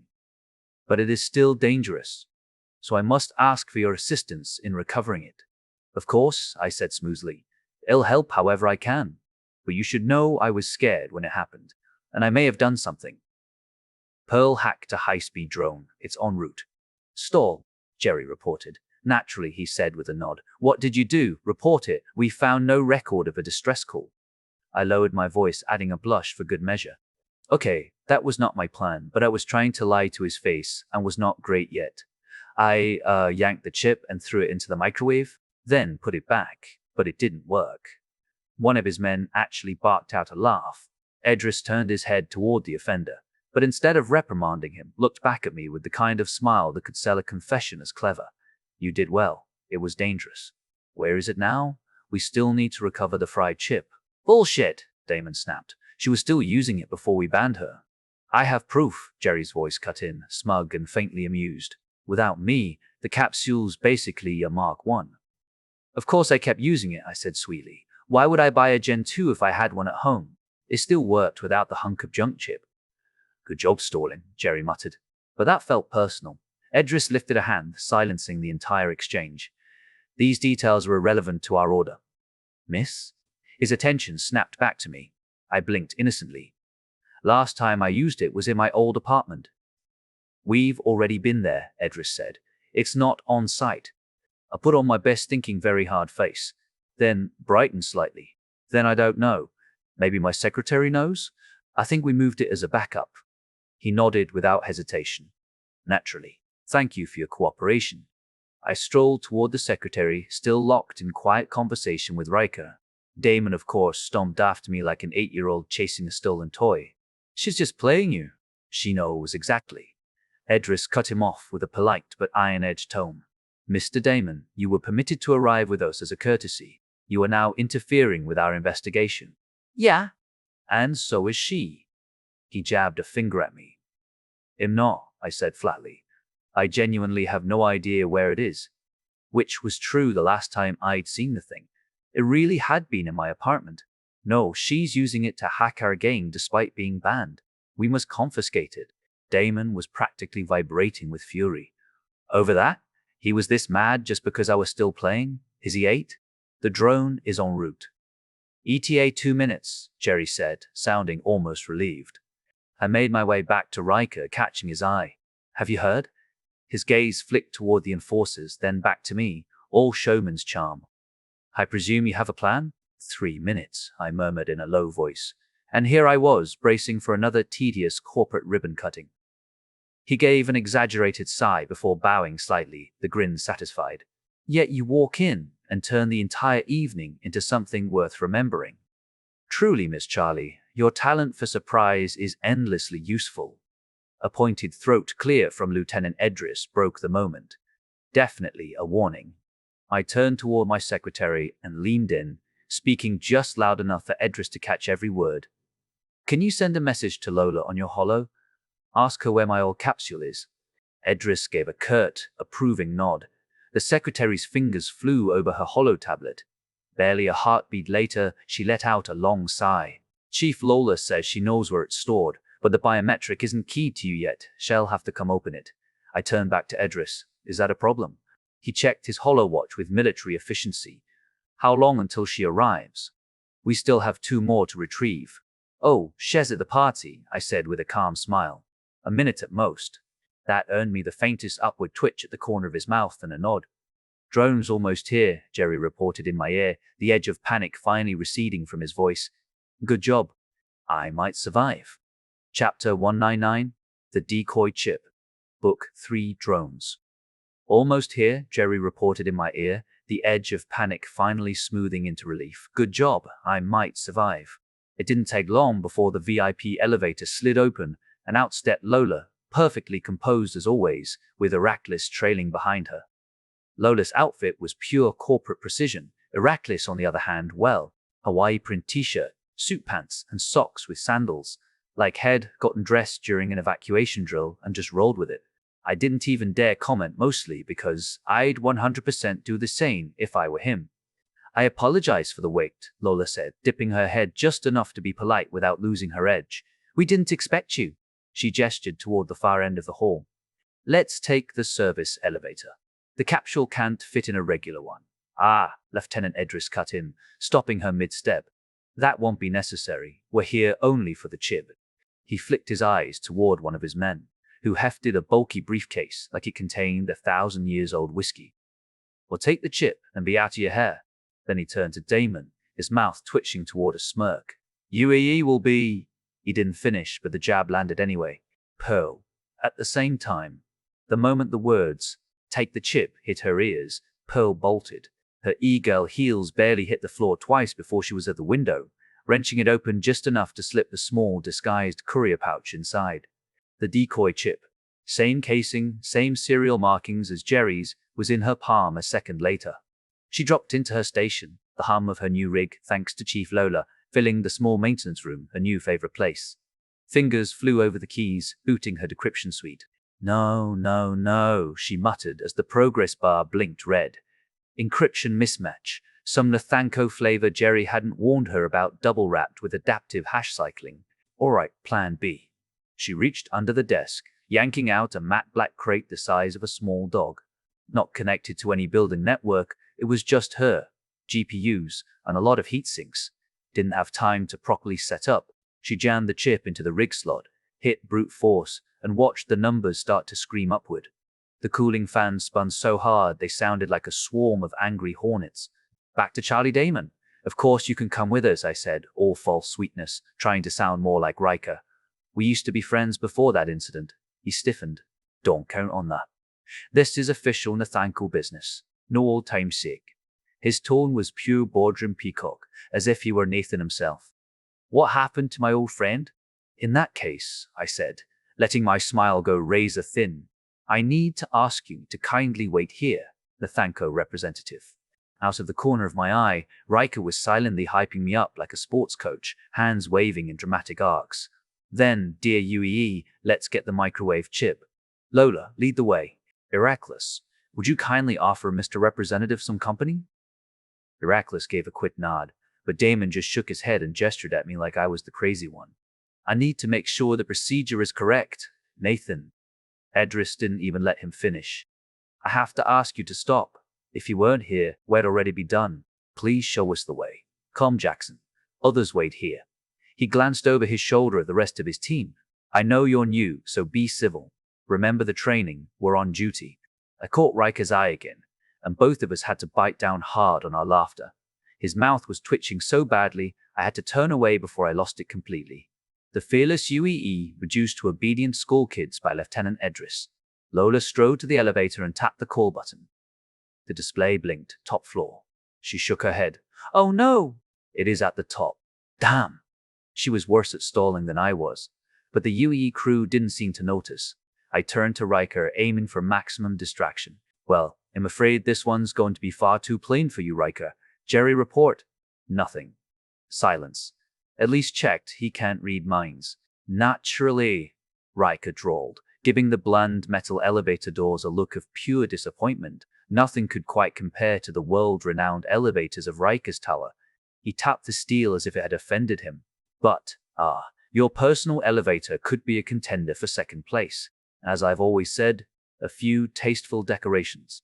I'm not putting a rack of weapons in an elevator, I cut in, adding just enough bite to make him grin. Jackson, the UEE enforcer standing to my right, let out a tiny snort, immediately murdered by a glare from Lieutenant Edris that could weigh withered crops. Riker sighed dramatically, tilting his head as though it'd just rejected a priceless Renaissance masterpiece. Alas, then you'll miss the chance for a truly killer first impression. I had nothing for a response, and he smirked as if he'd won. Finally, the elevator dinged open. We stepped in, all business on the surface, me praying under my breath. Pearl at the same time. The moment the rig chirped, Pearl yanked the decrypted data onto a clean drive, sealed the decoy chip, and sprinted. The elevator wasn't coming fast enough, not with whatever lazy program it was running, so she plugged a fingertip drive into the control panel and rewrote its speed parameters on the fly. The doors hissed open like they were afraid of her. She slapped the down button and the car jolted, shooting downward at 3 times the usual speed. When it stopped, she was already moving out the doors, down the hall, straight towards the capsule room like she'd been born here. back to Charlie's chaise on it. Stall again, Jerry cut in, his voice half worried, half hopeful. Damn, that was cutting it close. Lola, can we key my biometrics while we're here? I asked innocently. So next time the UEE needs something. Edris shut that down instantly. I apologize, but we're really in a hurry, not good. The elevator arrived on the capsule floor. Lola pointed down a long hallway. This way. The room ahead was spacious but looked abandoned. Mid-Project 10 capsules lined the walls, all shrouded in white dust covers. A few had open panels with tools scattered nearby, like the techs had simply walked away mid-repair. Well, we moved here today, so they probably did. Through the archway on the far side, I could see a nearly identical room, with more capsules lurking in the shadows. She's putting it in. She needs time. Jerry's voice was back in full panic mode. Movement caught my eye. Pearl hunched over one of the capsules in the next room, moving like her hands were wired straight into the machine's guts. She was fast, but not fast enough. I needed a distraction. Oh, that's right. I smacked my forehead as if the idea had just struck. We never offered our enforcers any refreshments. We've got the whole party downstairs. Jackson perked up immediately. We do like. No, Edris cut in flatly. Therese an anti-corruption rule. We can't accept anything. Jackson raised a tentative hand.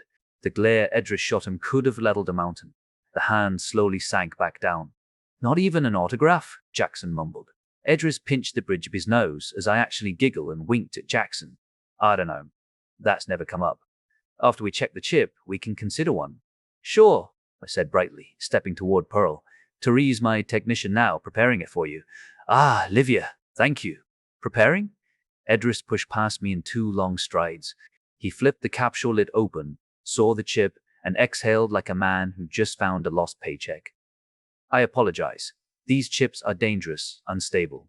Destroying it is the only solution. Jackson snapped into motion, tugging on a blast shield and pulling out tweezers. I glanced at Pearl, who was wearing, was that e-girl makeup and outfit? Charlie, don't question other people's wardrobe choices. Remember yours. And stop talking about yourself in the third person. Sorry, wanted to be helpful, I said, turning to Pearl. Livia, you can leave. She just stood there, frozen. Edris actually smiled, which, in his case, was somehow scarier. Apologies for my rashness, Livy. You're not in any trouble. Oh, Pearl's shoulders eased, and she slipped out of the room like she'd just dodged a boss fight. After a minute of meticulous poking and scanning, Jackson finally nodded. This is the chip. All checks out. There is. He glanced at his wrist display, brow furrowing.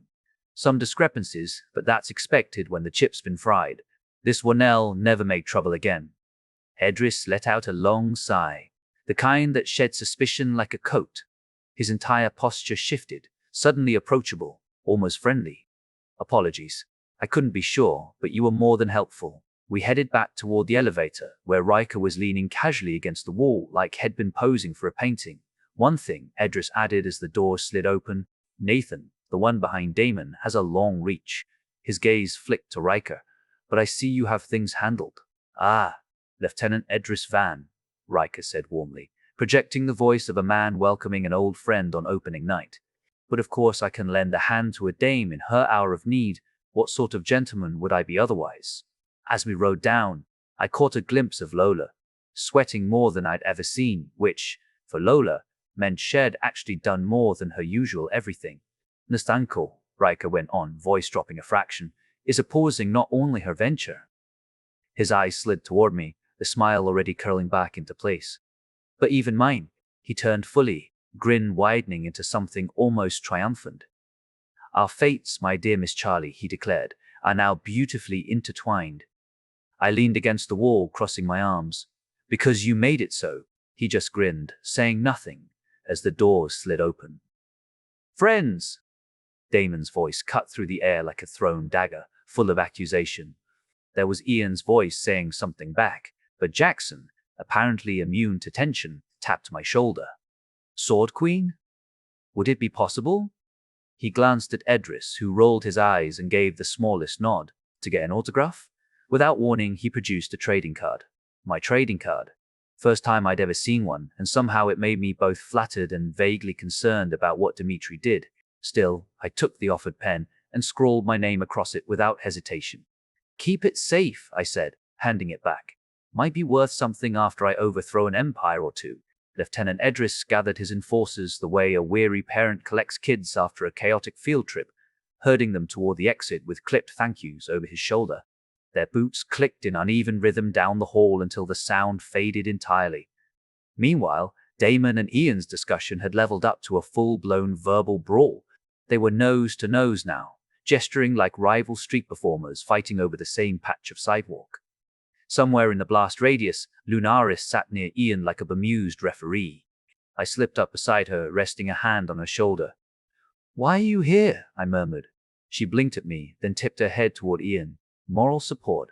Wian asked me. I frowned. "Why would he ask you, though?" Lunaris' smile turned wicked. Earlier he tried to tell me something about boobs, but I borrowed a long pole from Lisa and bonked him every time. Her eyes glittered with smug joy of righteous victory. Later I learned that was Rob's advice. I laughed just as Ian shouted something about Damon's mother's extracurricular activities. Deciding to ignore that entirely, I tilted my head. Okay, but why would he ask Rob? I mean, the reason to ask that? A sudden blush crept up Lunaris' cheeks. Even the tips of her ears went red. "No way," I whispered. "He asked you out?" She nodded. "And you said yes?" Okay. Do you know what happened?" I nodded toward Ian. "No, Mr. Baldy said it was urgent, so we just came here, and Wian started yelling. Baldy?" I blinked, going through all the names in my memory. "Who?" "Dimitri." I almost laughed. "He's touchy about that." "Okay, be moral support. I'll ask someone else. Thank you." She nodded back at me. Then I straightened, scanning the room. Riker was back at the secretary's desk, no doubt narrating my evening in villainous-flavored poetry. Lucas stood near Ian, shifting from foot to foot, occasionally throwing in a mild, helpful comment that got lost under the incoming artillery of insults. Lola was on a bench with Heracles, speaking in that low, taut voice she used when something had almost gone wrong. I wandered over and joined them. "What happened? Should I stop it?" Heracles shook his head, calm as a whiskey barrel. Ian revealed that a shady group pressured Damon to ban you. It's an internal feud in Nathan's, let's say, network. Lucas has backing from someone from the same network. What you have? Young punk. Sure. And instead of offering legal advice, you're letting them just shout at each other. I trailed off, glancing back at the combatants now accusing each other about lengths. Touchy subject, as mine is now 0. So, ring of smiling people? Exactly, Lola said, still tense. We survived. UEE wasn't what I expected. Edris was scary, but I liked Jackson. I nodded. Still, next time we won't cut it that close, yeah? Lola groaned. I wanted to use the service elevator. It's slower. But she just shook her head. Silence spread like a cold draft through the room. I turned and saw Damon and Ian locked in a mutual glare that could probably curdle milk. I rose, brushed imaginary dust from my cosplay skirt, and strode toward them. Time for an adult to discipline the children. Chapter 200. Explain. Book 3. I rose, brushed imaginary dust from my cosplay skirt, and strode toward them. Time for an adult to discipline the children. Okay, so what's going on here? I flicked my gaze between them like I was refereeing a slap fight. Ian? Damon? Lucas? It turns out Damon spat, his arms folding tight across his chest, that my demotion is thanks to Ian here. His chin lifted, defensive. He sent me against you. Innocent. They used me the same way they used you. You! Ian's voice pitched up, but he cut himself short when my glare hit him square in the face. He shifted his weight, muttering through his teeth. I don't know who they were, but they weren't on Nathan's side. And then, right on cue, Riker decided the spotlight looked lonely without him in it. If I may. His voice rolled over the room like the first note of an opening night monologue. Offer my humble opinion and perhaps illuminate a few shadows. He drifted toward us at an unhurried pace. I rather suspect, he said, that I possess certain details you may all be lacking.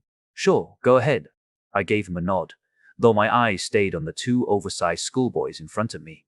Riker could have the floor, but I was still grading their behavior. Riker's gaze swept the lobby, cataloging faces, exits, even the placement of the potted plants, like it all might be relevant later. His eyes lingered a moment too long on the security post before drifting to the secretary, then to Lunaris.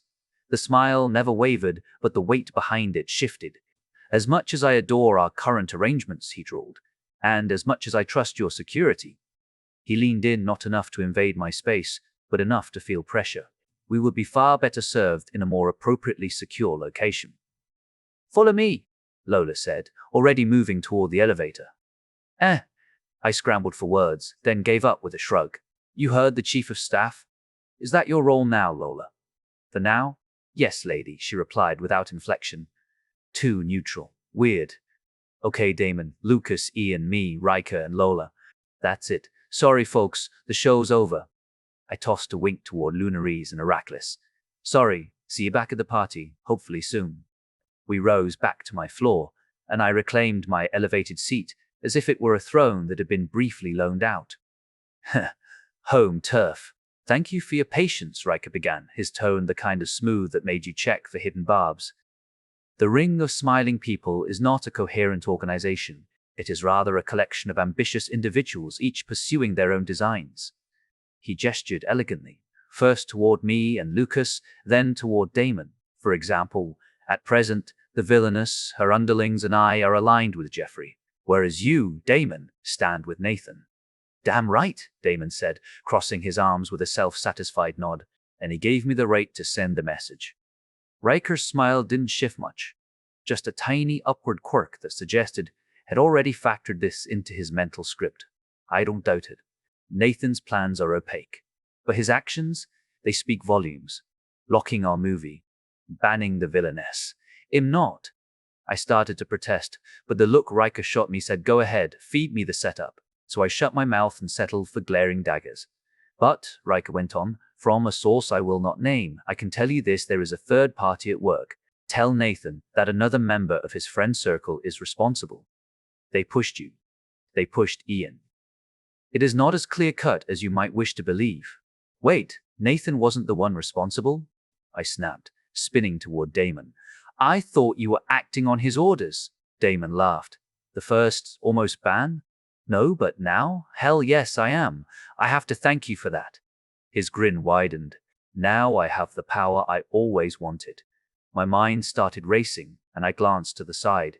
The city outside the wide windows was sinking into night, the last remnant of twilight fading into deep blue, and streetlights blinked to life. With power, Riker said smoothly, his tone almost casual as he lowered himself into the chair opposite Damon, comes responsibility. He laced his fingers together, the faintest smile tugging at his lips. Do with that truth what you will, but tell Nathan to stop blocking the movie. We'll challenge it if we must. Damon leaned back, shoulders loose, his grin deep. Stop? Sure. She just needs to leave the game. He jabbed a finger in my direction. That's all Nathan wants. It's not a game, I said, the words heavier than I intended. I lived there. I could feel the truth of it in my bones. Yeah, right? Damon's smirk didn't falter. You hacked it, faked not being a player to avoid ban, and now you're playing the innocent. Nice move with the UEE, but you can't fool me. I just stared at him, baffled. Yes, he'd never been the brightest in the class, but back then he'd been humble. Now, there was nothing but swagger. First, he'd had the power to ban people. Now, the power to enforce whatever Nathan told him. Will I change? The thought crawled in, uninvited. I lead people now, whether I like it. That means power. The power to change lives. Damn it, I can't become like him. Is there anything else I can do? I asked, exhaling the weight of it all. Sure. He tilted his head like he was offering a favor. Say I was right, that you faked your player status somehow. I might tell Nathan you tried to cooperate. He might even stop blocking your movie, Noob John. Silence. We all stared at him. What? Damon shrugged, all innocence. Hard to believe my generosity. We used to be friends. I took a long inhale, letting it fill me before glancing at Riker. He was already watching me, his expression one of mild amusement, as though the whole thing were an entertaining chess match. He gave a small nod. You were right, Damon, I started, keeping my voice level. I could have handled our first meeting better. Damon gave me a smug, brief nod. It wasn't my fault, okay? They forced my hand. Lucas raised a hand. Damon. Contact. Nathan. Jeffrey talked to him. Wouldn't really. Damon stopped mid-retort, glancing at his holophone. His face drained faster than cheap whiskey. Don't know what strings you pulled, but you're free to release that movie. Won't even block you from buying the new gen capsules, and your ban is lifted." His tone was halfway between disbelief and nausea. Then, with an awkward blink, he added, "Ah, expect us to join Count Itzel. Whatever you're trying to do, well, stop it." He smiled as if he thought that was a mic drop. "It'll be all so." His eyes darted to the screen again. What? Okay, that's weird." A shake of his head. "You don't need to know that yet." Riker clapped. "Well, what a marvelously productive evening. One could say 200 chapters long. Plots untangled, secrets revealed. Why, it's almost enough to make me forget we have a party waiting for us." With a flourish that was entirely unnecessary, he gestured toward the elevator. "Come, Miss Charlie and entourage, let us return to your spectacular soiree." We headed for the elevator, Lola trailing at a pace that could only be described as reluctant sloth. When we hit the lobby, Damon's smug rebooted instantly. "Now that I know it wasn't my fault, I hope to meet you all at the bar." "Yeah, and see you on the battlefield." He gave a little wave and strode out as if he'd just won something. "Go ahead, I'll join you shortly," Lola said, her voice oddly tight, tearful even. Before I could ask, she slipped away, and the door shut behind her. "I still hate him," Ian muttered. "I'm sorry?" I raised my hand, cutting that off before it could turn into a therapy session. "Let's enjoy our party. There'll be enough work tomorrow." The VIP elevator doors slid open, and Riker strolled out first, beaming. "Wise words. Thank you for inviting me." Lucas glanced at me, then around the room. "I need to meet Pearl. Check up on her. Maybe convince her to come here. We should be in the clear for now." Jeffrey pulled through. I stepped out with Ian and shot Lucas a curious look. "Good job. What did we promise him?" Well, Lucas' eyes flicked to the elevator buttons as if they held the secrets of the universe. "We IOU? A favor?" Ian almost giggled. "Damn hell, come for your kingdom." I narrowed my eyes. "Should I mention to Lunaris what a prick you were?" Ian raised his hands in surrender and melted back into the crowd, vanishing just as the elevator doors closed on Lucas. I was left standing alone in the crowd of my party, still riding the leftover buzz from the elevator drama. Before I could even start thinking about what drink to grab next, someone tugged on my sleeve. "Miss Charlie?" I glanced sideways and found myself looking up, annoying but not unusual, at a girl who seemed to have walked straight out of a pastel dream. Pink hair streaked with soft blue framed her pale face. Her vivid violet eyes were catching the light. She wore a short plaid skirt, a grey hoodie with the sleeves pushed up, black thigh-high socks, and chunky white sneakers accented in pink and blue. A few delicate silver earrings winked against the glow of the chandeliers. She was the kind of cute that balanced on the knife edge of trouble.